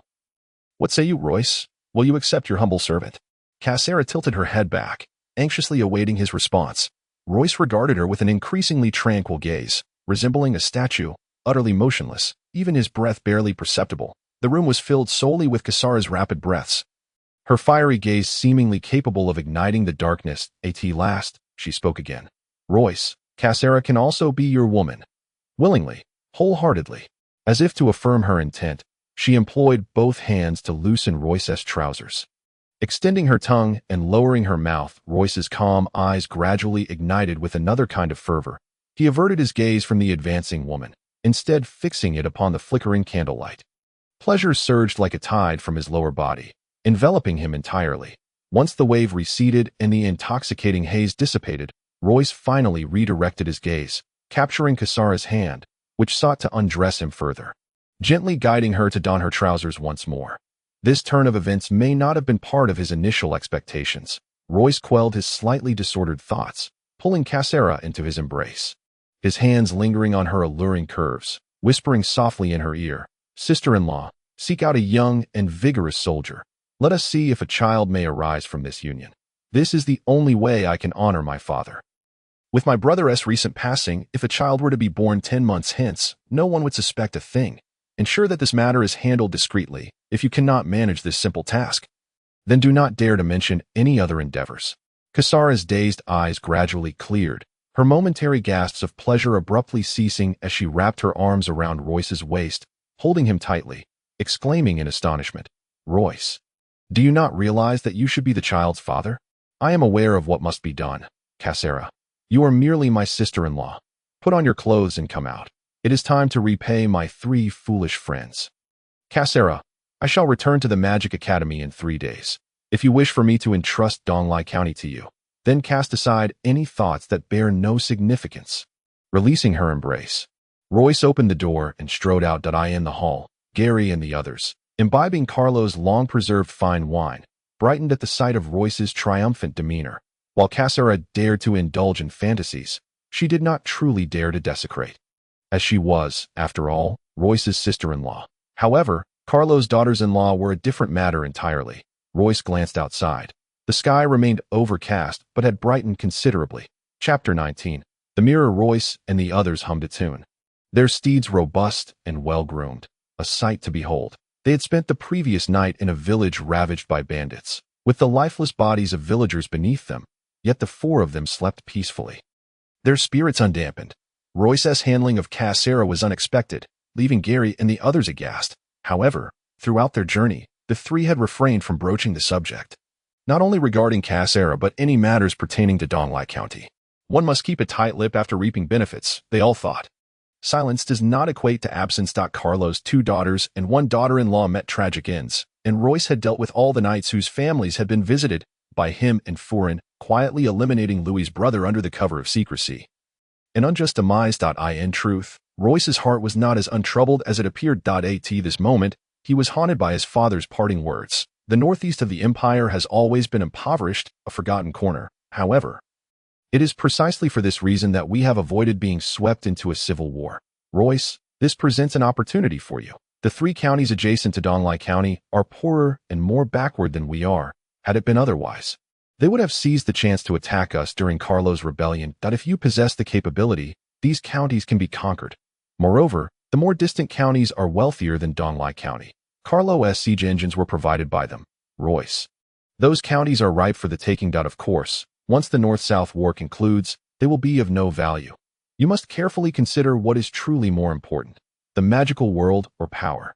The old count possessed keen insight, having long since resigned himself to death. This was the only matter he chose to mention, neglecting all else. Consequently, Royce felt an intensified sense of urgency. For a moment, he even contemplated abandoning the Magic Academy to embark on a grand endeavor. Another pressing concern weighing on his mind was the death of Kanawa. Kanawa was jointly funded by the Empire and the Magic Academy, and now that he had met with an unexpected demise, Royce felt utterly unmoored. It is utterly impossible for me to compensate. That would amount to thousands of gold coins, Royce repeatedly reminded himself, fully aware that this matter could potentially involve Kanawa's family, and he feared he might relent, prompting him to keep such thoughts at bay. Let us ascertain the situation first. We shall reconvene this evening, Gary suggested, rubbing his cold hands together, as Sesburg was far colder than Donglai County. Having just returned, the 4 were still unaccustomed. Upon entering the city, they promptly sold their steeds, opting for gold coins, which were far more practical. Forin headed to the Swordsman Academy. Gary ventured to the Pilderberg Group's branch within the Magic Academy. Franco sought their shared mentor, and Royce made his way to Master Naberman's abode in the Magic Academy. Only this eccentric old man could advocate for them. The 4 young nobles had spent over 2 years together. Their cooperation seamless, each believing their roles were clearly defined. This time, Royce did not avoid the bustling streets as he strode confidently among the throng of students. As the lord of the land, he expected to radiate brilliance and confidence. Yet in truth, his heart raced with a sense of disquiet, and he needed to take several deep breaths to convince himself not to flee. Before dusk, the 4 finally reconvened in their dormitory. Forin had learned that Barlow Paolo, who had once been cuckolded by Gary, and the Lord's son Abd Adam were frequently seen together, having quietly slipped away from the academy for over 10 days. Their primary mentor, Professor Faisal, had issued a warning that the 4 would face severe punishment according to the academy's regulations, instilling fear in Harrison and causing him to exercise caution. The news from the Pilderberg Group appeared somewhat peculiar. The information Royce had submitted was mysteriously missing, which was exceedingly irregular. The Lord's son is involved. We are in for trouble, the 4 realized without needing to speculate further. This information had come from Gary, who had pondered the situation thoroughly. He was the first to speak. The Pilderberg Group is no ordinary club. It has its own sacred and inviolable rules, and even an emperor would not dare to breach them lightly. If we can obtain evidence, Ab will undoubtedly be expelled from the Pilderberg Group. The words may be spoken, yet even Gary himself harbors doubts about striking a blow against Abud in this matter. Setting aside his identity as the son of a city lord, he is a full member of the Bilderberg Group, which affords him numerous advantages compared to Gary and the other 2, who are mere ordinary members. He possesses a vast network of connections, making it exceedingly easy for him to erase any traces. Royce remained silent, contemplating how to submit the necessary documents once the current crisis had passed. He moved his lips and said, "Our energies are limited, and there are more pressing matters at hand. I have also discovered some peculiarities. Master Naberman appears to be engrossed in some grand project, behaving erratically to the point that I barely recognized him. His focus seems solely on that unknown endeavor, and logically, one would expect that small building to be in disarray, yet today I found everything meticulously organized, which is highly illogical. After several inquiries, I learned that a student named Jyalagan is responsible for this. He has taken advantage of our absence to gain Master Naberman's trust. With ulterior motives. I noticed that Master Naberman's mind was elsewhere, and he did not mention Paris. So it seems this matter must rely solely on our own efforts." Gary wore an expression of deep concern, saying, "I am familiar with Jyalagan. He is an exemplary student from the alchemy department. Somewhat renowned, and Master Naberman is one of his mentors. He is not a noble. Rather, he is a commoner, which makes his flattery of the old master somewhat understandable, albeit rather timely. Friend questioned, could it be that Abiud is once again intervening? It wouldn't be difficult for him to exert control over this commoner. But do you truly believe he would forsake his indulgences and devote such energy to countering us? Harrison interjected. The situation concerning Principal Faisal is far more critical, if it is reported. And the academy handles it formally. We would all be expelled. Having discreetly left the academy for over 10 days, the situation, initially manageable, now seemed to reveal that Abiud's faction was deliberately exacerbating matters, leading to a collective sense of foreboding. They had previously hoped that Master Naberman might intercede, but it now appeared that until he had completed his grand project, he would not entertain any other discourse. This predicament was urgent. If expelled from the academy, all other concerns would become moot. After contemplating for a considerable time, Royce spoke. The law can still prevail over regulations. Only the naive and innocent wait patiently for punishment. Most matters in this world revolve around self-interest. Can we not recognize this yet? We must act before Faisal reports anything. We need to win him over, and this must be done today. Friend, deep in thought, expressed his worry. But if Abiud intervenes, do not expect a few hundred gold coins to suffice. Royce, evidently having considered this aspect, replied without hesitation. Though his father controls Seisberg, he cannot wield absolute power within the Magic Academy. Over the past 2 years, through discussions with Master Naberman and by exploring the library, I have gained some insight into the Academy's hidden matters. Our Magic Academy, like others in the Empire, originated from a magic guild. Ever since the emergence of the Church of Light, which ruthlessly eliminated the majority of wizards, the Magic Guild has been utterly decimated. The lesser wizards that survived, with the support of various empires, established magic academies to gradually regain their strength. Thus, no magic academy is under the control of any empire. The reason we are able to study magic here is that our academy is fulfilling its obligations to the empire. The academy possesses its own power, which is a mere fantasy to contend against the Church of Light, one that we are not yet privy to. Each magic academy operates independently, and it will not be so easy for Abiud to bring us down here. This was the first time Gary and the others had heard such information, and they found it difficult to believe. After a brief moment, they speculated that if the major magic academies had originated from magic guilds, then the swordsman academies must have similarly stemmed from swordsman guilds. The Church of Light's ability to dismantle such colossal entities was staggering. Faisal is known for his integrity and stubbornness. It is likely that Assad is leveraging this trait to complicate matters for us. It would not be easy to directly bribe him. We must first approach other mentors, Gary exclaimed, rising from his seat, but Royce's expression remained grave as he pondered. For now, we have a crucial task ahead. We must ascertain whether Jayalagan is indeed acting on Abiud's behalf. If so, it would indicate that Abiud has launched a multifaceted assault against us. Though we find it improbable, we cannot dismiss this possibility. Harrison nodded in agreement. That is indeed the case, if it truly is Abiud. We must prepare ourselves for bribing the mentors. Jayalagan will not readily divulge this information. If we confront him directly within the academy, we may find ourselves in trouble. Royce, what do you propose we do? Friend inquired. Royce bit his lip, exhaling before responding. Jayalagan is a commoner. He fears expulsion even more than we do if we approach him correctly. Even his father would compel him to disclose the truth. We must act swiftly. Let us proceed at once and rest afterward. Chapter 20. Return to the circle. The bushes rustled as a figure was abruptly pulled into their midst, a cold hand immediately clamping over their mouth. And the individual was firmly restrained, unable to move. Gary, towering in stature, had managed to subdue Jayalagan from behind, while the icy hand belonged to Fryn. Royce and Harrison calmly wrapped various brightly colored undergarments around Jayalagan's head and waist, draping them across his neck and arms, even stuffing a few into his trousers. Jayalagan, bewildered by their intentions, struggled in fright. Royce spoke in his usual tone, devoid of urgency. Go ahead and scream. The louder, the better. Deity would be ideal if you could summon the entire academy. Harrison brandished a fiery red thong before Jayalagan, shamelessly taunting. Do you recognize this? These are the intimate belongings of the academy's female students.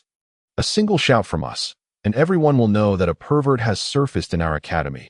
making your expulsion a mere kindness. Upon hearing this, Jyalagan intensified his struggles, terror evident in his eyes. Speak.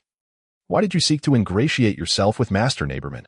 Do not attempt to fabricate lies to deceive us. We can make your life miserable, leading to your expulsion and ruin, leaving you with no trace of existence, Royce threatened.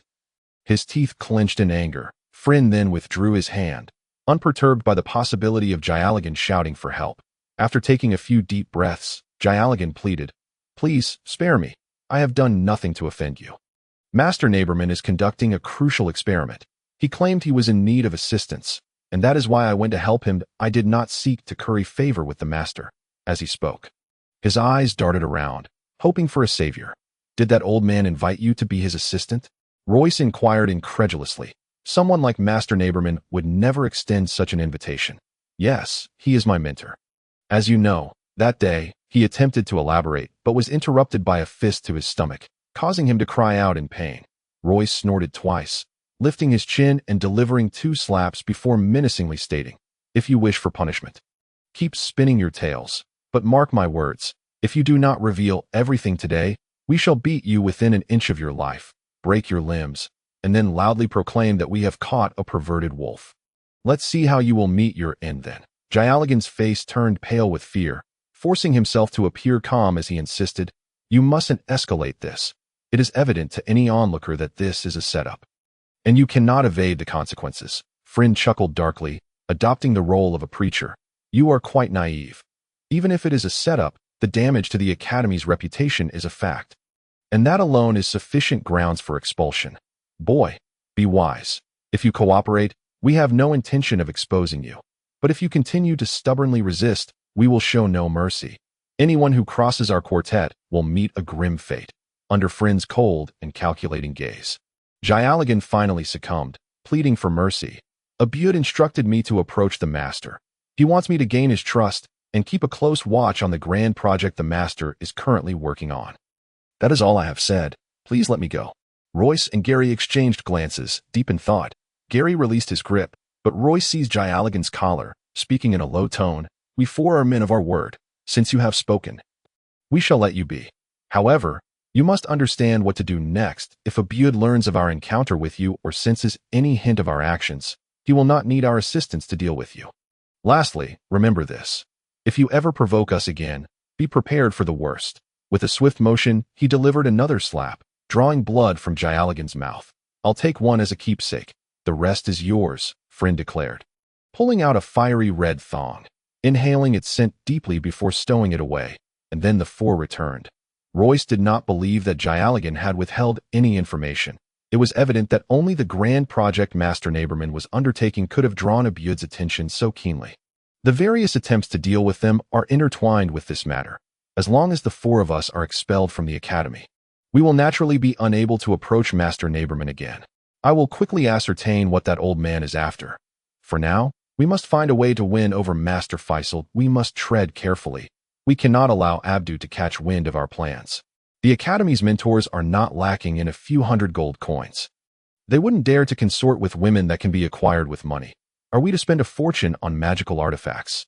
That would be too much of a loss. Gary lamented, reclining on his large bed, a slight headache plaguing him. Harrison discreetly glanced at the 100 or so gold coins he had on him, all of which he had brought back from Donglai County. With his skills, he could have amassed even more. But Donglai County was after all the domain of Royce, so he had refrained from taking too much, feeling a pang of regret before saying it would take no less than a few thousand gold coins to sway them. I suggest we avoid relying on gold. It simply isn't worth it. Such trifles were typically within the expertise of the 4 of them.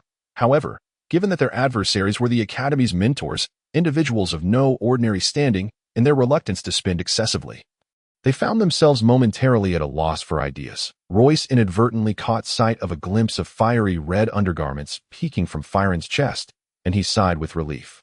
Master Angus, well versed in magical theory, is known for his lecherous nature. Daiti is said he has long had eyes for the beautiful widow, Lady Melita, who is also our esteemed mentor Melita. Is there any truth to this? Royce inquired softly. What man wouldn't covet Lady Melita? Royce, you must have seen that enchantress. Otherwise, you wouldn't be asking such a question. She is not only the widow of the late General Turt, a paragon of the Empire, but also a renowned mentor at our academy. Her status uniquely elevated. Those fortunate enough to be her students are all remarkably gifted, their talents striking that a person like us would not even warrant her glance. Brother, you have no idea. The three of us once endured a 3-day vigil just to catch a glimpse of her. Gary exclaimed. Unable to conceal his excitement, Royce's expression hardened as he resolved. That is good. Tomorrow I shall devise a plan to infiltrate her courtyard and steal some of her personal belongings, which I will then discreetly present to Angus. At that point, he will surely advocate for us. Firen whispered. This is a grave offense. If caught, expulsion from the academy is certain, and she might even be able to find an excuse for her admirers to eliminate us. You must consider this carefully. Gary pondered for a long while before responding. Brother, your mental fortitude has greatly improved of late, and your vigilance is commendable. Lady Melita takes time each day to attend to her students. We can seize the opportunity while she is away to slip inside. We will keep watch for you. If we proceed with caution, we should be fine. However, if we are truly apprehended, it would mean certain doom. The consequences of being caught are indeed severe, but I am not so easily apprehended. Should anything go awry, I will retreat to Donglai County and attend to matters there. Thus, it is settled. Tonight we shall rest well, procure some fine food and drink, and prepare for tomorrow's endeavor. Lady Melita, this stunning widow, had scarcely married General Turt before she faced the devastating blow of widowhood. Turt, a commoner by birth, was a military genius, a man of great stature. However, he died young, never having had the chance to establish a foothold within the vast and complex power structures of the empire. After his death on the battlefield, Lady Melita found herself without a formidable ally to rely upon amidst the ambitions of the continent's powerful figures, had she not held steadfast to her virtue and remained loyal to her role as a wife. Being a formidable sorceress and a mentor at the Magical Academy, she might have long since become someone else's concubine, the admirers vying for Lady Melita's affection, including figures of the caliber of Count Bosun. The Lord of Seisberg could fill a considerable list. Royce was acutely aware that if he were caught, it would mean certain death. Even if he managed to flee back to Donglai County, he would eventually be brought back. In the stillness of the night, after a period of contemplation, he concluded that his life was of utmost importance, and he could not act impulsively. He resolved to assess the situation on the morrow while simultaneously devising alternative plans. Preparing himself for the possibility of returning empty-handed, the next morning, concealed within the underbrush, Gary and the others remained motionless. This area was hardly one frequented by students, if discovered. They would undoubtedly attract the attention of those with ulterior motives. Lady Melita's secluded courtyard was tranquil and elegant, adorned with flowers, and even in the heart of winter, rare blossoms were still in bloom. Before they could infiltrate, Royce seemed to catch a whiff of the alluring fragrance wafting from her bedroom. In that moment, his mind was filled with thoughts of desire. Royce scaled the icy wall and slipped through a partially opened window into Melita's abode. It appeared devoid of any security measures. However, if a sorceress were indeed present, it would be an impregnable defense. Royce pondered that if this widow were hiding a man within, he would be walking straight into a trap. The small building comprised 2 stories. Its exterior charmingly delicate, while the interior's simplicity featured walls adorned with art and writings pertaining to magical court affairs. The cold, stark floor was paved with unyielding tiles, reinforcing the impression that Lady Melita was indeed a true widow of icy demeanor. Royce lamented the missed opportunity as he pushed open a small door to discover the bathroom. The bathroom was spacious, maintaining a similarly austere ambience. Upon his first glance, Royce was taken aback, his body aflame with desire. As he beheld several items of Lady Melita's intimate apparel hanging in the corner, at that moment, his imagination conjured images of those garments adorning the figure of the exquisite widow. He had never before yearned to see a woman so desperately. Rising on his toes, he removed one piece after another, unable to resist burying his face within them, inhaling their intoxicating scent. In his meticulousness, he did not forget to retrieve a long skirt hanging nearby to present as evidence to Angus regarding the source of the intimate garments. Upon returning to the main hall, he could no longer suppress his urges and stealthily ascended to the 2nd floor, slipping into Melita's bedroom. Her bedroom was equally simple and cold, the soft bedding a muted gray. A small table before the bed was cluttered with several volumes, all dense tomes on advanced magic. The most disheartening sight was the memorial for General Turt at the foot of the bed. Royce cursed his misfortune as he rifled through the drawers. Finding nothing of a more personal nature, it then dawned on him that, as a sorceress, Lady Melita would possess a storage ring, which likely contained her more private belongings. That moment, Royce found himself increasingly intrigued by the widow. Contemplating her emotional and physical state during moments of solitude, longing, and unfulfilled desires, with his discerning eye, he could surmise much about her true circumstances. After thoroughly surveying the bedroom once more, he suddenly realized that this entire setup might have been meticulously orchestrated by Melita herself. If he could infiltrate her space, then her admirers could surely afford to do the same, employing professionals far more skilled than he in such matters. However, those individuals would merely seek to observe, probing the environment to glean insights into Melita's psyche, rather than engaging in the nearly obsessive behavior he was exhibiting. Thus, it seemed that this widow possessed considerable intellect. Recognizing the urgency of the situation, Royce felt it prudent to withdraw that if Master Faisal were to learn of their return, he would undoubtedly summon them to report immediately, and by then, it would be too late. Royce hastened to find Angus, presenting his extraordinary gift, ultimately securing Angus's genuine assistance. The four of them finally breathed a sigh of relief. Chapter 21. Unintentional matters with the pressing matter resolved and their pockets lined with over 100 gold coins. Gary and the others soon found their minds drifting away from the academy and towards the alluring maidens of Seisberg. For Royce, the situation regarding Kanawa proved to be more intricate, as it pertained to the academy's tangible interests, a matter not easily resolved with mere words. Perhaps only through employing certain measures could he persuade his most familiar ally, Master Neighborman, to expend significant effort on his behalf. After considerable mental exertion in devising a plan, he finally allowed himself to sleep. The following morning, Royce intercepted Gary and the others, repeatedly urging them to locate Abdu and convey their willingness to curry favor with him. Abdu is anxious about the impending grand endeavor of Master Neighborman. Today, I will drive Galagon away and obstruct his path to the Master. Consequently, Abdu will have no choice but to rely solely on us as long as we can delay him for a time and prevent him from hastily involving himself in Paris's affairs. We will have the opportunity to eliminate all our troubles and deal him a severe blow.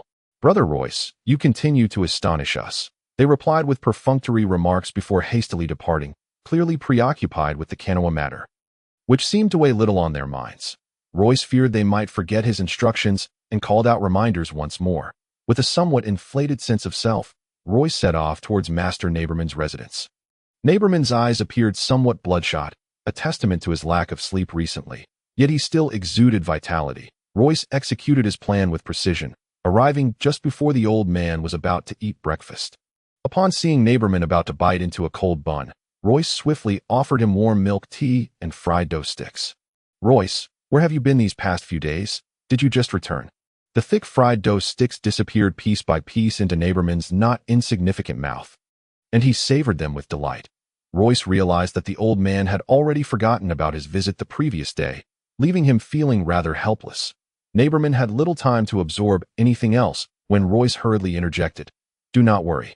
Master, that a rebellion occurred in my father's territory quite suddenly, and I had to return. That it has now been quelled, and I have just returned. This time, I have brought back a considerable selection of local specialties, which I have already organized for you. Master, are you currently engaged in a significant experiment? I have ample time these days and am at your service as an assistant. As he spoke, he observed the old man. Neighborman, now devoid of his earlier convolutions, replied joyfully. Of course, I would like you to assist me. Garrigan is clumsy and has an incessant tendency to chatter, which is truly exasperating. You cannot imagine how much I have missed you in these past few days.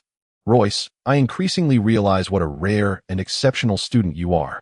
Feigning surprise, Royce asked, Is it truly Garrigan, Master? Who exactly is he, and how did he come to be here? Did you invite him? Neighborman replied, Garrigan is one of my students with decent aptitude for alchemy. Though he lacks your patience, he came on his own. I found him somewhat diligent, and since you were absent, I did not see fit to dismiss him. Royce, now somewhat anxious, responded, Master, how could you possibly allow him to stay? If I am not mistaken, he has come here with ulterior motives, likely prodded by those nobles. Master, is it true that your grand project is indeed solicited by the nobility? Neighborman's anger flared, his neck reddening as he retorted, Why even mention those filthy, vulgar swine, Royce? This is your fault. Just look at what they expect me to produce. Do they think of anything beyond women, wine, and meat? Royce felt his face flush and timidly continued. But master, could it be that you inadvertently let something slip? Many nobles have begun to take notice of you. What exactly is going on? Speak quickly. The well-fed old man discarded his cup and bag, hands on his hips, heading straight for his laboratory. It is as follows. Master, Royce hastened to follow. Unable to spare a moment to tidy up, if the old man entered the laboratory, nothing else would capture his attention. I have gathered information. Garrigan was sent by Abdu. Aiming for your grand project, Abdu is the son of the city lord, and this matter may very well have the endorsement of Count Bosun. Master, you must not trust anyone during this period. Garrigan is such a person? Naberman mused. Well then, I understand, Royce. You shall handle such matters in the future. Hurry up, we have a full day of work ahead. Royce, leveraging the master's trust in him, achieved his goal without incident. Before nightfall, he finally gleaned from their occasional exchanges that the old man aimed to concoct a potion that could enhance a magician's physical prowess. A long-standing flaw in the fragile bodies of magicians, Naberman boldly claimed that after consuming his potion, one would rival a mid-tier swordsman. Royce secretly thought the old man was boasting, for if he could truly develop such a potion, swordsmen would be thoroughly overshadowed. However, when Royce learned that this potion had been a subject of Naberman's research since his youth, and that he had only just recently acquired the last necessary ingredient after weeks of frustration, he felt a surge of anticipation. Naberman's talent in alchemy was unparalleled. If he had been preparing since his youth, it was possible he could indeed create this potion. No wonder Abdu was so keenly interested. It appeared he had received some insider information. With the potion's debut only days away, Royce felt a renewed sense of joy. Regardless of whether the potion could be successfully developed, in just a few days, Naberman would be inclined to heed his counsel, and the matter of Kanawa would be resolved. At noon, Garrigan appeared as usual, only to be met with a merciless punch from Royce, who dragged him to a corner and whispered instructions to relay back to Abdu. He then brought Garrigan before Master Naberman, who promptly scolded him away without mercy. That evening, when Royce returned, he found Gary and the others waiting in their dormitory, along with Abdu. Gary quickly threw an arm around him, saying, "Brother, you have finally returned. We clarified our misunderstanding with the city lord's son today, and now he is inviting us out to celebrate." Abdu's handsome face broke into a smile, and Royce had to admit that this fellow was more pleasing to the eye than himself. Although it was not their first meeting, Abdu still managed to impress him, and it was no wonder Kanawa had nearly fallen for his charms. Abdu remarked, "Strange how we meet under such circumstances. Royce, I have great faith in you. Women are merely for amusement. Taking them seriously is a mistake that I know you prefer to stay in, but you must join us tonight." His words indicated that they would not pursue the matter of Gary's involvement with Below Paolo's girlfriend. Nor did he wish for Royce to dwell on his own flirtation with Kanawa. Understanding Abdu's intentions, Royce smiled. "Naturally. It brings me immense joy to connect with the son of the city lord. Nothing could be more delightful. In the future, let us all prosper together." Abdu's eyes lit up as he embraced Royce with an arm around his shoulders, and the four of them set out together in the early hours of the night. The four of them staggered into the dormitory, intoxicated. Gary, in a daze, asked, "Royce, what is going on? Why is Abdu so enthusiastic, seeking us out? Just now, you saw him pressuring Below Paolo to appease us, and we hadn't even had the chance to express our desire to curry favor with him." Royce belched and replied incoherently, "It's because Naberman is working on that potion, which is supposed to enhance our magical prowess. Abdu is using me to keep tabs on that potion. He has no genuine interest in befriending us if he discovers he has wasted his efforts. He will likely become enraged and seek to eliminate us. We can only hope Naberman delivers. Otherwise, we will face significant trouble in the future." Royce barely slept for an hour before forcing himself out of bed. Their gathering was not merely for revelry. With Abdu's connections, procuring women was certainly no challenge, especially those from the swordsman and mage academies. The group had already tasted the pleasures of life, and after indulging in food and drink, they naturally sought further gratification. Royce chose a delicate senior sister, nearly exhausting himself in the process. Now, he felt the consequences of his reckless abandon, his head throbbing and limbs weak. Barely able to move, he forced himself to take a cold shower and stumbled out, leaving Gary and the others snoring peacefully. 5 days later, early in the morning, Royce ascended the stairs only to find Neighborman despondently seated on the floor, clutching a small test tube in his right hand while his left palm bore several alarming wounds. The blood long coagulated, and a small knife lay on the ground, evidently having been used by Neighborman to test the effects of his potion on himself. A sense of foreboding washed over Royce. It seemed this potion had finally been born after his departure last night, but it had failed. Master, please don't be disheartened. Understand that the subjects you are tackling are exceedingly difficult. If this has failed, we can always pivot to other projects, Neighborman sighed. Royce, you do not understand. This is something I have been researching for over a decade. For these 10 years, it has consumed my thoughts. And now, moreover, to procure the last ingredient, I expended all my savings and even secured a significant loan from the Academy. I have no funds left for any other experiments. You need not worry about funding. I will assist you with that. All I will require in return is a bit of your help. Royce had evidently awaited this opportunity for quite some time. Compared to the dull-witted Neighborman, he understood better how to convert the old man's skills into gold. This was an excellent opportunity to ensure his cooperation. After much consolation, Neighborman regained some semblance of spirit. However, still troubled by how to navigate his dealings with Abdu, Royce made a new discovery and exclaimed incredulously, Master, please stand up for a moment. Filled with excitement, Neighborman, still dejected, begrudgingly rose, grumbling, What now, Royce? Royce's eyes widened in astonishment, as if he had seen a nymph in the nude, stammering, Master, you're taller. You've grown. Neighborman, puzzled, looked at Royce and, after cursing a couple of times, was astonished to realize that he no longer had to look up to see Royce's face. He seized Royce and rushed to the mirror, scrutinizing himself from every angle, hesitantly asking, Royce, have I succeeded or failed? Finally managing to suppress his wildly beating heart, Royce made another discovery. Master, your skin has also become significantly fairer. Throughout the day, the two of them studied Neighborman's transformation.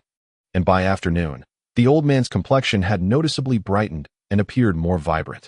Esteemed Master, what materials did you use for this potion? As long as they are not exceedingly rare or difficult to find, we are bound to strike it rich, and you need no longer fret over your funding. I swear in the name of the divine, you shall be the greatest alchemist in history. For Royce, this marked the brightest of days, where even the biting chill felt like the jealousy of the gods, deliberately stirred to vex him. Chapter 22. The Elixir of Transformation. The extraordinary potion concocted by the sorcerer Neighborman had not materialized. Instead, they had created a miraculous elixir capable of unlocking innate human potential while also bestowing beautifying effects. That evening, Royce and his companions clandestinely convened in their dormitory. Royce, my dear brother, enumerate the materials required for the elixir transformation agent, and let us deliberate on an appropriate price for it, Gary proposed. After considerable discussion, the quartet had resolved to name the miraculous potion inadvertently produced by Neighborman as the transformation agent. Royce replied, Heh. This transformation agent necessitates 543 distinct materials. The majority, such as snow lingji and aloe essence, can be procured at any moment with a mere expenditure of gold coins. Rare materials like dragon's blood, water of life, and danger fruit, though scarce, can still be acquired at a significant cost from various auctioneers. Furthermore, the quantities required are minimal. By refining and diluting their essence, we can produce dozens of bottles of the transformation agent. The most challenging material to procure is the essence oil from an 800-year-old elf. Harrison, visibly anxious, inquired, What is elf essence oil? I've never heard of such a material. Royce furrowed his brow slightly and explained, It is the oil extracted through secret methods from the elven race, distilled and filtered to obtain its pure essence. A living elf can yield approximately a single drop, enough for us to concoct 15 or 16 bottles of the transformation agent. Harrison's expression changed dramatically, prompting Royce and the others to observe him closely. After a lengthy pause, Harrison remarked, Is there no substitute for this oil? Isn't hunting and extracting it from elves rather cruel? Noticing that Royce and the others remained unmoved, instead regarding him with peculiar looks, Harrison pondered for a moment before continuing. I was raised by a house servant who was an elf, and she treated me kindly. I have always regarded her as my mother. Disagreements were rare among the four. Yet in the face of such a lucrative opportunity, Royce and the others would not yield. Royce scolded. How can you entertain such naive and foolish thoughts? Cast them aside at once. you may treat your elf well. But you cannot extend that kindness to all elves. Have we not witnessed the horrors of the elven race being sold into slavery and subjected to cruelty? The essence oil from an 800-year-old elf would allow the transformation agent to achieve its optimal efficacy. Royce had already contemplated seeking younger elves for experimentation. Even if the potion's effects were only partially realized, it would still be deemed a success. However, this would inevitably sour their relations with the elven race. And Royce could not allow Franco to harbor any second thoughts. We need to find a formidable ally. You three shall handle this matter and swiftly identify suitable candidates. With a resolute ambition, Royce ominously declared his intent to decisively deal with Abdu. This task rests upon our shoulders. Gary chuckled, attempting to diffuse the tension in the air. Brother, you must secure Neighborman's favor in the coming days. As for Harrison, you need not worry. I shall counsel him and alleviate his concerns. Royce had presented them with an opportunity that could elevate their status significantly, and the three began to curry favor with him.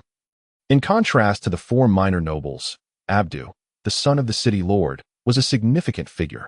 However, the authority of Marquis Bosun, the city lord, extended only within the realm of Sesberg. Royce's envisioned ally was one of considerable influence across the entire empire.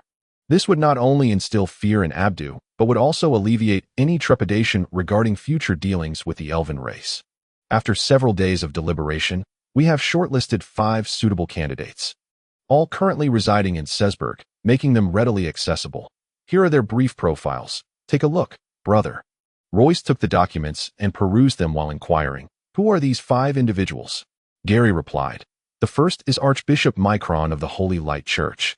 The youngest among them, just a few years our senior, he is currently training in swordsmanship under the old Archbishop of the Sesberg branch. The Micron's father is one of the 4 cardinal red bishops of the church, and the current head of the Holy Light Church is his uncle. Within the church, he wields considerable influence. If we can align ourselves with him, our path will be unobstructed." Royce chuckled wryly. The Holy Light Church is an immense entity, not easily approached. The notion of wielding influence there is far-fetched. We cannot view it through the lens of typical power structures. Let us not forget that behind the Holy Light Church stands the God of Light, and the number of subordinate deities at his command is beyond our comprehension. To us, it remains a distant and unfamiliar realm. We need only to enjoy our wealth, indulge in pleasures, and perhaps charm the lonely noble women of the empire when boredom strikes. It is best to avoid entanglement with the Holy Light Church, lest we find ourselves in peril. I believe we must postpone our endeavors with the transformation agent until Micron departs Sesberg. After digesting Royce's words, Gary wiped his brow and nodded. You see through it all, brother. We initially considered Micron the most suitable candidate. Now it seems he can be eliminated from our list. The second is Santari from the Stellar Trading Company. His father is the company's controller. The Stellar Trading Company has branches spread across the continent, wielding influence comparable to that of a great empire. Their impact throughout the realm is unparalleled. With Santari backing us, we would be able to navigate any empire with ease. Moreover, utilizing their trading company to auction the transformation agent would yield a higher price than if we managed the sales ourselves. Additionally, Santari, being a businessman, understands the market value of the transformation agent better than anyone. Royce appeared somewhat intrigued, but ultimately shook his head. A broad perspective can often obscure clarity. The influence of the Stellar Trading Company is immense on a continental scale, but when narrowed down to a specific empire or city, their power diminishes in comparison to local forces. They would struggle against Abdu here in Sesberg, and their excessive caution and profit-driven nature would render them unsuitable allies. Furthermore, I do not trust them. To them, the transformation agent represents more than mere gold coins, and we must remain vigilant against such trading houses. How can we afford to plunge headfirst into such a situation? Gary seemed to glean understanding and spoke. The next 2 candidates can be introduced together: Prince Soa, son of Prince Zuefas, and the 4th prince. The 4th prince is exceptionally talented, renowned within the northern aristocratic circles, and adored by countless women. Like us, these 2 are students at the Magic Academy. The 4th prince openly supports the crown prince, although the academy restricts internal strife from spilling over into its halls. The rivalry between these 2 is both overt and subtle, an unavoidable reality. They represent the most influential figures within our academy, but it is evident that once the crown prince and Prince Zuefas determine a victor, one of them will likely perish. Thus, Both candidates are fraught with risk. Choosing correctly could propel us to great heights, while a misstep could cost us our lives. The impending civil war had escalated into a standoff, with the Crown Prince's knights dominating the plains while Prince Zuaphas retreated to the southern mountains, awaiting the arrival of the Crown Prince's forces. Under the pressure of the northern aristocracy, the Crown Prince could no longer delay his advance southward. Heralding a protracted conflict, Royce believed that Prince Zuaphas, with his myriad flaws, would ultimately prevail, yet he recognized that this would be a grand-scale war, entirely different from anything he had experienced before, leaving him hesitant to place any bets. The final candidate is Galambo, our senior, the disciple of the Empire's only Archmage, Gary stated in a steady tone. The title of Archmage was a coveted aspiration for all sorcerers, carrying significant weight in the hearts of the four. Both Furion, who had remained silent, and a somewhat dazed Harrison began to pay attention. The Archmage was the vast ocean into which 4 droplets of water converged. After a prolonged silence, Royce finally spoke softly, "Let it be him," and refrained from further discussion. The Archmage and the Grand Swordmaster were realms seldom traversed. Even the mighty Holy Light Church had but a few Archmages, and the Grand Swordmaster was a rare find in any empire. With the OSI Empire being one of the fortunate FEW.I in addition to the Archmage at the Magic Academy, there was also a Grand Swordmaster at the Swordsman Academy. Sesburg had long been famed for its rich fantasy atmosphere. It was a rarity for both the Swordsman Academy and the Magic Academy to coexist in a single city. The presence of both an Archmage and a Grand Swordmaster further cemented Sesburg's transcendent status. Royce had resolved to seize this opportunity in the city with fervor. The influence of the Archmage's disciple would rival that of any prince, making it a trivial matter to deal with Abdu. Unbeknownst to him, Royce's mindset had subtly shifted as he adopted a more composed and unhurried approach to his endeavors. The affair with Kanawa had left him in a state of remorse and regret. Yet he managed to secure Naberman's assistance without spending a single gold coin. Naberman, a seasoned mentor at the Magic Academy, facilitated the resolution of this matter significantly. Naberman harbored a deep disdain for his daughter-like skin. He set about concocting a potion, which, once injected into his own skin, rendered it dry and wrinkled, leaving Royce utterly astonished and determined to better ingratiate himself with the old man. Regarding Royce's suggestion to substitute a common elven essence oil as a replacement material, Naberman displayed considerable dissatisfaction, rambling on for an eternity only to produce a single vial, after which he was unwilling to experiment further. The old man had a complex relationship with his transformative agent, yet he was acutely aware of its worth. Having exhausted his entire gold reserve and unable to secure further funding from the Academy, he naturally turned his attention to Royce. The one element of the transformative agent that could not withstand scrutiny was the elven essence oil. When Royce informed others that this could be exploited to either clandestinely seize or destroy the transformative agent, Naberman's anxieties surged. He had been contemplating his next major experiment, but without gold, it remained mere fantasy. Galambo, the one from the magical genius siblings? Royce, you've handled this splendidly. You must know his master is the sole Grand Magus of our empire, and the materials he possesses are the most coveted among alchemists. If I weren't at a loss on how to win his favor, I would certainly seek to befriend him. Royce, you have done exceptionally well. I truly trust you with my transformative agent. Upon learning of Royce's intention to seek Galambo as a collaborator, Naberman's spirits soared, as if a monumental work had already been birthed.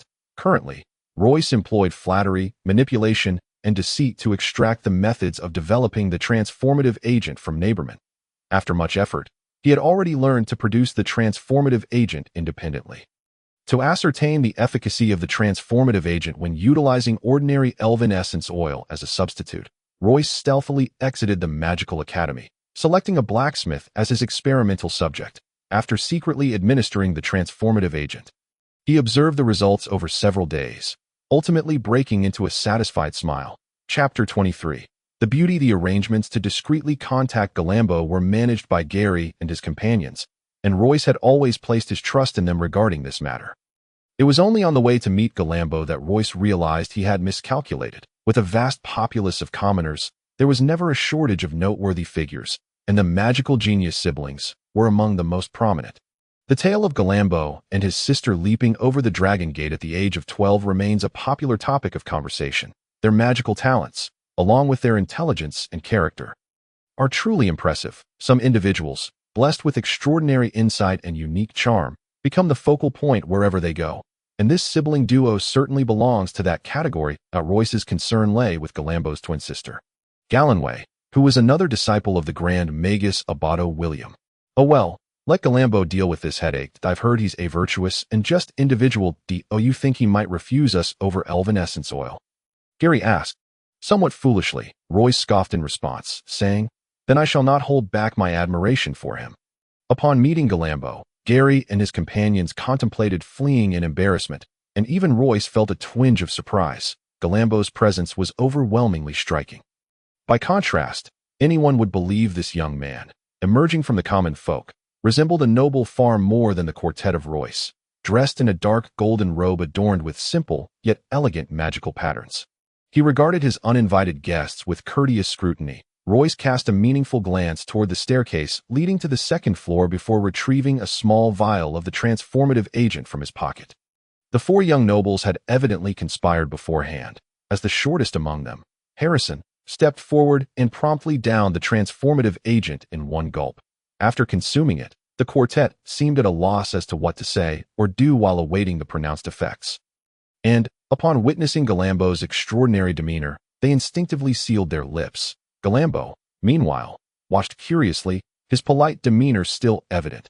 Harrison began to exhibit unusual changes within half a tea's time, and by the time a full half-hour had passed, he had clearly grown a head taller. The change in his skin was less noticeable, but Galambo, with his formidable mental prowess, could easily discern it an hour later. Galambo's mouth hung agape, as if a mouse could leap inside.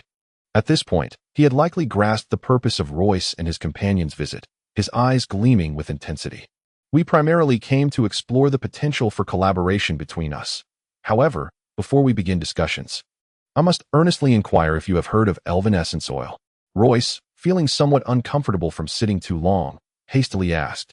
Elven essence oil. Galambo's eyes widened, his expression shifting dramatically before quickly returning to normal. Of course. I've never heard of it. It must be an exceedingly rare item. Is it related to the purpose of your visit? Royce's eyes gleamed with intensity, knowing full well that the astute Galambo would not require explanations like Harrison did. Although it was his first time hearing about elven essence oil, he had already surmised its significance. The sudden shift in Galambo's expression indicated his strong sense of justice, yet his words reassured Royce. Individuals of his caliber typically focus their thoughts on magic. If there existed a method to effortlessly amass gold to support his magical studies, Royce was confident he would not refuse. Observing Galambo feigning nonchalance while glancing toward the second-floor staircase, Royce understood and replied, You misunderstand, Senior. Recently, I overheard Master Neighborman frequently mentioning this item. You may not be aware, but in our eyes, Master Neighborman has always been a remarkable mentor. His alchemical skills command our utmost respect. We wish to present him with this gift, but we're at a loss as to how to procure it, which is why we sought your guidance. It seems you also have not heard of it.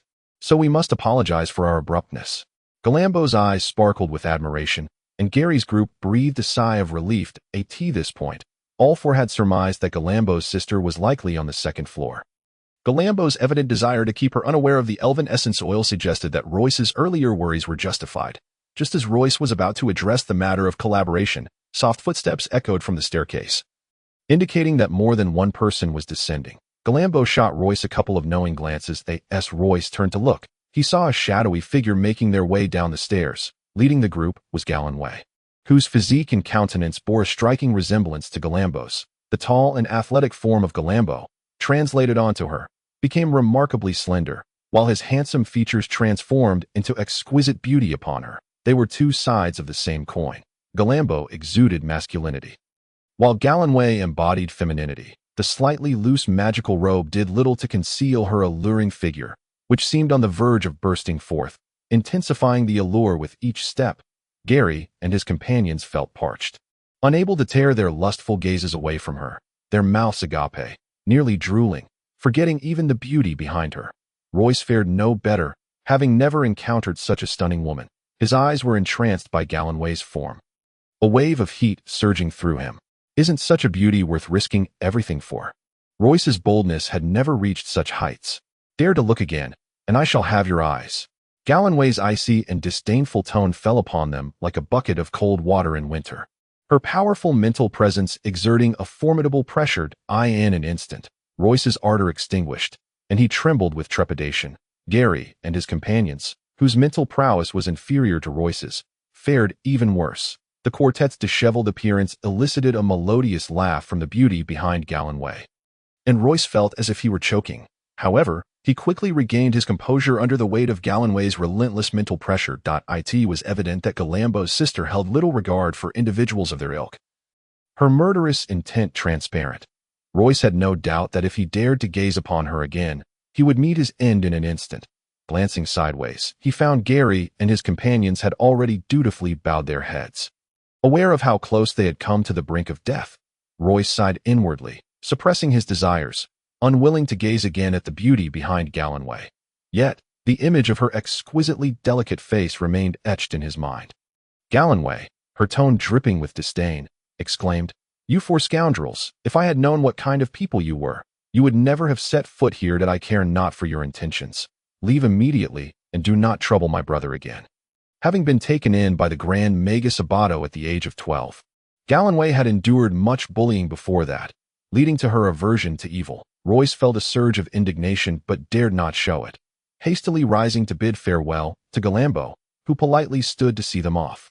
Casting furtive glances at Royce, even after their departure, Royce could sense the beauty behind Gallonway's penetrating gaze lingering upon him, laden with unspoken meaning.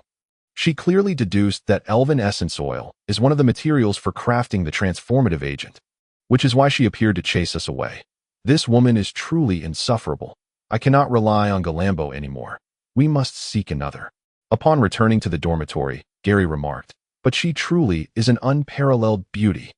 Friend marveled. Harrison was struggling to adapt to the transformations brought about by the alchemical agent. Once the shortest among them, he now towered half a head taller than Royce, his clothes ill-fitting, forcing him to don Gary's attire. The ethereal quality of his skin left him in a state of bewilderment, prompting him to inquire, "Do I now bear an uncanny resemblance to a transgender individual?" Receiving no response, he added, somewhat disheartened, "I noticed that Guy Galambo has been casting glances at Royce. I suspect he will come seeking us again." Royce asked, "What's the latest from Abd?" "I fear we can no longer conceal things. If he intends to approach us, we must brace ourselves for the worst," Gary replied. "He has been mingling with us these past few days, incessantly inquiring about you that we left before dawn this morning. If he has sought us out during the time since our departure, he must have already gleaned something. For the next few days, bear with it. Until Galambo arrives, do not leave the academy, and steer clear of less populated areas within it. Caution is paramount," Royce cautioned with a furrowed brow, with the two most pressing matters resolved. Royce's mind began to race anew. He was determined to expend considerable effort and resources for the sake of his Donglai County. "Who is that woman behind Gallonway? She seems to have significant connections," Royce inquired earnestly.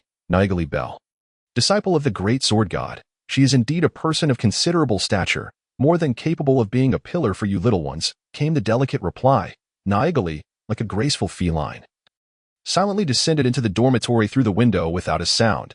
Her coffee-colored, knee-length skirt enveloped her devilish figure, revealing two exquisitely slender legs beneath a deep neckline. She resembled a proud swan, smiling softly as she regarded the four startled young men before her. "Is such a delicate beauty truly a swordswoman?"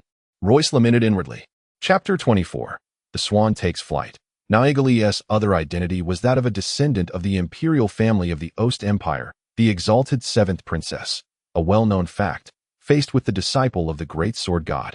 Royce felt as though a devil had once more ensnared him in such close proximity. For these four seasoned Lotharios, Naigali's attire seemed almost non-existent. Her form was a breathtaking vision that shattered their composure. Her snow-like skin was the ultimate provocation, her fragrant essence a potent aphrodisiac, her subtly alluring smile an invitation, and her lofty demeanor the most effective stimulation in mere moments. She had utterly obliterated the four men's rationality. The sound of their flushed, uneven breaths echoed in the air, with Friend exhibiting the most severe reaction. The drool at the corner of his mouth and the crimson in his eyes betrayed his inner depravity. The proud swan finally responded. A gust of air arose, and Friend let out a harrowing scream. The sound was akin to limbs being grotesquely severed. pulling Royce and the others back from the abyss of desire. Friend's bloodied visage resembled that of a malevolent specter, instilling horror in the hearts of the three. Naegali's actions unmistakably conveyed that she could effortlessly take their lives, without a hint of hesitation. At a mere whim. "Your nose has been broken," Royce stated darkly, suppressing his own fear as he removed Friend's hand from his face. Upon seeing Friend's condition, he spoke with no trace of empathy.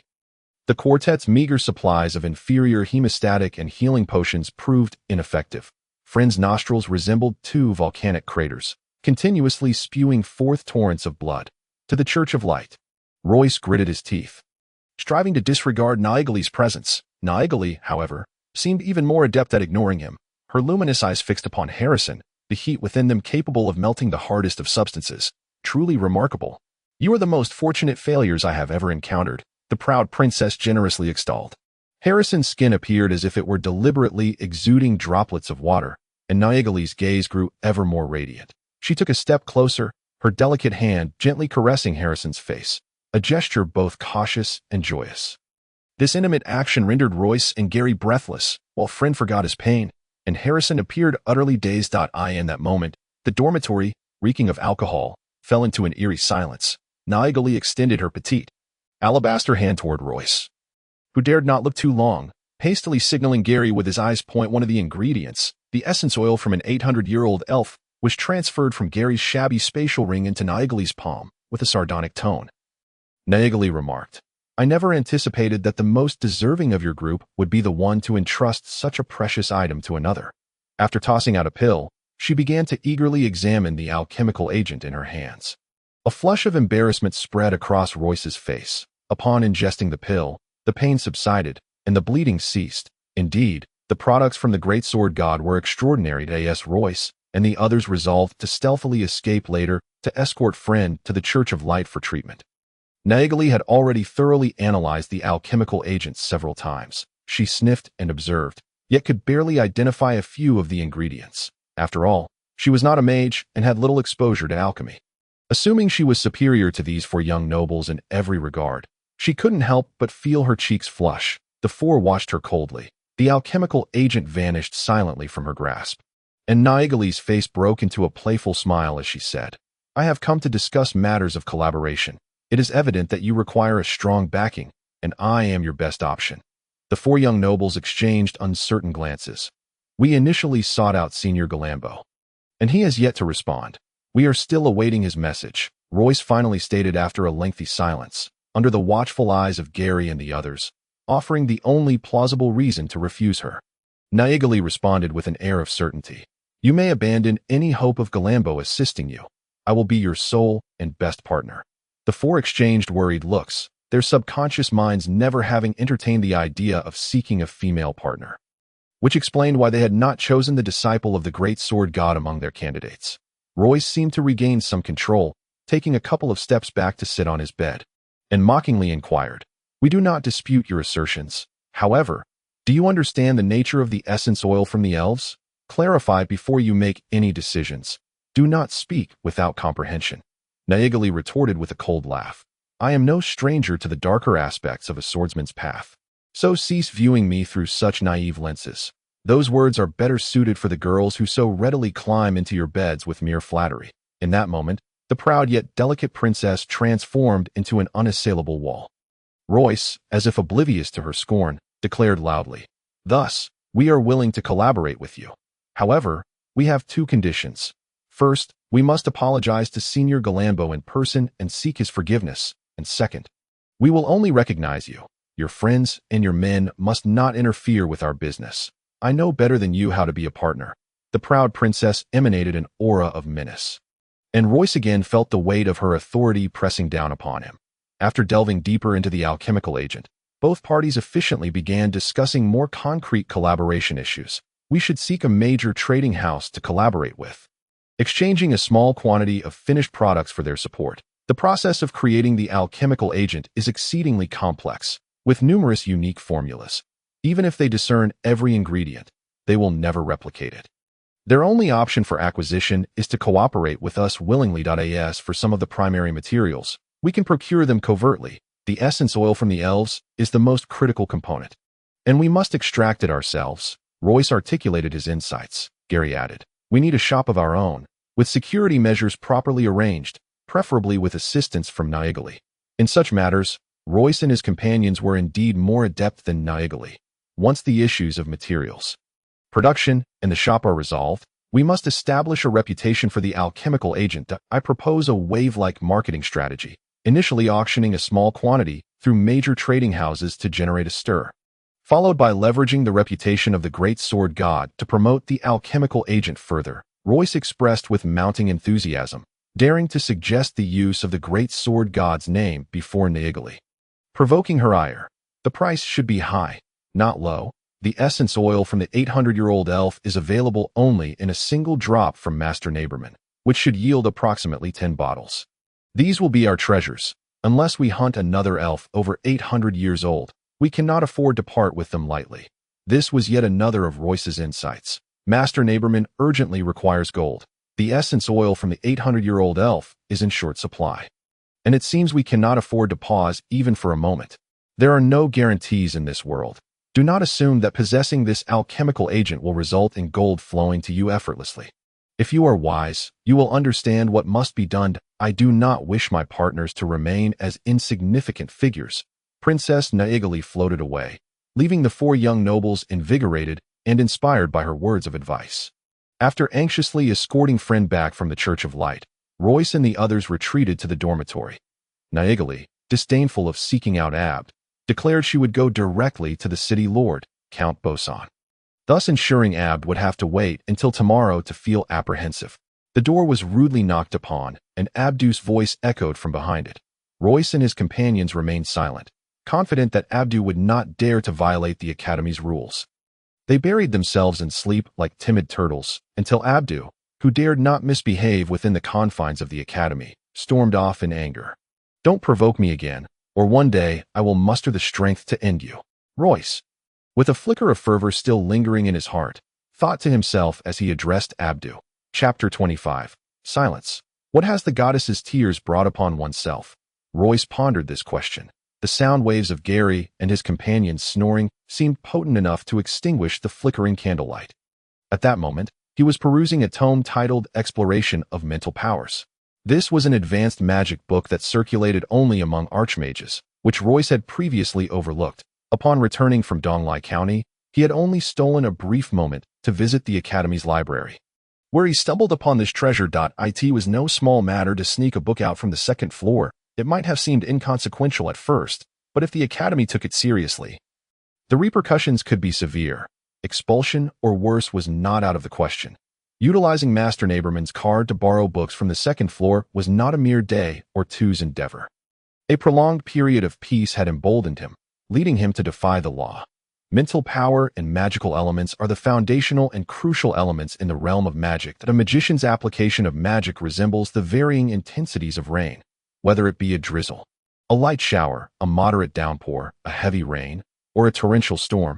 It all hinges on the magician's mental acuity, understanding of magic, and proficiency in application. The magician's mental power serves as the necessary condition for rain to fall once the air is saturated.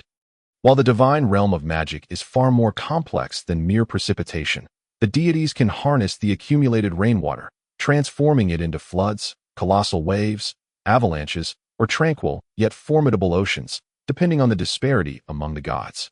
This is the essence of magic. The tears of the goddess not only transformed Royce's mental power, but also etched the very source of magic deep within his consciousness. In that empty room, Royce felt a profound understanding, yet simultaneously, a complete lack of comprehension.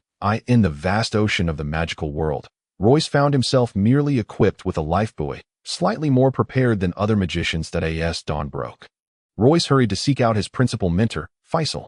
What a surprise, Royce. You have broken through to the realm of intermediate mage. This suggests you possess some talent. Keep it up, and when you become a high mage, you can graduate with dignity. Then, you will be welcomed wherever you go, and the Academy will take pride in you. Now, Royce, enlighten me as to what has enabled your rapid advancement. You must know I have never held high hopes for you. While diligent, you only became a novice mage half a year ago. A year and a half as a magic apprentice is hardly something to boast about. Royce's ears turned crimson. Mentor, I have been working diligently these past 2 years. You cannot turn a blind eye to that. My understanding of magical theory has already surpassed the intermediate standards, as you well know. This recent incident in my father's territory pushed me to my limits, and through hardship, my mental power surged significantly, allowing me to barely qualify as an intermediate mage. Faisal waved his hand, shaking his head. Enough with the excuses, Royce. If suffering could enhance mental power, then mages would be everywhere in this world. That I believe you still have great potential to become a high mage. But let bygones be bygones. You must continue to behave as you have, and refrain from mingling with those rascals Gary and his friends. If I may say, the only trait I admire in you is your adherence to this principle. Royce smiled innocently. Gary, still drowsy, opened his eyes to find that day had fully dawned. That Gary's father's fief was located in the western part of the Ost Empire. In comparison to Royce's Donglai County, it appeared significantly more affluent. The only major drawback was that the fief was sandwiched between the territories of several earls, making survival challenging and status lowly. Gary's father had invested heavily to send him to the Magic Academy, hoping that one day he could hold his head high among the nearby nobles. Gary also possessed some magical talent. Although he was merely coasting along, he was managing to do so with a degree of finesse. If he continued on this path, all he needed was to reach the intermediate mage status before the age of 25, allowing for a smooth graduation, which would be quite a source of pride. Where has that fellow Royce run off to so early in the morning? He yawned. Fearon and Harrison were equally still half asleep, showing little concern. While engrossed in dressing, Fearon suddenly remarked, "Royce is becoming increasingly formidable. I hardly dare to linger near him for too long. One day, he will leave us far behind." Harrison paused in admiration of his own complexion, unsure of how to respond. Gary felt similarly, and after a moment of reflection, he chuckled. "That guy is quite loyal. I assure you he will not forget us." At that moment, Royce pushed the door open, returning with 2 large bags of breakfast. While Gary and his companions hastily devoured their meal, Royce revealed that he had become an intermediate mage, eliciting mixed emotions from the trio. "After these few days, we have nearly completed the preparations for our shop's grand opening. The security will be handled by 2 servants of the Great Sword God and some guards from the 7th Princess. We will supply the alchemists ourselves. That I have divided the process of concocting the transformation agent into 15 steps, with each alchemist responsible for 2, while I will complete the final step. Therefore, we still need to find 5 more easily controllable alchemists." Royce sat comfortably in his chair, speaking confidently. To Gary's brow furrowed with confusion as he asked, "During the concoction process, is there a risk of leakage? With those 15 steps, the 7th Princess will know for. Are we not taking too great a risk?" Royce shook his head, a cold smile creeping onto his lips at the thought of the haughty 7th Princess. "She will not expend too much effort on this transformation agent. As long as a steady stream of gold flows into her coffers, she will not inquire further. Mark my words, in 2 or 3 years, we may not even be able to locate her. All the secrets will rest in my hands, aside from someone of Master Naberman's caliber, who could easily steal this technology. Do not place too much hope in the 7th Princess. Ultimately, we must rely on ourselves. Her role is merely to shield us from the obstacles we cannot overcome. Right now, she is intrigued and involved in everything, but with time, that enthusiasm will fade." Gary remained skeptical but nodded. "I begin to grasp your point. She has caught the eye of the Great Sword God, and it is only natural she hopes to become one herself. For her, the path of the swordsman is paramount. The first prince and Prince Zuaphas are embroiled in conflict, yet she remains indifferent. This must also play a part in her actions." Royce nodded in agreement. "Thus, this transformation agent represents more than just gold for us. It is an opportunity for us to elevate our status." That on my way back, I had another vague idea, but I shall keep it to myself until the time is right. He continued, "I will be visiting the 7th Princess shortly to discuss which major trading house to partner with. The task of finding alchemists will fall to you. Seek those who are easily controlled, of average skill, and unlikely to make mistakes. Sesburg is vast and a wondrous city. Locating 5 alchemists should be quite manageable. Additionally, I would like you to discreetly inquire about the whereabouts of the defeated General Chief in you from years past. It is said he has been living in seclusion in Sesburg since his dismissal. I hardly know anyone here, so you are my only hope." "General Chiefing you?" Gary and the others appeared quite astonished. "What are you planning, brother?" Royce sighed and replied, "I am considering the Iron Wolf Knights of Donglai County. But everything is still in the preliminary stages. We must take our time. Chapter 26. Confusion. The grand avenues of Sesberg are named after elements such as light, wind, water, fire, and earth.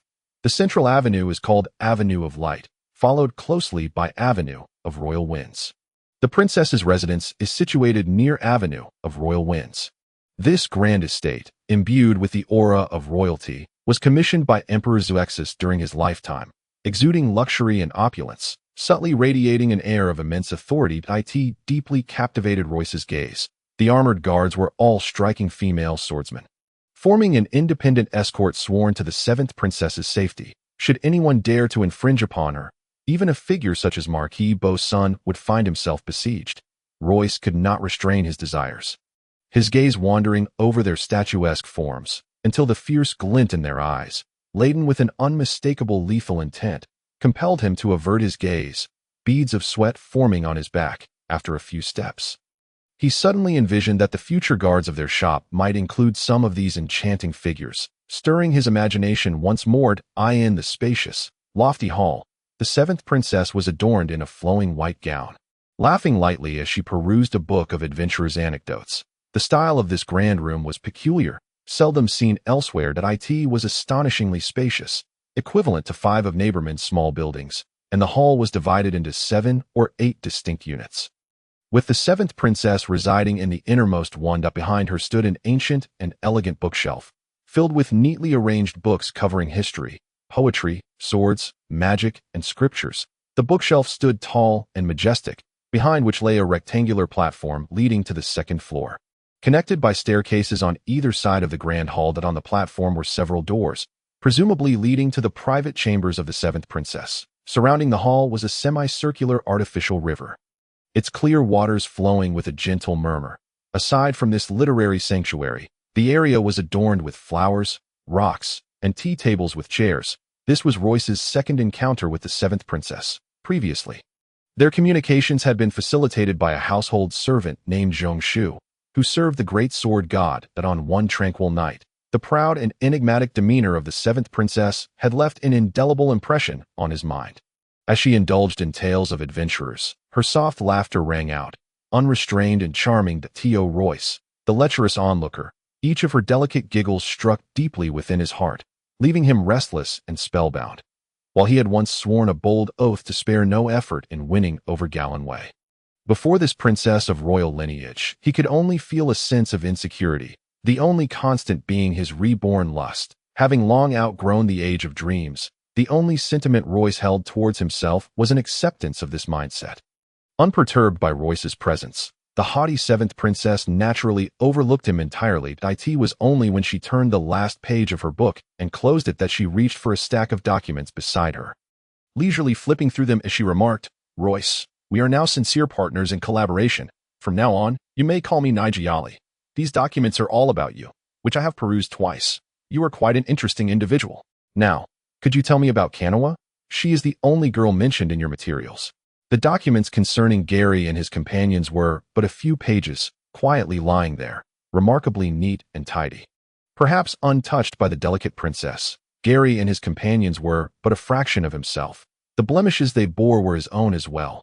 For a moment, Royce's gaze lingered on those few pages. Lost in thought, he sighed and said, "Happiness is not easily attained. The seventh princess is exalted, like a being from the heavens. How could she dare to comment on this pitiful figure?" The princess's beautiful eyes danced over his face, seemingly puzzled, and she asked, "Oh, you too find her pitiful? Yet I have heard that someone cruelly abandoned her in the end. Moreover, your willingness to accept her surely stems from less than noble motives." Royce retorted, "If you do not betray me, I shall not betray you. Neither she nor I have any reason to shift the blame onto others. Do you wish to continue, princess?" The seventh princess was suddenly disinterested, her face reflecting disdain as she set the documents down and said, "The Yanhua clan, Steiler, and the Rupert Teuton are 3 major trading houses scattered across the continent. The Yanhua clan is protected by 2 great sword gods. Steiler maintains close ties with several imperial families, and Rupert Teuton has alliances with the dwarven race. Each of these trading houses has its own unique characteristics and is comparably powerful. Though you may be a despicable lecher, you do possess some discernment. Share your thoughts on whom we should choose as our partner for collaboration. Once a decision is made, You will contact them to expedite the partnership. Royce had evidently contemplated this matter long before, and rather than hastily responding, he gazed earnestly at the enchanting beauty before him, eventually exclaiming in surprise, "Choose whoever has the superior conditions. What is there to deliberate? With our assistance through the metamorphic agent, the long-standing stalemate among these three trading houses will be shattered. The worry should be theirs, not ours." A surge of indignation swelled within the seventh princess, her eyes widening in disbelief, as if she wished to devour this little lecher. After a moment, she slowly exhaled and said, "Tell me about the essence of the elves." Her abrupt query left Royce momentarily baffled. He interpreted it as evidence of her disdain for him, his gaze fixated on her gently rising bosom, and only after several seconds did he avert his eyes, speaking in a tone tinged with discontent. "Using this material is indeed somewhat inhumane. Yet it remains a fact that no better alternatives exist. Some envious individuals will inevitably exploit this situation, and while the common envious ones are manageable, we must be wary of those who are similar to you. Like most empires, ours currently does not prohibit the buying and selling of elven slaves. Therefore, I believe that as long as the empire does not impose restrictions, our shop should not expand into other empires. The same applies to our trading partners. The metamorphic agent must not be traded outside the borders of the OS Empire. Our clientele consists of upper-middle-class nobles, and the uniqueness of the metamorphic agent will compel them to travel great distances to procure it."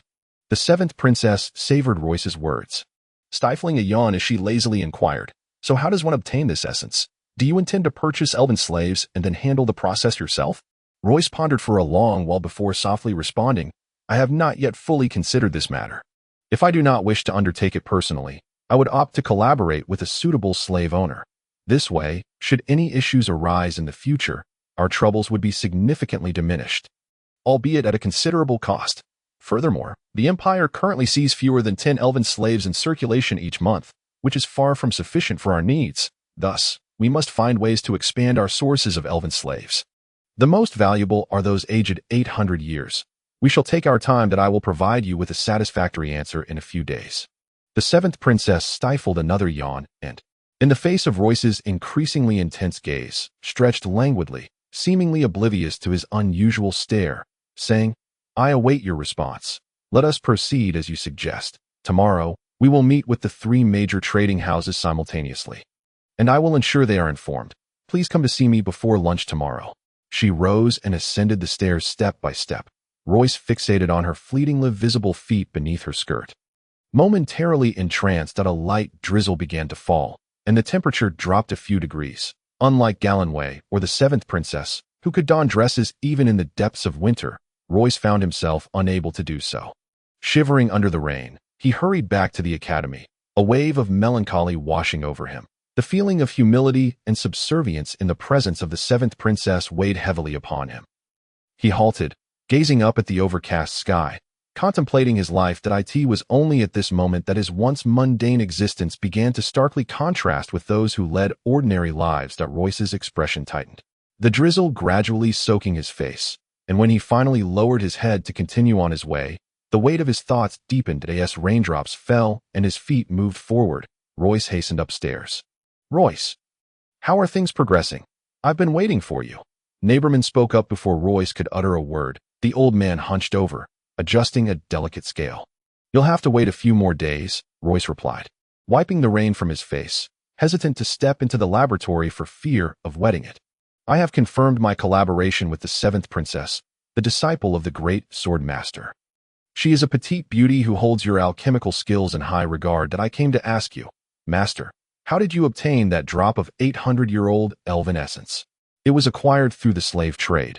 They have delayed this matter for several years, and I never expected much from them." "What is it, Royce? Is there something amiss?" The old man continued adjusting the scale, not bothering to turn around. Royce quickly responded, "Nothing. Master, please continue with your work. I will take my leave."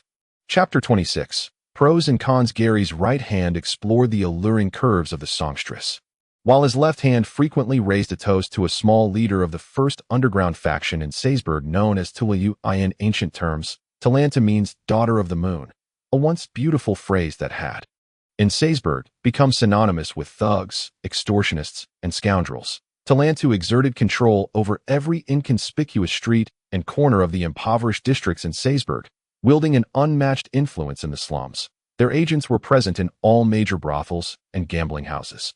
In a bid to curry favor with this small leader, Gary had spared no expense, hiring the most esteemed songstress and procuring the finest wine available, given the low requirements for alchemical expertise. Finding such an alchemist was not a daunting task. Gary and his companions had already identified a suitable target. Now, they sought to gather information about the formidable General Kaifenju, having feasted and imbibed. The three men, previously warned by the seventh princess and Royce, refrained from their usual reckless behavior and rented several rooms instead. Before parting ways for some leisure, Gary whispered a few words into the small leader's ear.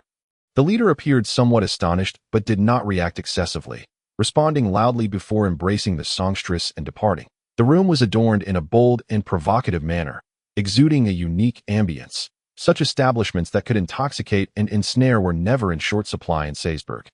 Gary lay bare-chested on the unfamiliar bed, staring at the ceiling, lost in thought that a knock on the door broke his reverie, and he redirected his gaze, frowning as he exclaimed, "Come in." Harrison and Foreign entered, their expressions bleak and dispirited. The beauty of the seventh princess and Galen Wei had dealt a heavy blow to the three men, akin to a dog that had feasted on excrement suddenly encountering the aroma of braised ribs. Filled with confusion and disillusionment, this subtle sentiment was known only to the three of them. Not even Royce was aware that if they were to return and tell Royce that the three songstresses had been successively expelled from their rooms, he would never believe them, no matter what. "I wonder if that guy Royce is still with the seventh princess," Foreign remarked with a hint of jealousy. Gary shook his head and remarked, "That fellow Royce stands no chance. Don't overthink it. We still need to rely on him for our gold." "Welcome back. You've worked hard. How did everything go?" Royce, now dressed in clean attire, inquired eagerly. Gary handed over a stack of documents and announced loudly, "All 5 alchemists have targets now. General Kaifenju is rather elusive and is still under investigation. Those rascals from Talanta may not excel in other areas, but their knack for gathering intelligence is commendable. They have already accepted our gold.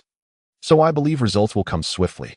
Royce felt reassured by the trio and set the documents aside for the moment, saying, "Master Naberman obtained that drop of elven essence oil by purchasing an elven slave over 800 years old for more than 90,000 gold coins, which he then distilled himself to. I just inquired at the slave trade, and it seems someone has already beaten us to the punch on this matter. We must be mentally prepared."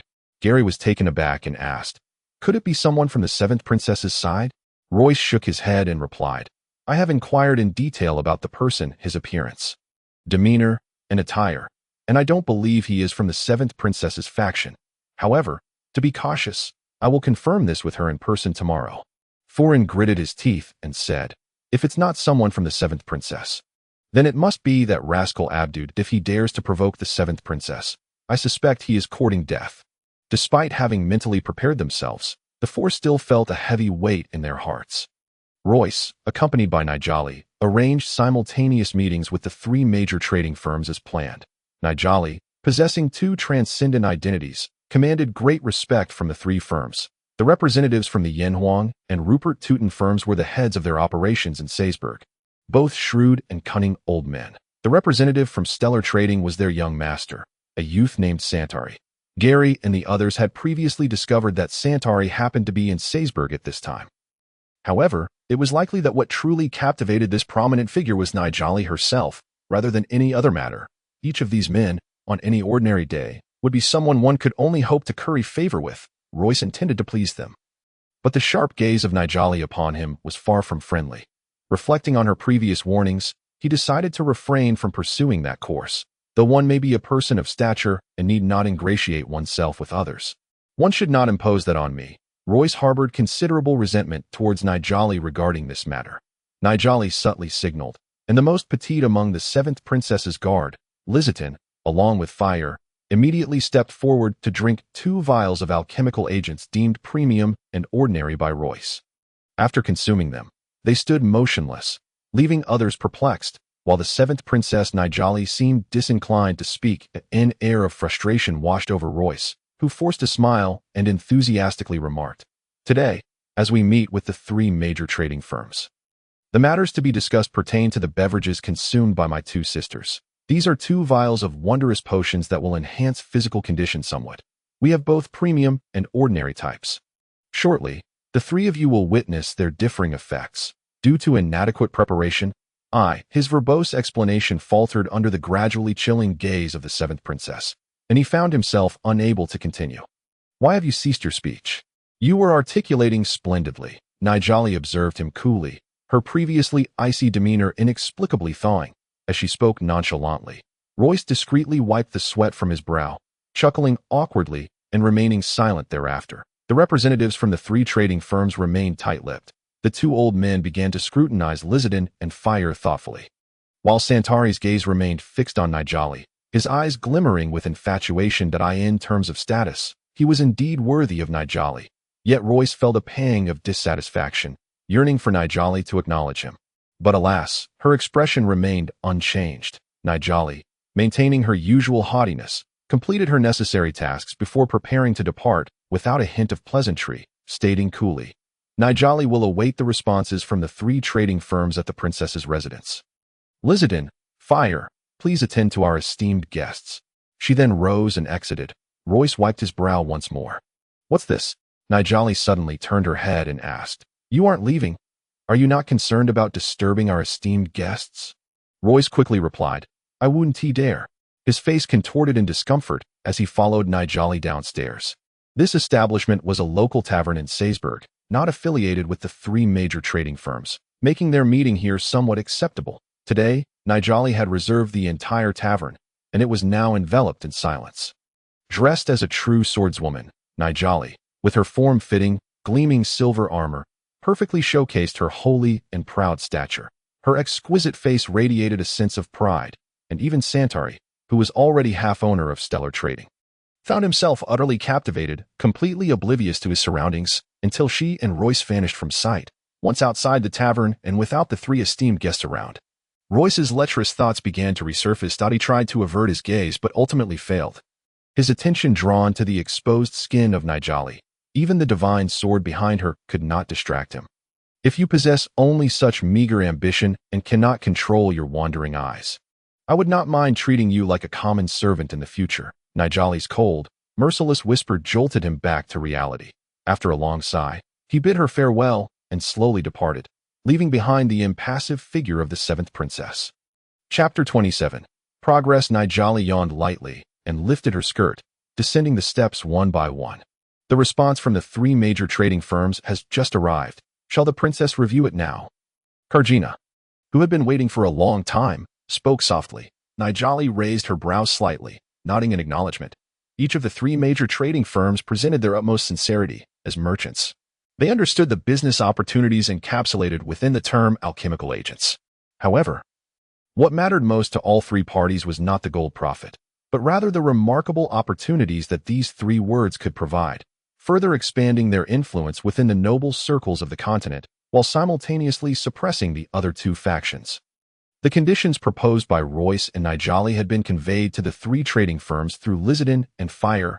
As the trading firms, they were required to provide materials aside from the elven essence oil, while leveraging their influence to promote the reputation of the alchemical agents. In return, they would receive a limited quantity of alchemical agents each year. These deliberately concealed conditions regarding the elven essence oil posed little that was unacceptable to the three trading firms.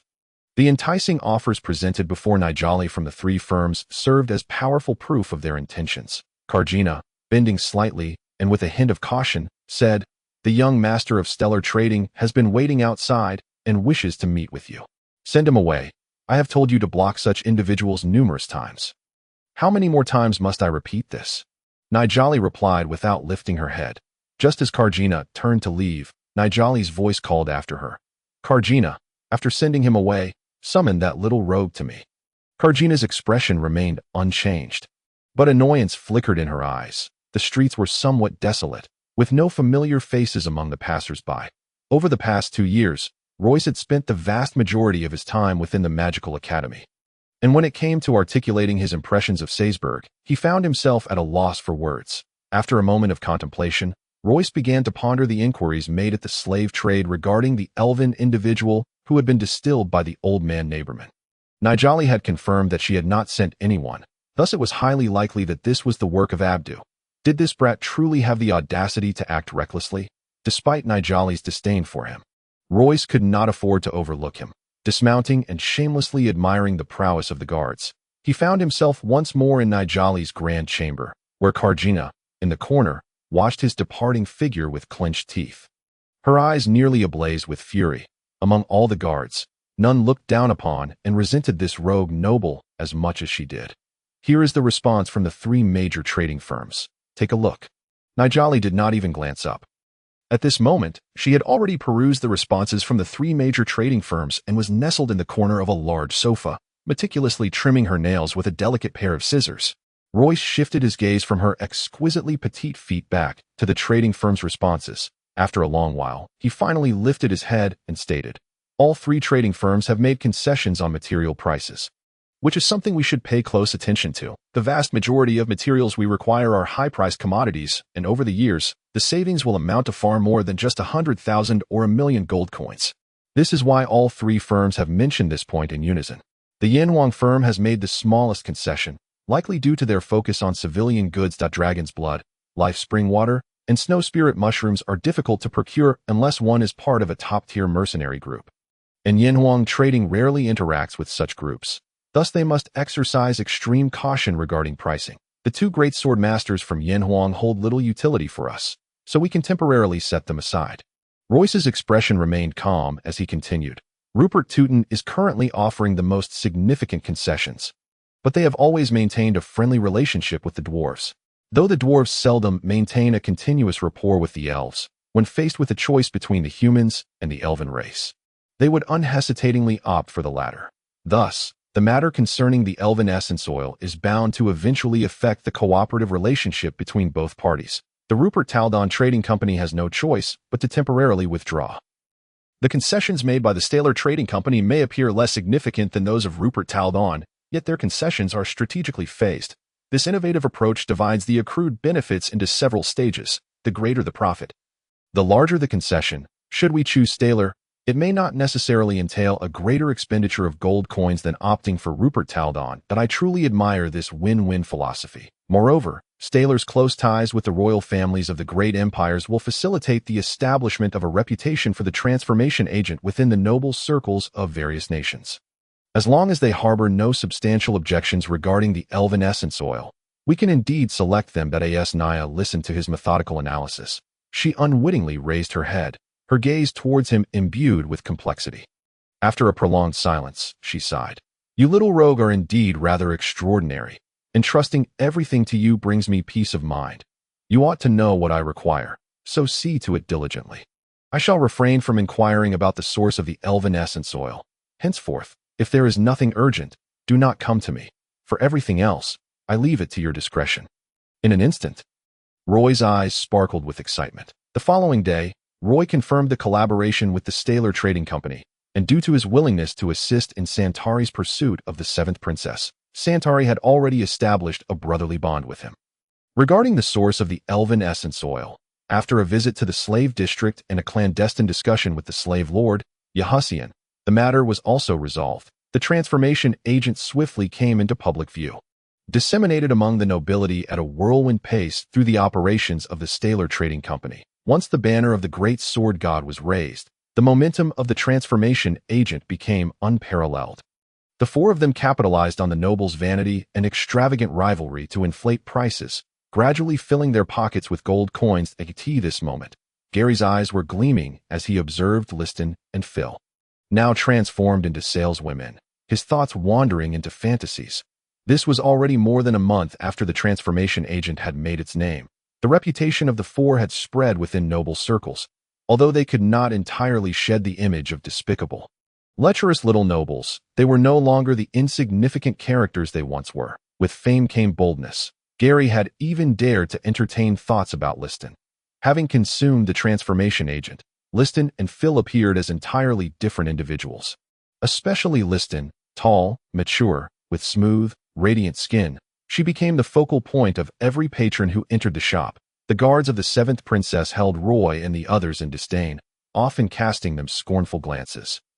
And they regarded Gary and his companions with expressions of utmost aversion towards their lascivious gazes. Let's be realistic, Gary. Those little nobles have their treasures too. Offering a bottle of the transformation agent is just child's play, Franco advised kindly. Now tall and handsome, he had become quite the dandy, prompting Gary and Fern to consider requesting a bottle of the premium transformation agent from Roy. With high spirits, Gary declared, "She is not the seventh princess. I refuse to believe I cannot win her over." Fern echoed his sentiments, lecherously fixating on Phil's voluptuous figure. Franco, exasperated, shifted the topic, saying that fellow Roy has gone off to the great Commander Feng Qiuyu again. What on earth does he intend to do? Is he truly seeking to recruit that androgynous individual? I reckon he has his sights set on the Commander's woman. That beautiful lady is currently in her prime, yearning for companionship, so it should not be difficult to seduce her, Gary asserted decisively. Chapter 28. The reality in the Earl's residence of Donglai County. Kassala entered the hall, her belly increasingly prominent. A knight clad in resplendent armor had long awaited her arrival. "Kalanshi, why are you here instead of training in the barracks? Have you forgotten Roy's instructions?" The maternal affection in Kassala's demeanor vanished, replaced by a stern expression. Kalanshi, bearing a pained smile, dared not resist the woman before him, who, as the commander of the Iron Wolf Knight Order, commanded his respect. "I had no choice, my lady." Kalanshi bowed in deference, continuing, "As you know, the second young master. Refer to him as my Lord Earl, Kalanshi. How many times must I remind you? Roy's ascension to his father's title was announced by his father himself. Although the Empire has yet to recognize it, Kalanshi, you are now the commander of a Knight Order. Do you believe the Empire has time to concern itself with such matters? Do not make me remind you again. I apologize, my lady. You know I hold the second, my Lord Earl, in great esteem." Kassala impatiently interrupted. "Enough of that. What brings you here? You are aware that my time is limited." Kalanshi once again suppressed a bitter smile, saying, 3 days ago, a letter arrived from the Earl, instructing us to increase the training intensity. That I have complied, but certain issues have arisen." Kassala furrowed her brow and inquired, "What issues?" "The knights are unable to endure such hardship and are voicing their grievances. I have punished some of them multiple times, yet to no avail. If this continues, it may lead to a rebellion. Additionally, a number of soldiers have sustained injuries during training, and as you know, the clergy of the Church of Light will not provide free treatment for our knights. Our funds are limited and cannot sustain us for much longer." Upon hearing this, Kassala's expression darkened with fury. "Rebellion? How could you, as a commander, fail to control your subordinates? Why can't you learn from Roy's capabilities? Here is another chance. Go and retrieve 100,000 gold coins to raise the knights' wages and provide them with the best treatment, food, and accommodations. Do your utmost to accommodate them as for those clergy members from the Church of Light. Let them bask in their glory for a while longer. They won't be able to maintain their prestige for long in Donglai County. If you cannot accomplish this, I shall say no more. You may address Roy directly. I understand. I will ensure everything is executed flawlessly." 100,000 gold coins. The young commander thought he had misheard, his mouth agape in disbelief as he asked, "How could there be so many coins, my lady? Did you perhaps misstate the amount?" Kassala replied emphatically, "Of course. It is the sum sent by Roy from Salzburg. You heard correctly. 100,000. Train your knights well, young man. Roy is destined for greatness. Just wait and see. Otherwise, why would he have instructed you to increase the training intensity?" The young knight's eyes gradually filled with fervor. In the western commoner district of Salzburg City, the blue tea was somewhat bitter, its flavor unnoticeable upon swallowing. The air in this cramped courtyard was stifling, contrasting sharply with the intermittent sounds of laughter from the surroundings. Yet it felt so undeniably real to A.T. this moment. Roy sat alone in this space. The decay of the Aost Empire had persisted for centuries. This resounding civil war was not without warning. Perhaps there was no empire on the continent that was not steeped in corruption, and the darkness beneath the light of the divine had become increasingly evident. The once pristine cake of the Aost Empire now exuded a foul stench that permeated 3,000 miles. And the passionate Feng Qiuyu had become one of its suffocated victims. The causes of a war's failure are generally multifaceted. Attributing the blame to a single astute and valiant commander would be utterly implausible. The empire itself is not easily toppled, and even the emperor cannot confront such a colossal entity head-on. Feng Qiuyu's grievances found no avenue for redress. The voices of the common folk were feeble and easily forgotten, aside from their basic needs. Nothing could linger in their minds for long. Why now? no one spoke of the once revered commander. The reality once again demonstrated the tragic fate awaiting those commoners who infiltrated the upper echelons of imperial power without timely establishing their own foundational teams. Despite my disdain for his plight, he is merely expressing his bitterness to me in veiled terms, Roy thought to himself with a tinge of malice. Madame Clark's tones of desire were as soft and alluring as a cascade of oil, continuously igniting the flames of passion within him. Roy felt as though he would burst, the blood within him surging like an uncontainable flood. She is far luckier than Lady Melita. In fleeting moments of clarity, Roy realized he had unknowingly drained the last of the tea in his cup, which had now turned cold as ice. With a long sigh, he retrieved a large bottle of cold water from the spatial ring he had recently acquired, pouring himself 2 cups before tidying up and returning to his reading. Such days were exceedingly arduous for a lecherous man like him. Feng Qiuyu, the perverse individual who had been rendered impotent on the battlefield, seemed intent on unleashing years of pent-up resentment upon Royce, with Mrs. Clark merely serving as his instrument. Ironically, his lack of masculinity had become his advantage. In this silent contest, Royce faced utter defeat. I have been vanquished by a cold, unyielding stick, Royce lamented to himself more than once. Much like the 7th princess, Feng Qiuyu, neither male nor female, stood proud as a peacock, unwilling to let his vibrant plumage go unappreciated. Thus, despite his disdain for engaging in lengthy discourse with Royce, he generously presented several volumes of his military journals, along with 2 books detailing his insights on training and warfare. In such an environment, it was an arduous task for Royce to concentrate on reading, akin to scaling an insurmountable peak. When he prepared his pen and paper to transcribe, Feng Qiuyu erupted in frustration for the first time. It appeared he had encountered a blow far greater than the loss of his manhood or the shame of being disregarded. He emerged from the inner room, bare and furious, tearing and crumpling paper currency piece by piece. His eyes glowed with a crimson fury, reminiscent of a wild beast, and his body, devoid of masculinity, appeared grotesque and distorted for the first time. Royce felt his cheeks flush with shame and lowered his gaze. The healing light of magic could not restore severed limbs, and while transformative potions might awaken latent potential, they could not regenerate sinew and flesh. Prompting Royce to sigh inwardly, the door to the inner room creaked open, and Feng Qiuyu strode out with an air of confidence. Just past middle age, he stood tall and robust, yet his face bore the weight of nearly 60 years.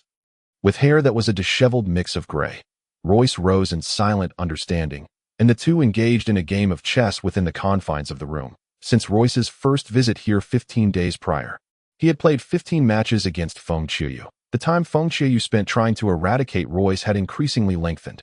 After an hour of play, the outcome was evident. Royce's forces lay in ruins. You little miscreant. Since you harbor such grand ambitions, why not invite me to join you in your pursuits of chaos? Feng Qiuyu taunted Royce, who, with his own intentions in mind, merely smiled and shook his head in silence.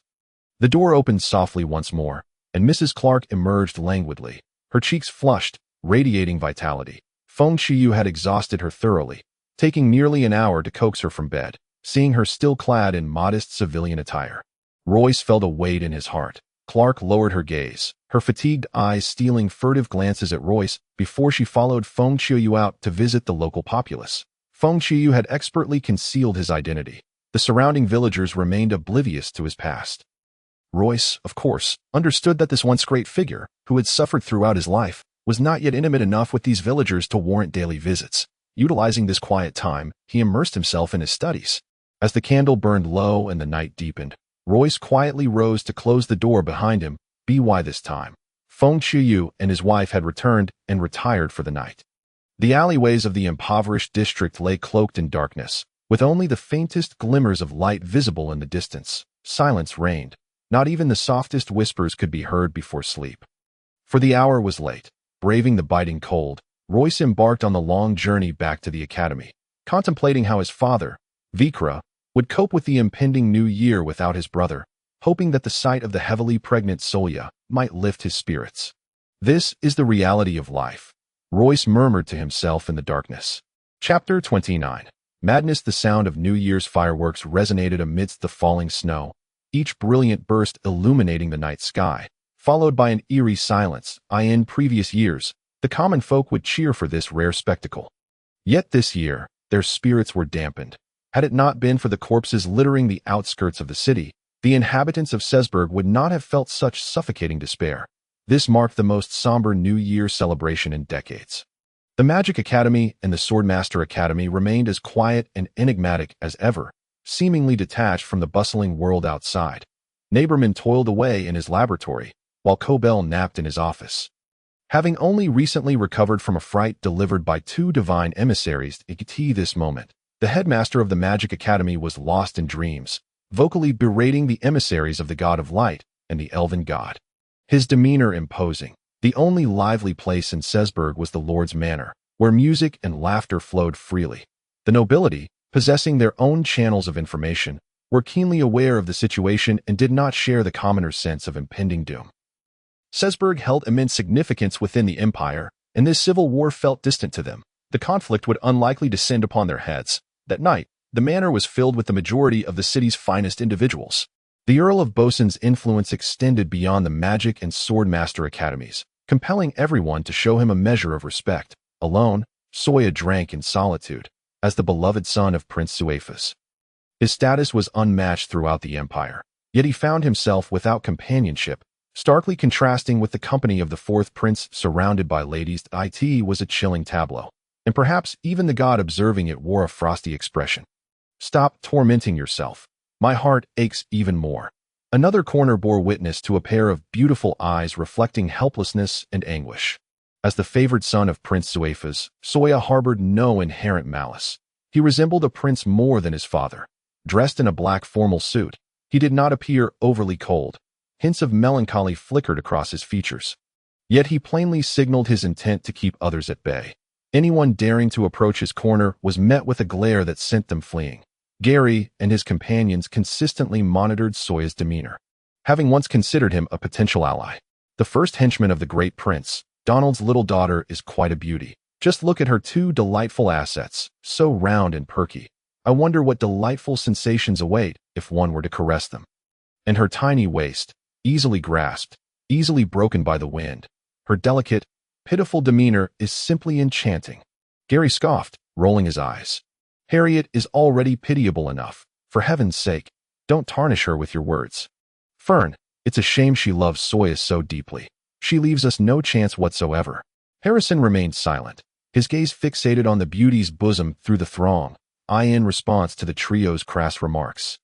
Harriet's entire being remained devoted to Soya, not once casting a glance in their direction. As Soya drank increasingly, his sorrow reached an unbearable crescendo. He suddenly slammed down his cup and rose abruptly, striding out the door alone. Noticing this, Harriet immediately pursued him. Earl Bosun cast a steady glance in their direction before resuming his conviviality with the other nobles. The trio of Gary exchanged glances, instinctively turning their attention to the fourth prince, who remained engrossed in merriment with the ladies, exuding effortless charm. This fellow is remarkably broad-minded. He can even wear the green hat with a grin. Gary and his friends sneered in disdain. Feng Qiuyu stood by the window, gazing at the silently falling snowflakes. He had remained in this motionless stance, akin to a wooden post, for over an hour. Only someone who had weathered the storms of life, experiencing both triumphs and calamities, could truly appreciate how this quiet snowfall purifies the world. Approximately an hour ago, Royce had once again succumbed to Feng Qiuyu's mastery, yet this time the outcome was not as it had been before. Royce had managed to preserve some of his forces. Though he had lost, the few white pieces amidst the sea of black on the chessboard were strikingly conspicuous. For Royce, this was a victory in itself. This moment, he diligently perused Feng Qiuyu's notes, his expression earnest and captivated, as if holding a treasure of gold. This was his final opportunity. He wished to forget nothing. Clark moved between the kitchen and dining table, clad in a snug gray peasant dress that accentuated her voluptuous figure. Her bosom seemed ready to burst from her attire, and the neckline occasionally revealed a deep, alluring cleavage. Truly, she was a dangerously captivating temptress. In the prime of her youth, the softness of her breasts could ensnare any male gaze. While her curvaceous form promised conquest, she could effortlessly ignite desire in any man with her mere presence. That evening, Feng Qiuyu drank fiercely, as if consuming not wine, but the flesh and blood of his enemies that haunted his heart. Royce sipped sparingly, striving to avert his gaze, though he was internally tormented. Feng Qiuyu's relentless drinking would inevitably lead to inebriation, at which point this little lecher's trousers seemed on the verge of bursting. Clark maintained her habitual demeanor, gentle and demure, only allowing herself to be more animated when pouring wine for Feng Qiuyu. From this day forth, you shall no longer come here. There is nothing here, only a heartbroken old man. Feng Qiuyu's words were as bitter as the wine that flowed down his throat. The somewhat disoriented Royce failed to react immediately, secretly astonished and blaming himself, before he finally took a deep breath and declared loudly, "Within a year or two after the Civil War ends, if I am no longer merely a lord of a territory, I shall certainly return." It seemed Feng Qiuyu did not hear his words. After downing 7 or 8 cups in silence, he slumped onto the table, mumbling something that got stuck in his throat. Unable to articulate, Royce's eyes brightened, his breath quickening, standing out starkly in the quiet room. Clark seemed to sense something, her ears flushing red as she lowered her head. Rising to help Feng Qiuyu into the inner room, Royce abruptly finished his drink, his throat churning, as if he swallowed more than just wine. That he stood up, took a few steps to Clark's side, and together they helped Feng Qiuyu. But he seized the opportunity to grasp her hand, asking, "Madam, does the Lord usually drink this much?" This mature woman, like Feng Qiuyu, hailing from the common folk and untouched by the intrigues of the nobility, appeared somewhat flustered, wanting to withdraw her hand but finding it firmly held by Royce. Her face flushed deeper as she nodded. To Royce's final thread of worry vanished, and he softly said, "It's too cold. Let us first get the Lord to the bed." The torment of nearly a month seemed to be nearing its end. The anticipation of over 20 days was about to culminate. As Feng Qiuyu collapsed onto the large bed, Royce's desires that had been pinned up for more than 20 days instantly erupted. With a flick of his left hand, he pulled Clark into his embrace, while his right hand swiftly roamed over her curves, then began to tug at her trousers. Clark's body stiffened, her mouth opening to protest, but Royce silenced her with his lips, muffling any sound. Her futile struggles only served to heighten the tension. In a matter of moments, Royce had stripped her of her pants and undergarments, his brazen and direct invasion igniting her fear and anxiety, the sensation of his hand on her bare skin rendering her utterly rigid. Royce's heavy breathing resembled the growl of a beast, transforming him into a demon from hell, his fiery and urgent desires threatening to consume both him and Clark. Only when Royce turned her around did Clark reclaim her mouth, gasping for air. "Not here. Please, not here." Yet Royce surged in from behind, and in an instant, pleasure overwhelmed them both. Under the night sky, this scene was astonishing yet eerily familiar. On this night, when the followers of the God of Light fervently prayed, Royce became a figure of madness and indulgence. With Feng Qiuyu's silent acquiescence, he shamelessly seized the opportunity to gain advantage. Chapter 30. Awakening from the dream. The elevation of status and identity is a matter that requires cunning. In Royce's eyes, mere gold was insufficient. "Since I cannot rid myself of my innate baseness and lewdness, I shall cast aside my arrogance and capriciousness." This minor noble made a decision filled with potential while no one was aware. Shortly after the new year began, Royce called upon Gary and the others, unveiling a long-considered plan for a top-tier IT was a place for ambience and thrill. Our clientele would be discreetly successful individuals and celebrities. Filled with excitement, Royce eloquently painted a vivid picture of a brand new world in just a few words, etching it into Gary and the others' minds. The trio was evidently swayed by his vision. Brimming with enthusiasm for the venture, this luxurious, high-end, and stylish establishment was christened the Goddess Club, strategically located between the Magic Academy and the Swordsmanship Academy. "There shall be our stronghold, where we forge alliances and gain renown."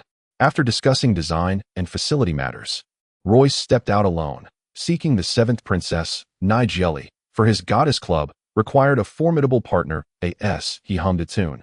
A small, fully enclosed carriage crafted from rare birch wood approached from behind, and recognizing the driver, Royce allowed himself to be drawn inside. "Royce, do you not realize that calamity is about to befall you?" Santari, the heir to the Stellar Trading Company, began ominously. That a sense of foreboding gripped Royce, and he quickly inquired, "What is the situation?" Throughout their collaboration, both parties had made concessions. Royce had agreed to let Santari sell the life-altering potion in other empires, while Santari had reduced the material costs by half. Their partnership flourished, with Royce frequently taking half a day to meet with Santari for drinks and camaraderie. all while strategizing his pursuit of the seventh princess. However, it was clear that the proud swan, Nigeli, had not once spared a glance at the young master of the trading house. "Do you know who the seventh princess has been associating with lately?" Santari asked, his frustration palpable in Royce's mind. The only disciple of the great sword god was likely absorbed in her swordsmanship, unless it was the great sword god himself, who could possibly keep her company. Recently, she had been frequently visiting the great Lord Fengqiuyu, and aside from his notes and insights, all that remained were the mature and alluring Clark. Royce hardly had the inclination to inquire about the seventh princess. "With whom?" "I've been busy and have not visited her lately. Has there been an issue?" Upon finishing his question, he realized that if this esteemed princess were indeed in trouble, it would be a significant matter. "It is the Archbishop McLaurin. I have had people watching them for several days now. They are drawing closer," Santari said through clenched teeth. The mention of McLaurin, associated with the Church of Light, sent a shockwave through Royce. Entanglements with the church were nothing but perilous for him at this moment. Santari, suppressing his anger, sighed and continued, "How much do you know about the divine?" Royce replied honestly, "I only know of the god of light, the evil goddess, and an elven god." Santari shook his head, saying, "That is far from sufficient. The divine transcends the entire continent while influencing every corner of it. The ultimate existence behind the major forces on the continent is the divine. Royce, you must pay more attention to this aspect in the future." He went on, "When it comes to understanding the divine, none of us can match McLaurin. Your impending disaster arises from this. McLaurin has set his sights on the seventh princess, and it is a fact that she does not dislike him if this continues. She is likely to become McLaurin's woman, and thus he will not permit her to have any connection with the life-altering potion." "The elven god." Royce's eyes widened. Santari nodded appreciatively. "You grasp it quickly." "My brother, the god of light and the elven god are closely aligned. McLaurin is likely to become the next pope, and his woman cannot offend the elven god. With McLaurin's intellect, he cannot overlook these matters. He has two choices, either to forbid the seventh princess from engaging with anything related to the potion, or to eliminate you four and destroy the potion from existence. Hence, I say calamity is imminent." McLaurin was undoubtedly a strikingly handsome and exceptionally clever figure. Royce, well aware of which option McLaurin would choose, felt a chill run down his spine. Cursing the seventh princess for bringing ruin upon herself and regretting his earlier decision, he sincerely said, "I owe you my life this time. Otherwise, we four would have perished without knowing how." The entity threatening his life was none other than the Church of Light, a colossal force overshadowing all empires. At that moment, Royce felt utterly powerless. Parched, and if he were standing rather than sitting, he would likely have collapsed. Santari looked at him with a mix of disdain and concern, genuinely asking, "What are your plans, my brother?" The carriage wheels rolled over the remnants of snow, weaving through the sparse crowd before returning to its original position.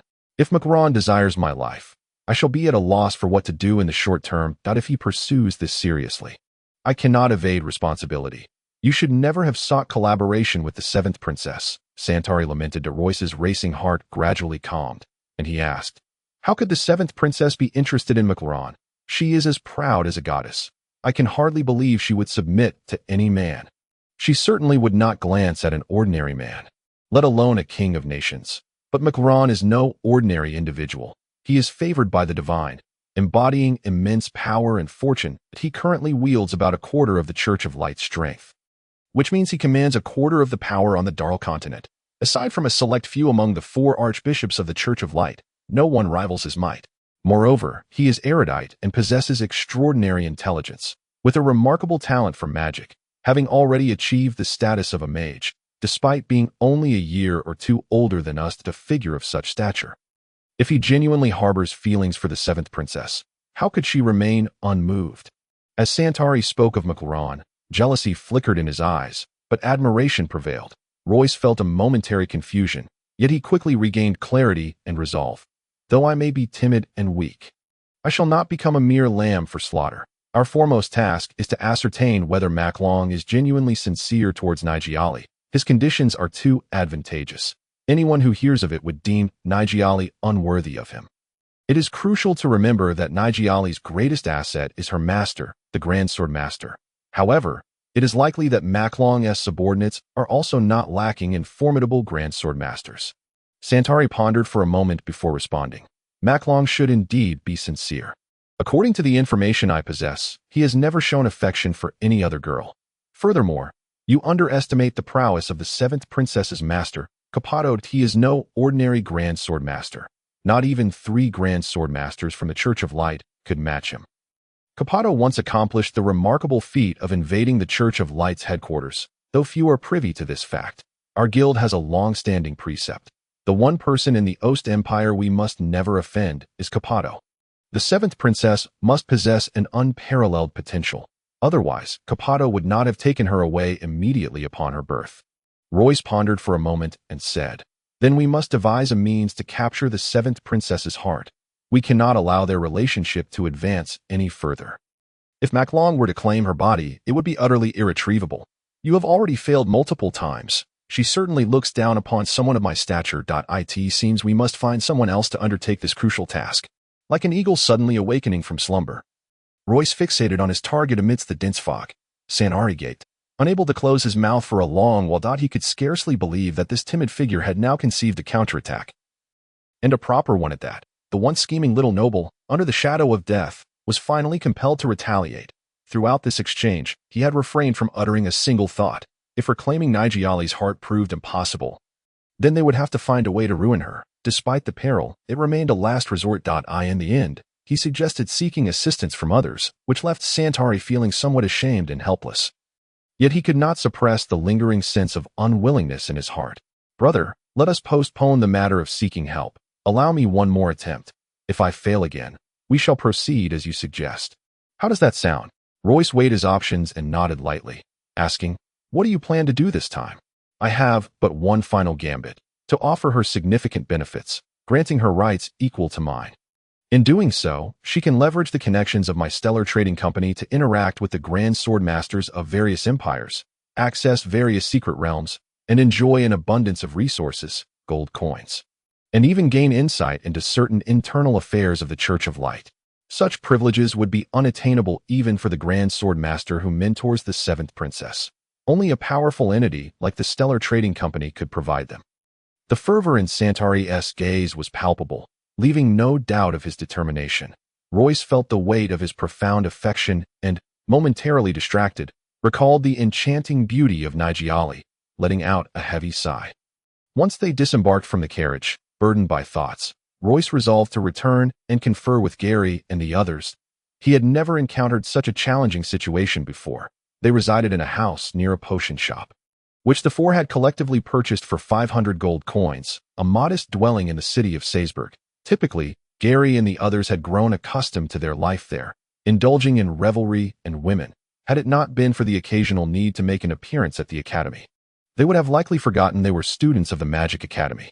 How could this happen? That wretched woman, Nigellie, does she not realize the catastrophe she is bringing upon the four of us? Upon hearing Royce's words, Foran exclaimed in terror. All four felt an equal sense of fear and helplessness. No one understood better than they the severity of the situation if it continued to escalate. The son of the Pope of Light and the Archbishop of the Church of Light would easily deal with the likes of them. It is our fault. We let happiness and joy cloud our judgment, failing to heed the situation regarding Nigellie. Otherwise, we wouldn't be in such a passive position. Gary slapped himself hard. Harrison, still in disbelief, murmured, "It shouldn't be. She is such an arrogant person, a disciple of the Grand Sword Master. She should be wholly devoted to the sword. How could she so easily fall in love? Could there be some underlying circumstances?" Royce had regained his composure and replied solemnly, "Let us not dwell on that. Our only course of action now is to devise a way to sow discord between them." Santari suggested offering substantial benefits to win Nigellie's heart. Whether that succeeds remains uncertain, but we have another ally to consider. Galambo. He possesses an irresistible allure with women, as long as we assist him discreetly. Defeating Maclong should not pose a problem. However, due to the matter concerning Galenway, all four understood that approaching Galambo was no easy feat. Had it not been for Nigellie's intervention, they would not have encountered Galambo a second time. Most importantly, aside from potions, they had little of value to offer, unless they could persuade him with the notion of the Goddess Club. Could we perhaps approach this from the angle of the Grand Sword Masters? They should have little fondness for the Church of Light, Gary suggested. Not only did they have little fondness, but they had even forcibly breached the church's headquarters, Yet this was evidently not the crux of the issue. Royce felt a surge of irritation and waved his hand dismissively. What sort of individuals are Grand Swordmasters? Nigiali knows far better than we do. Her audacity in approaching this matter openly should speak volumes. If Galambo refuses to assist us, we will have no choice but to find a way to ruin Nigiali. For now, she still trusts us implicitly, and that is our sole advantage. You must quickly deliberate on how to proceed. I shall go to her and investigate. Chapter 31. Heartless with a frigid expression. Captain Kajana brandished her longsword, blocking Royce's path. Though she internally scoffed, Royce skillfully donned a smile. This was the first time Kajana had confronted him directly. Previously, she had always avoided him with disdain. Fully aware of this, Royce felt indifferent, his gaze unwavering. Kajana, clad in silver armor that accentuated her slender figure, wielded a long sword at her side, her delicate, refined features rivaling only Nigiali's within the princess's residence. Unlike Nigiali's prideful demeanor that was evident on her face, Kajana's pride was deeply concealed, making her impression all the more memorable when perceived. Who would dare assume that such a woman had an unremarkable background? In truth, Kajana was one of the exceptional swordsmen cultivated by the royal family. The seventh princess is currently receiving esteemed guests. This announcement startled Royce momentarily. Who could this esteemed guest be if not Mac Long?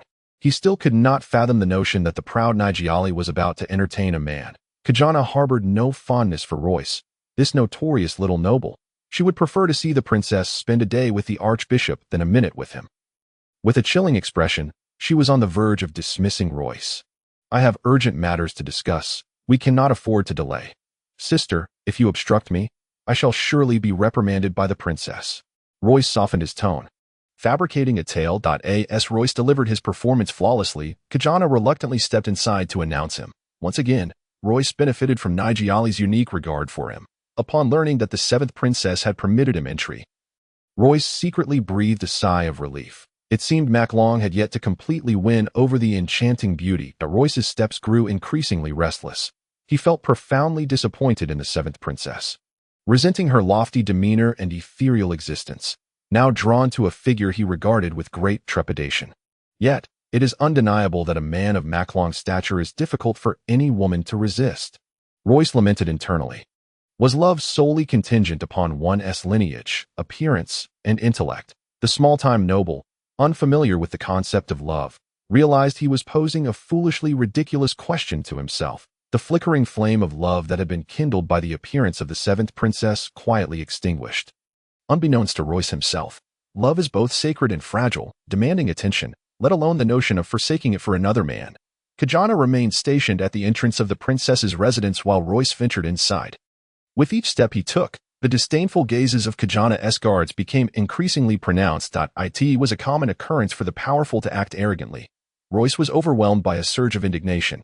Were it not for the seventh princess? Would you all dare to look down upon others so haughtily, relying solely on your diligence and loyalty to your posts? Life requires intellect. Relying on connections and others, ultimately, one only ends up as prey.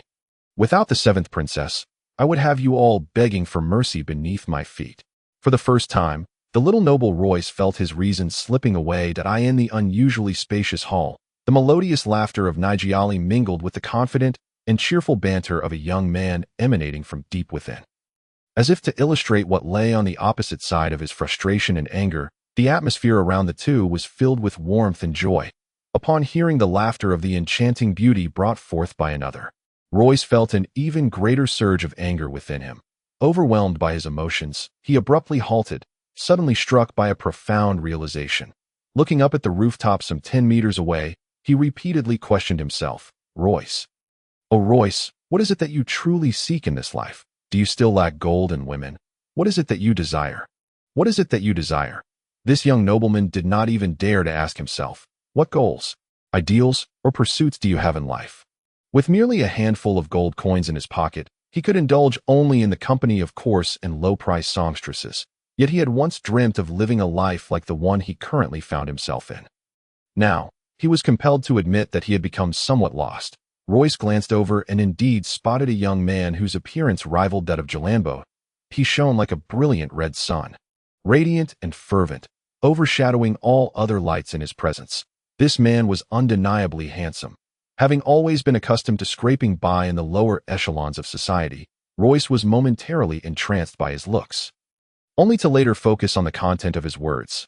Life is a miracle, each life a grace bestowed by the divine. What is the meaning of life? Since the princess is intrigued by this question, I shall share my perspective. I believe the essence of life lies in selflessness. Only a life devoted to giving can truly honor the grace of the divine. This is the shared belief of us, the followers of the light. Throughout the history of the wind and moon continent, it is only those who have made significant contributions for posterity that we can wholeheartedly admire and remember. Macron's voice rose and fell with passion. Royce, observing quietly, regained his composure and patiently awaited his turn. Although it was Nigali who had ushered him in, at that moment, her attention was entirely captivated by Macron, seemingly oblivious to his presence. The great swordsman Ernst sacrificed himself to seal the gateway to the demon realm. Who does not respect his descendants? Within the church, there has always been a divine decree that one must show reverence to the descendants of this great man. Moreover, in the Bard's verses, the word selflessness is eternally linked with happiness, joy, and contentment. Is this not the finest proof? Therefore, everyone ought to strive to be a devout believer, allowing the divine light of the God of light to shine upon every corner of the earth. Macron gazed at Nigali with gentle eyes, as if responding to her devotion, never once casting a glance in Royce's direction. Seemingly unaware of his arrival, that a deep crimson hue rose on Nigali's stunning visage, a flush Royce had never witnessed before. As she shyly lowered her head, in that moment, Royce's heart sank entirely.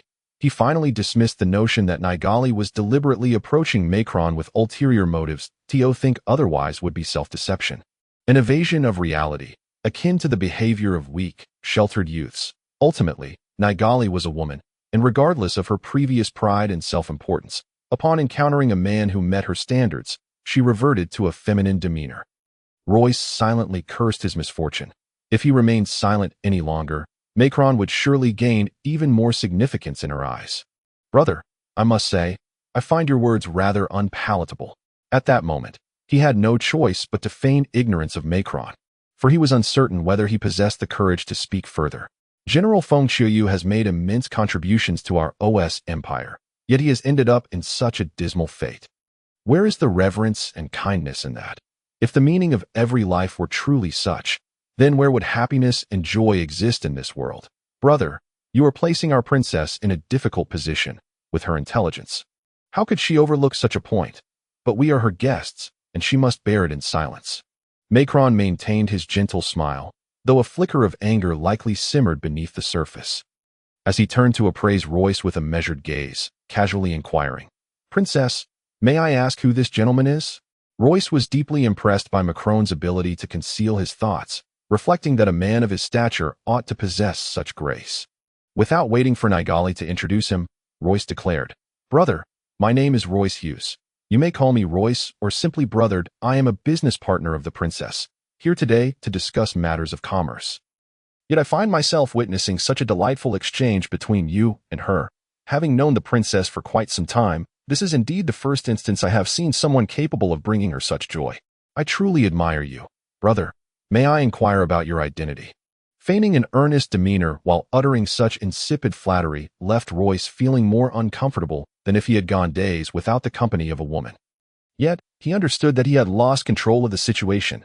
When faced with two powerful figures who could take his life without a second thought, caution became imperative. Thus, Royce reminded himself to be careful and patient. How audacious! He is a revered archbishop of the Church of Light. How dare you, a mere noble, presume to address him as a brother? Royce, if you wish to avoid the archbishop's wrath, you must apologize immediately. The smile had long vanished from the seventh princess's face, replaced by evident displeasure. Upon hearing her words defending him, Royce realized that Nigali had never been acting in this contest. She had to protect him because he represented her gold. If she failed to express this defense, it would bring him a modicum of joy. No need. No need. Macron laughed heartily, seemingly genuinely pleased. I appreciate the candidness of my young brother. How could there be punishment for such? I cannot refute your earlier statements regarding General Feng Qiuyu of the OS Empire. I have heard whispers of his tale as well. Pray tell, what is the meaning of life in your eyes? The desperate young nobleman found himself at a loss. If Gary and his companions had posed such questions, he would have unhesitatingly slapped them. How could a man capable of committing heinous acts, even against innocent maidens, ponder such a lofty question? You are a lord of the land now. You must hold firm. Did you not just say that those who fail to think, who drift through life aimlessly, are only fit for slaughter? Now is the time to engage your intellect. For the first time, the once confident Royce, who had lived grandly in his small world, contemplated this weighty question. Chapter 32. Greatness. Finally classified and strongly recommended. Please collect more. With a charming smile gracing his lips, Macron, this favored child of the divine, patiently awaited Royce's response. Nigali too seemed eager to discover how this minor character in her eyes would answer. Under the scrutiny of both, images flashed through Royce's mind. The memory of his father, Vikra, mistakenly killing his brother, the scene of his sister-in-law, Solia, tightly binding him, the tragic demise of the village maiden, Lai Wei. All came rushing back. What significance did these lives hold? This was an excellent opportunity to diminish Macron's standing in the eyes of the seventh princess. Royce could not afford to squander it.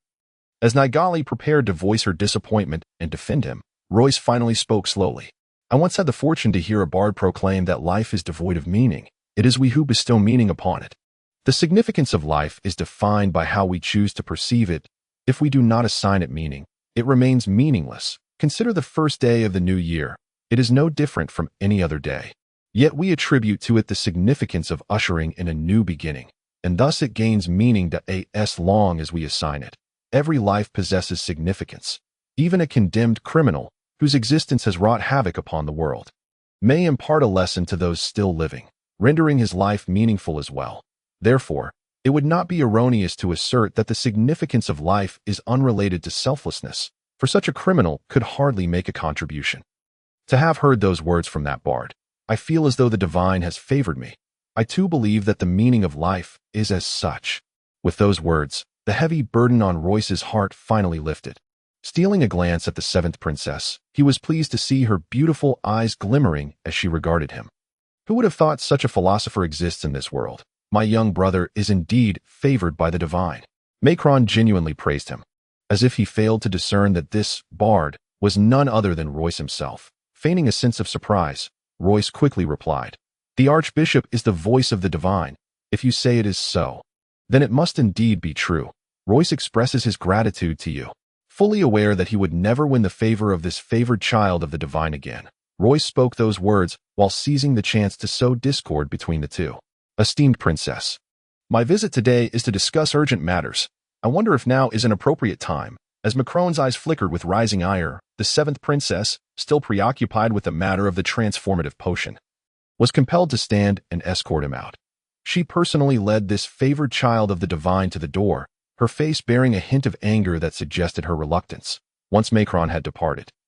Her resentment only seemed to intensify, and Royce could no longer contain his animosity toward the beautiful woman. Even if she were to weep and declare her love for me, I shall no longer show her kindness. Royce Hughes, what is it that you wish to convey? Today, I wish to make one thing abundantly clear. You have offended a person who should never be wronged if you are unable to provide me with a satisfactory answer. I shall not hesitate to impart a lesson that you will remember for a lifetime. Nigeli's delicate face turned icy, her tone cold and merciless. Months of partnership cannot compare to a mere acquaintance of a few days. The thoughts of the seventh princess are indeed extraordinary. No wonder she is a disciple of the Grand Swordmaster. The sarcastic remark spilled forth like water, irretrievable once released, and as soon as the words left his lips, Royce immediately regretted his outburst. What had come over him? Even at this juncture, he could not restrain himself. Nigeli regained her former majesty and haughtiness, her murderous aura palpable as she declared, You foolish little noble. Do you truly believe I would hesitate to take action against you? There is no need for the princess to be angry. I offer my sincerest apologies. Royce forced a smile upon his face, one he himself could scarcely describe. I have come today to discuss a business matter. I intend to open a premier bar, named Goddess Club. If the princess finds it uninteresting, it is of no consequence. Having no intention of seeking further collaboration with Nigeli, Royce refrained from elaborating, wary of drawing her attention to the Goddess Club. The proud swan did not rush to respond. She held her head high, coldly staring at Royce. After a brief pause, she stiffly inquired. "May I pose a question? You despicable little noble? Who is the bard that uttered those earlier words? Surely, his name is known to all on the continent." Royce held his head high in defiance. Why must the princess feign ignorance? There is no such bard. Unexpectedly, you possess such insight. Nigeli's gaze momentarily lost its chill before growing even more frigid as she continued. Is there truly nothing else? If so, I shall break your dog leg and toss you out of the princess's residence. Royce's heart raced. Fully aware that this woman was capable of such threats, he chuckled nervously, adopting a nonchalant tone. Of course, there are other matters. McClone, at such a young age, has already ascended to the position of archbishop. He will undoubtedly become a pillar within the Radiant Church that I wonder if the princess could introduce me to him. Nigeli scoffed. Are you not already acquainted with him? How do you know his name? Royce feigned a pitiful demeanor. I am left with no choice. I hope the princess can empathize with the plight of us common folk. The icy facade on Nigeli's face showed no sign of thawing. It seems you truly have nothing else to discuss. If you have grievances, state them clearly. Otherwise, you shall not leave here unscathed today. Have I been too kind to you, emboldening your audacity? You scoundrel, do not presume that I am unaware of your usual conduct. It is not up to you to dictate whom I, Nigeli, choose to associate with. Royce's heart trembled once more, feeling as though it might leap from his chest. He reminded himself to remain composed. Then sighed dramatically, expressing, though I, Royce, may be timid and averse to conflict, I too have my pride. Since the princess has decided to sever our partnership, I feel wronged, and it is only natural to express my displeasure. Yet now I realize my error. Sever our partnership? Nigeli coldly retorted as she took a seat. When have I ever uttered such words? Royce lamented. You shall soon enough. That it is common knowledge that the god of light and the elven god are close allies. Since you hold affection for McClone, how could you possibly undertake actions that would harm the bond between the two deities? Nigeli shot back. What nonsense are you spouting?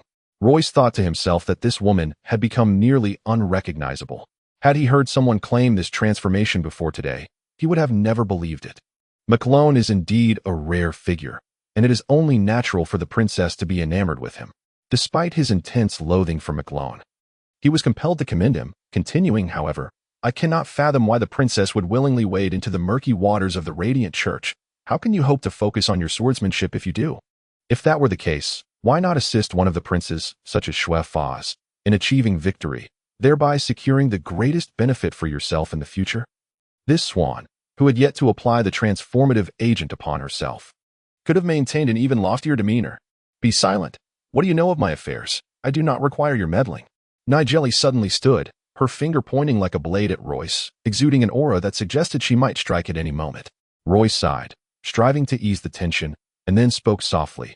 The final reason for my visit today is to share some insights with the princess. Though magic and swordsmanship represent two distinct applications of power, at their pinnacle, they converge. The despicable little noble was finally willing to share the gift bestowed upon him by the malevolent goddess. Insights. Nigeli raised an eyebrow, casting a sidelong glance. Royce produced a magic crystal containing detailed accounts of the source of power, silently taking a seat. Nigeli accepted the crystal with her delicate hand, her consciousness probing within. The more she examined it, the more solemn her expression became. Royce gazed at the ceiling, his demeanor tranquil, the room enveloped in silence. Save for the gentle sound of flowing water, I shall enter seclusion. If necessary, you may summon Kajiana to find me. Otherwise, do not disturb me unless it is of great importance. Everything else shall be left to your discretion. Upon my return from seclusion, I shall seek you out. After a span of what felt like half a tea session, Nigeli finally tucked the magic crystal away with great care and inhaled deeply. Speaking softly, what of McClone? Royce withdrew his gaze, asking indifferently, my heart can harbor only the path of the sword. You have granted me a grand opportunity. I shall not meet with him again. Consider this my repayment to you. Her eyes reflected a profound stillness. Chapter 33. The extraordinary the meditation of a magician serves to enhance their mental fortitude while facilitating communication with magical elements, ultimately achieving a harmonious coexistence and a profound understanding. The greater the abundance and density of magical elements surrounding a magician, the more potent their spells become. When the concentration of these elements reaches a certain threshold, they can unleash forbidden magic. The world of magic values transparency and faith.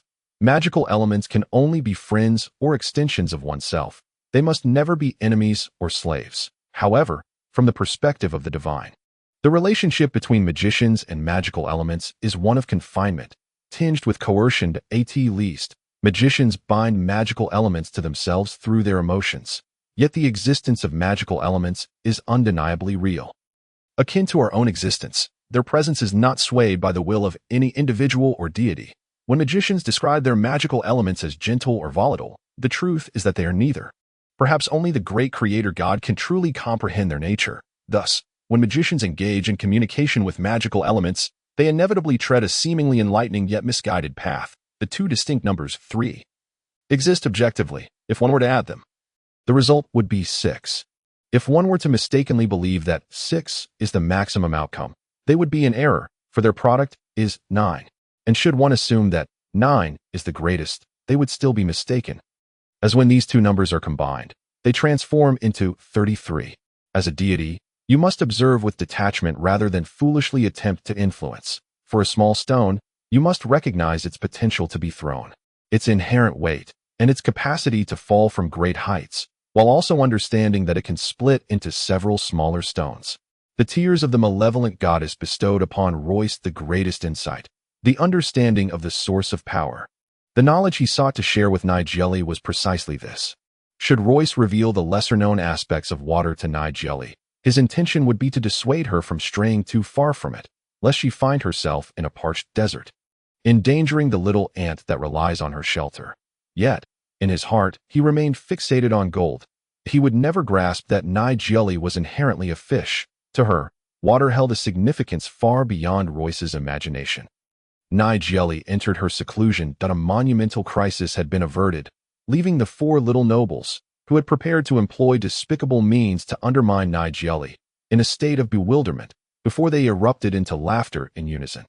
At this moment, Royce found himself within the stronghold of the slave trading house, guided by the proprietor of the slave market in Sethburg, Hussein, as they toured the grim establishment, regardless of whether they were elves, dwarves, beastmen, or humans.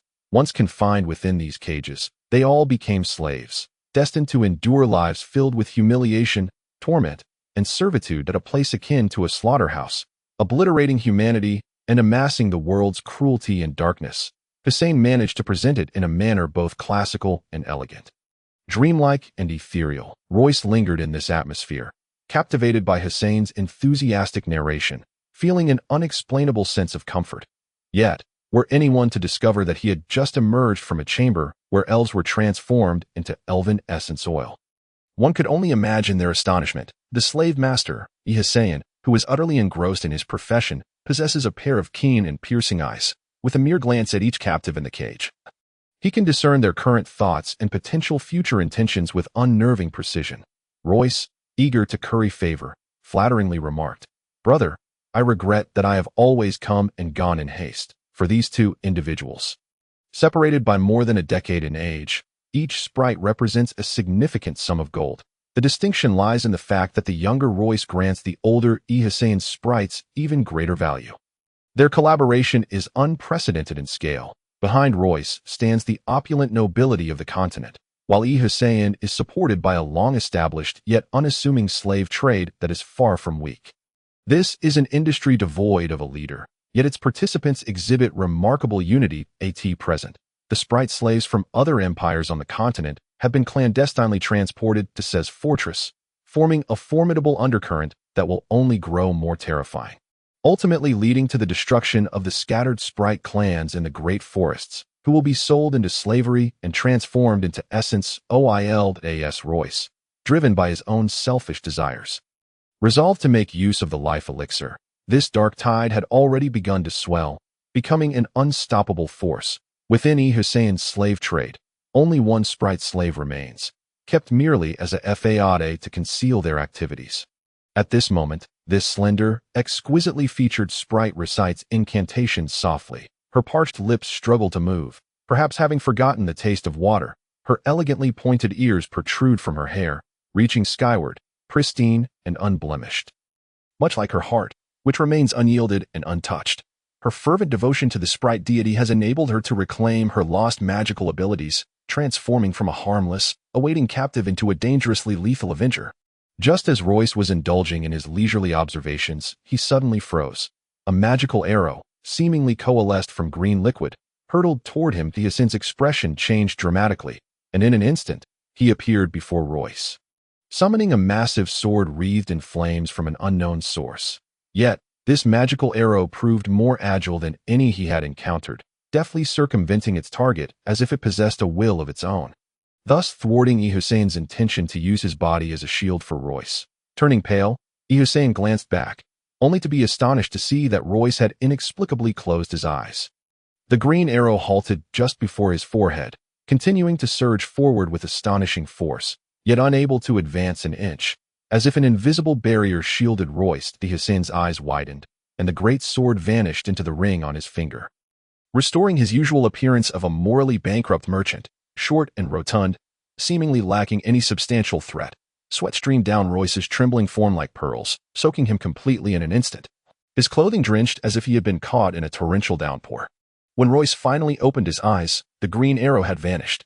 Innately gifted in magic, as these 6 words echoed in his mind, Royce collapsed like a deflated sack, the exhaustion he displayed akin to that of someone pursued relentlessly for days on end. After confirming that this younger counterpart, more beleaguered than himself, was unharmed, Hyacinth sighed. It is indeed no small feat that you can make the 7th princess willingly forsake Micron to enter seclusion. The lifeless body of the sprite slave lay crumpled in the narrow cage, her withered form resembling something that had been desiccated for millennia beneath her coarse garments. Royce's countenance darkened as he glared coldly. I never anticipated that I still held such a fervent slave. As if in response to Hyacinth's words, a burst of light suddenly emerged from beneath the sprite slave's clothing, gradually dissipating. This sprite, who had won the response of the sprite deity through her fervent belief, ultimately paid the price for her divine disturbance, vanishing into nothingness. In that moment, her overwhelming hatred for Royce, the executioner of her kind, was utterly extinguished as her life slipped away. Chapter 34. The dark tide. The first heavy snowfall of the new year surged forth after a sudden drop in temperature, marking the last snowfall of this winter. Various signs indicate that when the snow melts and spring arrives, the numerous night orders under the command of the Crown Prince will march toward the southern mountains, heralding the onset of a prolonged war. Royce indeed found himself increasingly frequenting the slave trade, ultimately discovering that the Goddess Club was under the auspices of Hyacinth. The strength demonstrated by this slave master left Royce in awe, instilling in him a profound sense of security. Upon learning that the rotund man was a follower of the dark god, Royce's admiration for him deepened. Nagali's seclusion rendered the 4 young nobles increasingly cautious, fearing that they might meet their demise before Nagali emerged. Who would have thought we would grow accustomed to the protection of a woman? Harrison suddenly announced his desire to visit the slave trade, accompanied by Gary and Forin. Having already resolved to gradually delegate matters to the 3 of them, Royce consented without much thought. Upon his return, Harrison cast Royce a strangely unfamiliar glance before silently retreating to his room. Royce, sensing the tension, coldly inquired, "What is wrong with him? Did you enter that secret chamber?" Gary and Forin exchanged apologetic glances, with Gary explaining, "Harrison received a letter from home this morning. It was likely sent by the sprite slave who raised him." After reading the letter, his demeanor changed, and he expressed a desire to visit the slave trade. Forin and I thought it prudent to take him for clarity and counsel him to alleviate his worries. We did not wish to disturb you, but we did not anticipate that his turmoil would be so profound. Royce fell silent. Harrison had grown increasingly peculiar, having not visited the life elixir shop in days. Gary and Forin felt utterly helpless. Royce, as ever, remained coldly indifferent. Another piece of parchment was crumpled into a ball, the room now a chaotic mess, papers scattered everywhere. It seems that my arrogance has led me to become somewhat hubristic. With the recitation of a simple incantation, the space was immediately torn asunder. This was a unique summoning ability of mages, typically accessible only to those who had ascended to the rank of high mage. Yet Royce, advancing rapidly in his magical studies, had utilized his own methods to achieve this feat just days prior. He was certainly not employing it by mere chance. He had experimented with all the magical skills of high mages. The tomes from the 3rd floor of the library had nearly been worn to tatters under his scrutiny. His confidence was not unfounded. This time, unlike in the past, Royce did not summon a magical companion from another realm. Instead, he waved his hand, conjuring 2 gusts of wind to sweep the scattered papers into the rift. Glancing at the ink and quill on the table, he sighed and tossed them in as well. This signified that he must seek someone to design the blueprints for the Goddess Club, relinquishing the task from his own hands. The door creaked open, and Gary slipped inside, looking somewhat skeptical. Santari has suddenly sent someone over. They are in the hall below. Royce surveyed his room, now restored to its tidiness, and nodded in satisfaction. Perhaps he would find a suitable songstress tonight. He had been so busy lately that he had nearly forgotten the pleasures of companionship. Leading the way outside, Royce remarked, Santari likely wishes to inform us about that group of fools concerning the blueprints. I should remind him that says Fortress is our foundation. If he continues to lag behind, Ihasane, we may find ourselves at their mercy one day. Gary continued to search the room with his eyes, suppressing his curiosity about the numerous crumpled papers he had seen earlier that morning as he hurried to catch up. Speaking in a lowered voice, Brother, what do you plan to do about Harrison? He has reached a dead end, yet he will surely find clarity in time. Royce spread his hands in resignation. What can I do? He has gradually begun to see me as an adversary. If he cannot overcome his own obstacles, we will have no choice but to part ways. Gary's heart was in turmoil, and he fell silent. On the Royal Wind Avenue, the Life Elixir shop bore no name. 2 large banyan trees flanked the entrance, and on either side of the steps stood guards from the princess's escort, clad in armor, exuding an air of formidable presence, as if it were a waste of talent to station them at such a humble establishment. The large sign above the door depicted a kneeling demon, its grotesque visage provoking a sense of revulsion, ensuring that anyone who beheld it would be left with an indelible impression. This was a design that Royce had taken the liberty to create. The 7th princess had merely cast a fleeting glance at it, then said nothing further. The shop spanned 4 stories. The ground floor displayed an assortment of ordinary life elixirs, with 3 long counters arranged in a U-shape, behind which stood Lizardin and Fair. Having been startled by the demon on the sign, the nobility often required some time to regain their composure before they could browse the rows of elixir vials. Of course, they also had the option to sit on one of the 3 large sofas situated in the center. In reality, those sofas were usually occupied by Gary and his companions, not for entertaining guests, but for the enjoyment of watching Lizardin and Fair. The 2nd floor was arranged as a dining area, furnished with comfortable tables and chairs, offering unique teas provided by the Steiler Trading Company, along with gentle and attentive maidservants at their service. While this seemingly thoughtful service appeared to be accommodating, it was, in truth, a stratagem to stratify people into different social classes. Nobles lacking status and prestige were generally prohibited from ascending to this level. The 2 female guards standing at the stairway serve as undeniable evidence. The 3rd floor has been partitioned by Royce into several chambers, each arranged with greater care. The 2 rooms occupied by the 2 servants of the Grand Sword Master are reserved for them, while the others are meant for hosting truly distinguished figures. In these times, Royce harbors a certain trepidation towards such illustrious guests, who, despite their abundant wealth and lavish spending, are drawn here in pursuit of premium elixirs. Those coveted substances have long since been sold out to the avaricious Royce, leaving not a single vial remaining.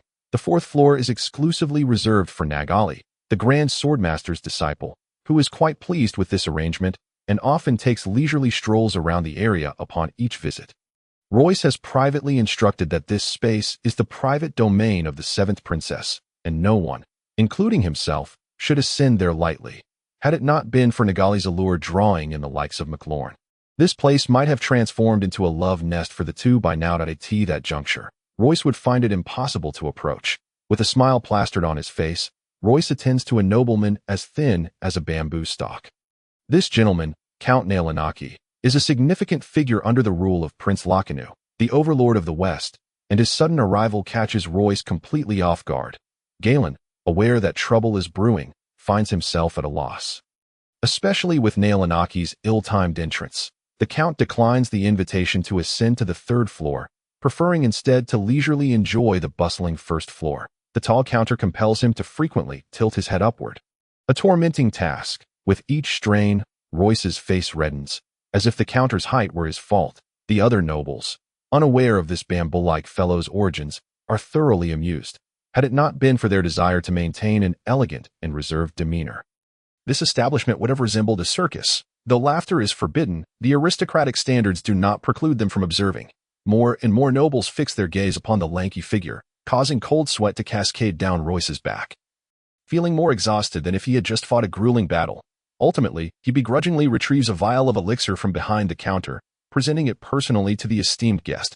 Gradually, Royce discerns Nail Anaki's primary interests, and he eloquently expounds. Dragon's blood possesses the ability to enhance vitality. The fountain of life can awaken the latent energies within a great individual, and snow fungus is the most effective in revitalizing skin. The more Nail Anaki listens, the more his satisfaction grows, his excitement evident upon his countenance. With fingers as stubby as toes, he beckons Royce closer, who immediately leans in as if drawn to honey. Undoubtedly, this scene elicits laughter from the nobles who have been observing them in secret. I desire only the finest. The finest. Nail Anaki's tone resembles that of a child requesting the sweetest candy from a shopkeeper. Simple, yet resolute. Wiping the sweat from his brow, Royce laments. My lord, you must be aware that the primary ingredient for premium elixirs is exceedingly rare. We have only managed to procure a single drop through divine favor, and it has long been sold out. Nail Anaki raises his head, lowering his voice once more. Royce, is it? I am somewhat informed about your situation regarding these items. While I can sympathize with your predicament, the prince is preoccupied with significant affairs and may not extend the same understanding. You must realize he has a keen interest in your wares. Royce feels his sweat accumulating, exclaiming, We are truly constrained. My lord, with our limited means, we must tread carefully even to the city gate, let alone venture further. However, if someone were to procure such materials, we would be more than willing to serve them. Then await my message. Young man, Royce's heart races, and he quickly adds, Might you delay a moment? We must prepare adequately. Let us aim for a substantial acquisition without alarming anyone. I did not expect you to possess such discernment. Well done. Young man. Just as he speaks, a group of individuals pushes through the door, prompting Royce to exchange a knowing glance with Galen. Galen comprehends immediately, pulling Fryn up from the large sofa, a beaming smile adorning his face as he approaches. Welcome, everyone. I trust the demons at the door did not frighten you. Chapter 35. Arrogance Tulan Tulu, the Moon Maiden. All 7 key figures of Tulan Tulu have arrived, mobilizing every capable individual under the banner of Tulan Tulu Daladalu. The true identity of the enigmatic elder cloaked in black, Tulan Tulu Daladalu, remains a mystery to all. He is the master of Tulan Tulu. His position atop the pyramid of the underworld in Sesberg is well-deserved, primarily owing to his prowess as a formidable archmage. Galen wears an obsequious expression, regrettably unfamiliar with any of the 7 that, however, he recognizes a small leader among them and internally seethes, relishing the thought of them attempting to cause trouble here, and wonders how the 2 ancient guardians on the 3rd floor would react. Eager to escalate the situation, he steps forward enthusiastically, attempting to grasp the elder's sleeve, exclaiming, Your arrival surely signals a desire to purchase our elixirs. Might I inquire how many vials you seek? Our elixirs are splendid, perfectly suited for you 7. Before his hand can reach the elder's sleeve, he suddenly feels an overwhelming surge of mental power wash over him. In the next moment, Galen collapses to the ground. With Fryn suffering a similar fate, oblivious to the situation until he lands flat on his back, his complexion pale, the surrounding nobles gaze in astonishment, which ignites Galen's rage as he silently curses the Grand Swordmaster's 2 servants for their inaction. He recalls Royce's doctrine of customer service, forcing a smile back onto his face, though it appears more ghastly than a frown. My apologies for my impudence. I deserve this misfortune. Please, feel free to peruse. We are open for business and warmly welcome your presence. From within the black cloak, Tulan Tulu Daladalu declares loudly, We are not here to make purchases, but rather to discuss an alliance. His voice suggests he is a middle-aged man, and the darkness under his hat obscures his features, rendering them impossible to discern. Royce, having carefully seated Nail Anaki on the sofa and cautiously returned the elixir to its place, strides forward, responding with a resonant voice. These 7, dressed so shabbily, must earn their keep from the hard work of the common folk. Possessing few coins, thus, they are clearly not here to buy elixirs, affording them is beyond their means. However, I am curious if I heard incorrectly. An alliance. Do you truly believe you can catch the eye of the 7th princess? Having prepared thoroughly, he approaches the 2 ancient guardians on the 3rd floor with no trepidation, his words sharp and hurtful. In reality, he is taken aback by the 7's intent, which he had not anticipated previously. He had only learned that Hussein and Santari had confirmed Abdur's visit to the Church of Light, seeking McLaurin, and subsequently gathered from a few of Toulon Toulou's ruffians that they intended to create chaos. The specifics remained unclear. Liston and Phil's expressions reveal astonishment, while the noble women widen their eyes in disbelief. The men, who idolize personal heroism, begin to express their admiration that Royce's demeanor shifts to one of arrogance. Akin to a proud rooster, Toulon Toulou Dalla scoffs softly, yet every ear in the shop can hear it clearly. Then, as if choreographed, all sounds cease simultaneously. These nobles are not formidable mages or swordsmen. The pressure emanating from the scoff is insurmountable for them. Royce curses the black-skinned man's astonishing mental prowess and deft control. Toulon Toulou Dalla's voice reverberates again. If insignificant characters like you can stand here, surely a noble archmage like myself can too? The nobles exchange bewildered glances, fully aware of Royce's four companions' backgrounds. Unable to endure their scrutinizing gazes, Galen and Fryn grow uneasy, instinctively seeking Royce's assistance. Royce huffs disdainfully, declaring, "I genuinely hope you possess the courage to utter such words in the presence of the seventh princess. We have no shortage of partners here. You seven should leave at once. Should you choose to remain, you will be opposing the seventh princess, a decision you must carefully consider." He is acutely aware that should this archmage lack backing, he would never dare step through the door. Thus, his fear would be quite unfounded. Toulon Toulou Dalla lets out an eerie laugh, stating, "You will be lacking allies. From this moment forth, the three parasites trailing behind you will no longer be your partners. You must choose me." The term parasites causes Galen and Fryn's faces to flush with indignation. Feeling as though they have been stripped bare and cast into the streets, murderous intent surges within them. They realize the formidable archmage before them leaves them with no option but to quell their rage. Knowing their only recourse would be to hire an assassin. With resignation, they endure the situation. However, their bond with Royce has been forged over time, and while those three words may not sever their relationship, Harrison's absence alters the dynamics. Just as if to validate his suspicions, Galen's gaze wanders, and he catches a glimpse of Harrison's cold silhouette departing through the entrance. In an instant, Gary's heart plummeted like a stone cast into the sea. "Harrison, oh Harrison, are we destined to part ways here?" Royce retracted the cold smirk from his eyes and spoke with an emotionless tone. "Noble mage, your words are a bit excessive, aren't they? I, the party involved, am unaware of such matters, yet you seem to know them all too well. Perhaps you have yet to awaken fully, and your mind is muddled." Toulon Dudalando chuckled oddly. "Am I, a distinguished mage, speaking nonsense? If you doubt my words, simply inquire with them yourselves."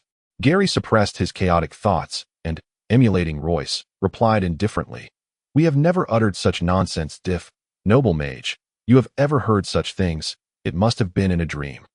The equally furious Foreign nodded repeatedly, coldly remarking, "Some individuals indeed seem to indulge in daydreams excessively." Toulon Dudalando remained unperturbed, his demeanor as serene as a stroll by a tranquil lakeside, stating lightly, "Are you both certain you have truly never spoken such words? There is still time to reconsider, as the night roads of Sethburg can be perilous, and it is not uncommon to suffer injuries from a fall." Royce replied calmly, "In that case, I thank you. Recovering from injuries would conveniently allow me to avoid the summons to tread the uneven paths. By the time I am well again, I suspect there will be no road in Sethburg that is not fraught with difficulties." His emotionless tone cast a chilling aura, prompting a visible change in the expressions of the six individuals behind Toulon Dudalando. The latter's tone shifted drastically as he spat resentfully. "Before you utter such ethereal bravado, perhaps you should consider the feelings of your parents. It is easy to offend others. Should misfortune befall you, it would be unfortunate for them as well." Royce chuckled coldly. "This is our affair, and we appreciate your concern, noble mage. However, you ought to worry about the more than 200 rats scurrying about the city, lest their arrogance lead to their nests being unearthed, bringing calamity upon their kin." Suddenly raising his voice, he declared, "You seven should leave. You are not welcome here, nor should you return that we will not engage in your dealings." The radiance on Toulon Dudalando's face surged dramatically, evoking thoughts of both the alluring and perilous essence of the nether flame. "Am I, a formidable mage, someone you can dismiss at will?" As his words left his lips, an overwhelming aura of hostility enveloped the space. The edges of his black robe fluttering ominously, Chapter 36. A glimmer of understanding. Tolendolando's mental prowess exuded a powerful pressure, leaving the noblemen feeling as though their throats were constricted, making breathing laborious. This sudden sensation startled them, causing instinctive retreats, and several shrieks erupted almost simultaneously. The noblewomen standing closest felt it most acutely, their faces flushed as if they had been deprived of air, finally experiencing the repercussions of excessive curiosity. Nalanaki also found it difficult to breathe, his expression betraying impatience, yet he remained silent. Royce was forced to step back a pace, while Gary and Forin stumbled back to the sofa, plopping down. The might of the mage was unfathomable. Royce's distinct mental force barely shielded him. But he was at his limit, akin to a loose stone perched precariously on a cliff's edge, susceptible to being blown off by the gusts of wind. Two graceful figures approached, struggling to stand beside him, Listine and Phil. The two female swordswomen grasped their swords, yet they appeared feeble in the face of the powerful mage. Almost simultaneously, the other 6 female guards converged around them, donned in ornate armor, their great swords gleaming ominously. Leaving no doubt about their lethality, Royce felt a significant alleviation of pressure and coldly declared, "This is your final opportunity. If you do not leave now, you will only leave here on a stretcher." To underscore the seriousness of his words, 2 aged figures suddenly appeared before him, flanking Tolandudolando. Tolandudolando inhaled deeply, the black radiance beneath his hood swaying violently, as if buffeted by 2 powerful winds, while the nobles were still in a state of confusion. They suddenly felt a resounding presence of sword intent fill the air, forcing them to retreat 2 more paces, while Tolandudolando's murderous aura dissipated as if it had never existed. The 2 servants of the sword god were formidable warriors of the sword god realm, and as swordsmen, they possessed a combat prowess that surpassed that of mages.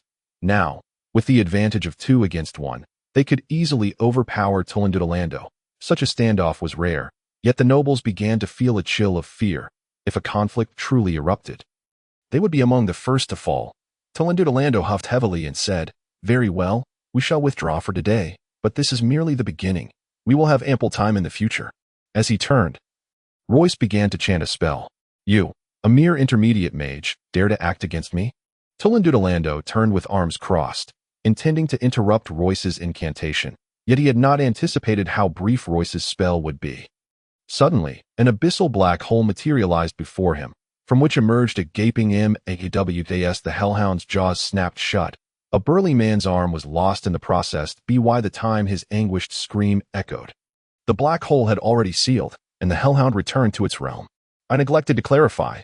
Royce stepped forward coldly. "Your final opportunity lasts but 10 seconds. If you do not depart within that time, I shall be compelled to take action. That we are here for business, not a slaughterhouse, and thus, I shall leave you with 1 arm as a warning. Do not let me see you in the vicinity again. Or next time, it will not merely be an arm." Tolandudolando's chest heaved with fury, reminiscent of a frog's bulging belly, as he seethed and departed with the man in the shop's entrance.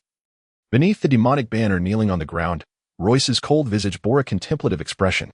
"Once the 7th princess emerges, we ought to teach Abdu a lesson," Forin spoke. The 3 had learned from Yehuzan and Santari that Tolandudolando was backed by Abdu, who, in turn, was likely supported by the Archbishop of the Church of Light. McLaurin thought it had been confirmed that Abdu had sought out McLaurin, and now they were certain McLaurin held reservations, fearing he might provoke the 7th princess and create a backlash. Otherwise, such petty tactics would not have been employed. The trio, having traversed the threshold of life and death, understood that when contending with formidable adversaries, one could not afford to harbor any illusions. This was an era where lives were expendable, and any means could arise. After all, this is Abdu's father's territory. Merely facing Abdu requires our utmost effort. Now, with McLaurin added to the mix, Gary sighed repeatedly, feeling the weight of their formidable opponents. Fortunately, he had Royce by his side. Presently, Royce inspired an increasing sense of security within him. Perhaps Tolandudolando's name held some truth, with a perspective on the meaning of life that transcended mere gold and women. Royce's mindset had shifted, prompting him to contemplate matters beyond such trivialities. This led to discussions centered around speculating Abdu's potential counteractions: slander, assassination, extortion, targeting themselves, Harrison, the essence of elven oil, Listine, and Phil.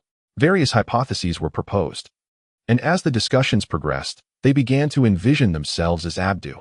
contemplating actions against themselves, ultimately concocting numerous schemes that in other words, the trio recognized the existence of several critical vulnerabilities within their current situation. Sending a chill down their spines, without uttering a word, they understood that their immediate task was to address these vulnerabilities. Each possibility loomed like a cloud of doubt, and all that remained in their minds was an ocean of uncertainty. Just as they closed their eyes, pondering which stratagem Abdu might employ, Royce suddenly sensed something amiss and urged, "Stop thinking. It's the Elven clan. They are nearly here. Quickly, signal for assistance." The tears of the malevolent goddess once again proved to be a boon. A dozen shadows darted swiftly through the scarcely populated streets, their slender forms and agile movements betraying their non-human nature, as their pointed ears revealed their elven heritage. To humans, the elves represented an abundance of gold, and the empire that prohibited the enslavement of elves had dwindled to a mere handful. As nobles swept through the commoners like a foul wind, the populace offered little resistance to their assimilation. This resulted in a situation where a solitary elf, once discovered, would be besieged and captured for enslavement. However, if not one but a dozen elves were discovered, the commoners would behave quite differently. The elves' prowess in magic had cost many their lives in proof of their strength. For these few elves, the mission to Sethburg held profound significance. They were not mere weaklings. In the vast expanse of the Emerald Mountains, devoid of dragons, they were indeed the sovereigns. For an extensive period, the elven race has harbored an unwavering desire for vengeance against humanity for the abominable act of selling their kin. However, rooted in the confines of the Durold mountain range, they have never mustered their entire kin to retaliate, rendering their retribution a mere pinprick to the vast empires. Yet now, their targets have shifted from the formidable empires to a handful of feeble nobles in the eyes of the elven elite. This undertaking transcends mere revenge. Upon discerning the effects of the transformation agent and recognizing the irreplaceable essence of elven oil, their hearts are consumed by fear, overshadowing their rage, innately enamored with beauty. They comprehend the allure of the transformation agent more profoundly than any human. O great elven deity, reveal to your followers, when the devil incites all of humanity, can the Durold mountain range truly withstand their nefarious advance? 15 elves, a sword master, and a magic mentor were expressions laden with gravity. In Chapter 37, titled The Void, the cautious elves remain oblivious to the fact that their movements have been detected by 3 minor nobles. As a young elf ascends the wall, a formidable magic arrow suddenly soars from the shadows. Startled to his core, he plummets back down, yet the arrow, as if endowed with a will of its own, elegantly arcs and strikes true. The young elf, akin to a stone tumbling from the wall, lands with a thud, never to stir again. The other elves, still reeling in confusion, watch as a flame ascends from the courtyard, transforming into a solitary firework that blooms in all its splendor before vanishing into the night. The elves' initial attempt to eliminate their target before alerting the 2 household servants of the great sword master ends in failure. Just as Royce and his companions hold their breath, awaiting the appearance of a second target, the door shatters with a resounding crash, and the elves storm in. Awaiting them is a deluge of lime. For the treacherous nobles would never reside in an ordinary abode. Since the day they acquired the courtyard, the 4 had been engaged in meticulous defensive preparations.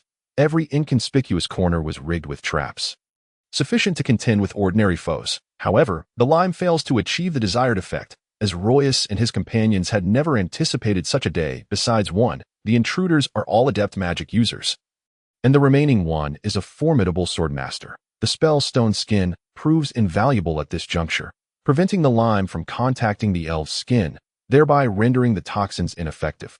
Yet, a palpable sense of panic is inevitable. Amidst the chaos, an elf inadvertently steps upon a hidden mechanism, and the whistling of arrows fills the air. As the minor nobles unleash their meticulously crafted volley, the youthful elves' faces pale, visions of being pierced by errant arrows flashing through their minds. How many arrows have these despicable wretches loosed? Stone Skin may thwart the first and second, but what of the 5th or 10th? O loyal friends of the elven kin, come forth and shield your brethren. A resounding and clarion voice emerges.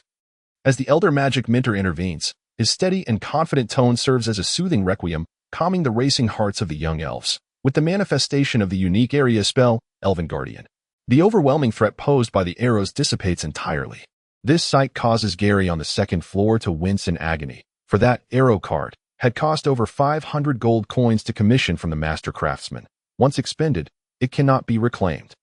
The elves' cunning catches them off guard, as Gary and Furin await the continuation of the spectacle provided by Elven Guardian. A figure darts forth from beneath its protective aegis, moving with such swiftness that the two are left speechless. This figure, shimmering in green light, leaves behind countless afterimages within the courtyard, and when it finally halts, all the traps are rendered ineffective. The ground is littered with iron nails, spikes, and poisonous powders. Let the darkness of the world be rendered null beneath the gaze of the divine. All the youthful elves intone the spell, Eye of Purification, thwarting Royus and his companions' plan to incapacitate their foes with poison. The trio on the second floor remains unperturbed. Gary and Furin continue to hope. Come now. Enter. Come to the first floor. It is evident that the first floor chambers house even more lethal traps. However, what they could not fathom is that the perfectionist elves cannot abide the notion that three insignificant figures might suffer casualties. The death of one is already a burden they cannot absolve themselves of. And any further losses would haunt them for a lifetime. That if the three minor nobles were to grasp this truth, they would take immense pride in knowing that their expensive and painstakingly laid traps were not without merit. As Gary and Furin plead for the intruders to venture into the first floor, the elven magic mentor has already commenced reciting incantations. A massive surge of magical energy gathers around him. Heralding a potent offensive spell, Royus, recognizing the imminent threat, must alter his course. He had prepared to unleash the area attack spell, Vortex of Nothingness, the moment Elven Guardian faded, but now he must descend to the first floor with Gary and Furin. The protective effect of stone skin remains satisfactory, yet the resultant weight increase and reduced mobility become a critical vulnerability. Thus, Royus, Gary, and Furin employ a more advanced spell scroll, Armor Transformation. Dense magical energy coalesces into gleaming armor upon their forms. 5 minutes hence, they will no longer enjoy the protective boon afforded by their 1,000 gold coins. The Elven Magic Mentor S attack spell detonates on the second floor, cleaving the upper portion of the building asunder. Thankfully, the structure holds firm, averting collapse, yet the debris raining down could prove fatal. Had it not been for Royus promptly covering himself with an iron lid, he might have met his end there. This is truly a trying time. Have you all prayed this morning? Let us not provoke the divine into forgetting their favor upon us, lest we fall to them. Within the courtyard, the Elven Magic Mentor resumes his incantation, exuding a calm, confident demeanor, resembling a bishop leading the congregation in hymns of praise within a sacred hall. His intermittent, low murmurs reach Royus's ears, stirring an unsettling feeling deep within. This night promises to be fraught with turmoil. The final remnants of the building crumble beneath the second attack spell of the Elven Magic Mentor. Burying within a concoction of sulfuric acid, iron nets, poisoned spears, and swinging iron hammers that eye in the underground lair, Royus and his companions can only sigh in despair. So many traps, yet they are destroyed before fulfilling their potential. As Elven Guardian gradually dissipates, the youthful elves gaze in awe at the Magic Mentor's handiwork, while the powerful Magic Mentor and Sword Master exchange puzzled glances, silently agreeing to plunge into the ruins. Although the bodies of the three minor nobles remain unfound, the sound of arrows slicing through the air reaches their ears. It is the 6 guards led by Lichten and Fiel, who have chosen the opportune moment to strike, having left 2 guards to watch the shop. Their decision proves fortuitous. With each release of the third arrow, 2 or 3 youthful elves fall, transformed by the effects of the transformation agent. Lichten and Fiel grow ever more beautiful, yet they still harbor concerns for Royus's safety. However, developing any fondness for the minor nobles is a tall order. Unlike Royus and his companions, who possess a certain set of principles, schemes, and guile, the 4 minor nobles' despicable traits, treachery, lewdness, cruelty, appear to them as the stench of dead fish in a sewer, inciting disgust and mistrust. Were it not for Royus's semblance of principles, they would not deign to glance his way at as for Gary, Furin, and Harrison. They are scarcely acknowledged. Thus, one can only imagine the disdain that fills their hearts when they hear Royus's voice resonating from beneath the iron lid. Their perceptions of the trio will surely be further diminished. Yet, little do Lichten and her companions realize, their pampered and prideful demeanor, as princess guards, renders them equally deserving of death in the eyes of the Elven Sword Master. The reason is clear. Their errant arrows have claimed the lives of 3 or 4 youthful elves, and the survivors are wounded. Despicable humans! I, Maimudu, vow to slay you. The Swordmaster, eyes ablaze with fury, dashes into the enveloping night. The magic minter remains silent, already engrossed in his incantation that a tempest gathers around him, signaling a powerful area attack spell. The Elven Magic Minter S spell, when unleashed, is meant to annihilate Lichten and her 6 companions. Yet, by the time his magic is released, Lichten and her 6 guards have likely perished beneath Maimudua's greatsword. However, just then, the jarring sound of clashing blades pierces the night, as anticipated. The anguished cries of Lichten and her companions are absent, leaving the surviving youthful elves bewildered. Yet, regardless of the circumstances, the rain of arrows has finally ceased. Just as they exhale a sigh of relief, 6 slender figures stealthily approach, their movement silent. The fragile forms of the magic users appear even more vulnerable at this moment. As the 6 armored figures of Lichten and her companions cut through the youthful elves like knives through soft tofu. In the fleeting moment when the young elves, perplexed by the delay of the Archmage's spell, succumbed to their fate, they finally beheld the dire predicament of their once hopeful ally. Chapter 38. Astute. The 2 servants of the sword god, Osmond and Osvi, transformed into blades sharp. Merciless, brutal, and silent, the elven sword god fared somewhat better, matching Osmond in skill, while the elven Archmage, pursued relentlessly by Osvi, found himself in a far more precarious position. He could only perpetually cast Godspeed, a spell even more sophisticated than agility, while discarding a high-level scroll capable of conjuring a vast sea of flames. Seizing a moment to concentrate his mental energy for an assault on Osvi's mind, he managed to momentarily force the latter back, thus gaining a sliver of time to summon a bone dragon from another realm.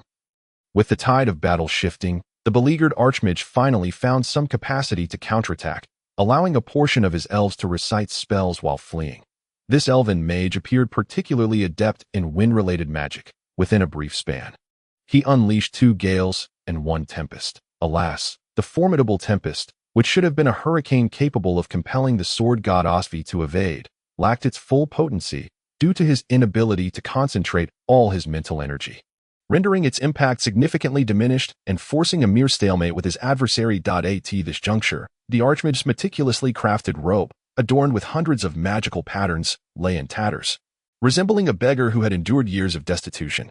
This once prized low-grade magical garment was now utterly ruined. The Archmage's disheveled appearance, so incongruous amidst the beauty and grace of the elven race, was indeed a rare sight.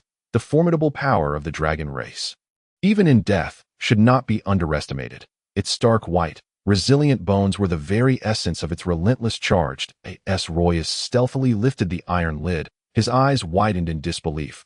Was there a luckier mage in the world than this elven Archmage? The ability to summon a bone dragon of such rarity was no trivial feat, especially given the prideful nature of dragons, which made dealings with them notoriously challenging, even posthumously. Fortunately, this was merely a juvenile dragon, its form yet to fully mature, and its power could not compare to that of an adult dragon. How could he possibly summon an adult dragon? Royus thought maliciously. Bone dragons are favored by mages for their proficiency in necromancy, coupled with their formidable skeletal structure, which enables them to deliver terrifying physical attacks. Compared to the dragon tongue magic of their kin, the necromantic spells of the realm of death are vastly simpler. This young dragon, benefiting from its lineage, wielded necromancy with a degree of finesse that suggested mastery. Yet, this was not the realm of death, and lacking flesh, it could not unleash the full might of its necromantic powers. The shimmering silver sword, as if imbued with sentience, ensnared the Archmage with unwavering persistence. Each strike against the dragon's bony frame sparked showers of embers, while the powerful necromantic spells released by the bone dragon were deftly avoided by Osvi, who would later expend considerable energy to pursue the elven Archmage, enduring only the lesser impacts. The swordsman's advantage over the mage was fully realized, and the sword god's unique, graceful style facilitated his relentless onslaught. The 6 maidens of Lichten watched in awe, their admiration for Royus and his companions swelling to a degree that might have inflated their egos to celestial heights, just as all believed the elven Archmage was on the brink of collapse. This aged elf, consumed by the instinct to survive, unexpectedly produced a wooden staff. This staff, suffused with potent magical elements, radiated a deep green luminescence, its brilliance unwavering regardless of the angle or light, an unmistakable indication that the glow emanated from within, rather than from embedded jewels. The three of them simultaneously recalled a legendary artifact, the Tree of Life, the sacred tree revered by the elven race, second only to their deity in their hearts. They exchanged glances, an ominous feeling swelling within them. With their seasoned experience, they should have questioned why this elder elf had not revealed such a treasure sooner. Royas scanned the vicinity. Another sword god was engaged in combat with the elven sword god Mamadou not far off.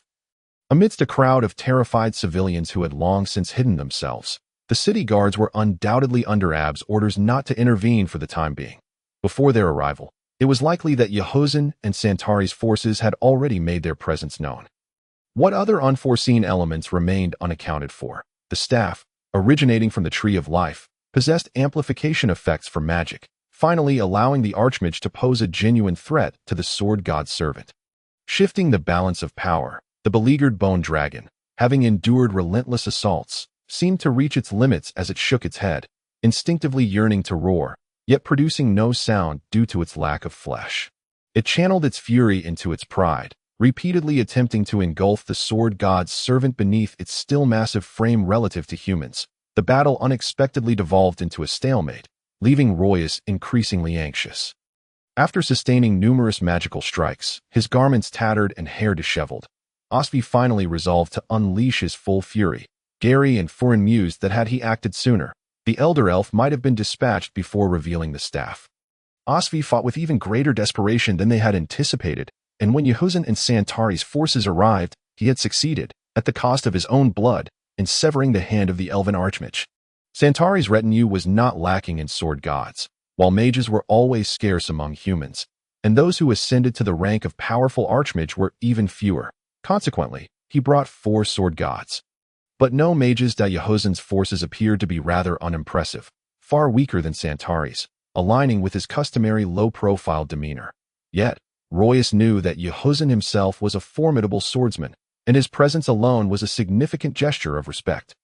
The combined might of the 3 factions was no longer something a single elven, sword god and archmage could withstand. As Royas emerged from the underground tunnel with trepidation, the 2 elder elves were already bound, and the bone dragon had been automatically returned to its realm. Without hesitation, Royas approached the exhausted archmage and struck him unconscious with his staff, preventing any last-minute tricks that a group of them stood before the ruins of a house. And amidst the crowd, Royas's unease swelled. He vigilantly observed the incapacitated elven sword god Mamadou, now bereft of hands and feet, for any signs of treachery, while he personally checked on the unconscious archmage thrice. All the while remaining alert to the nocturnal surroundings, his timidity, caution, and fear of death were laid bare in that moment. The modified mental energy dispersed without reservation, and in the next instant, he was seized by terror. Urgently warning, there is a powerful magical archer lurking in the shadows. Royas could almost hear the frantic heartbeat of the 4 sword gods from the Steyler Trading Company as they shielded Santari with their bodies. Magical archer detonated in their minds like a bomb. This rare profession was nothing to be dismissed, and at that moment, none would dare to think Royas was merely raising a false alarm. The dense magical elements emanating from the arrows slicing through the air were palpable to each one of them. In the open ground, becoming targets, those 3 words instilled more fear than any malevolent deity could inspire. Royas's countenance darkened considerably. As he finally comprehended the gravity of the situation, Ab had rendered a significant service to the elven race by enabling them to evade the scrutiny of the Steyler Trading Company and the Slave Guild. Stealthily infiltrating Sethburg, Ab utilized them to eliminate their kind, while the elves, far from expressing gratitude, seized the opportunity to dispatch a magical archer, thereby bestowing upon him a monumental dilemma. Cursed be the elven race. Not only did they seek to eliminate him, but they also aimed to deliver a profound lesson to the Steyler Trading Company and the Slave Guild. They struck first, only to wait for all parties to converge before launching their covert assault. Abd, oh Abd, even if I were to perish here today, you shall not find peace.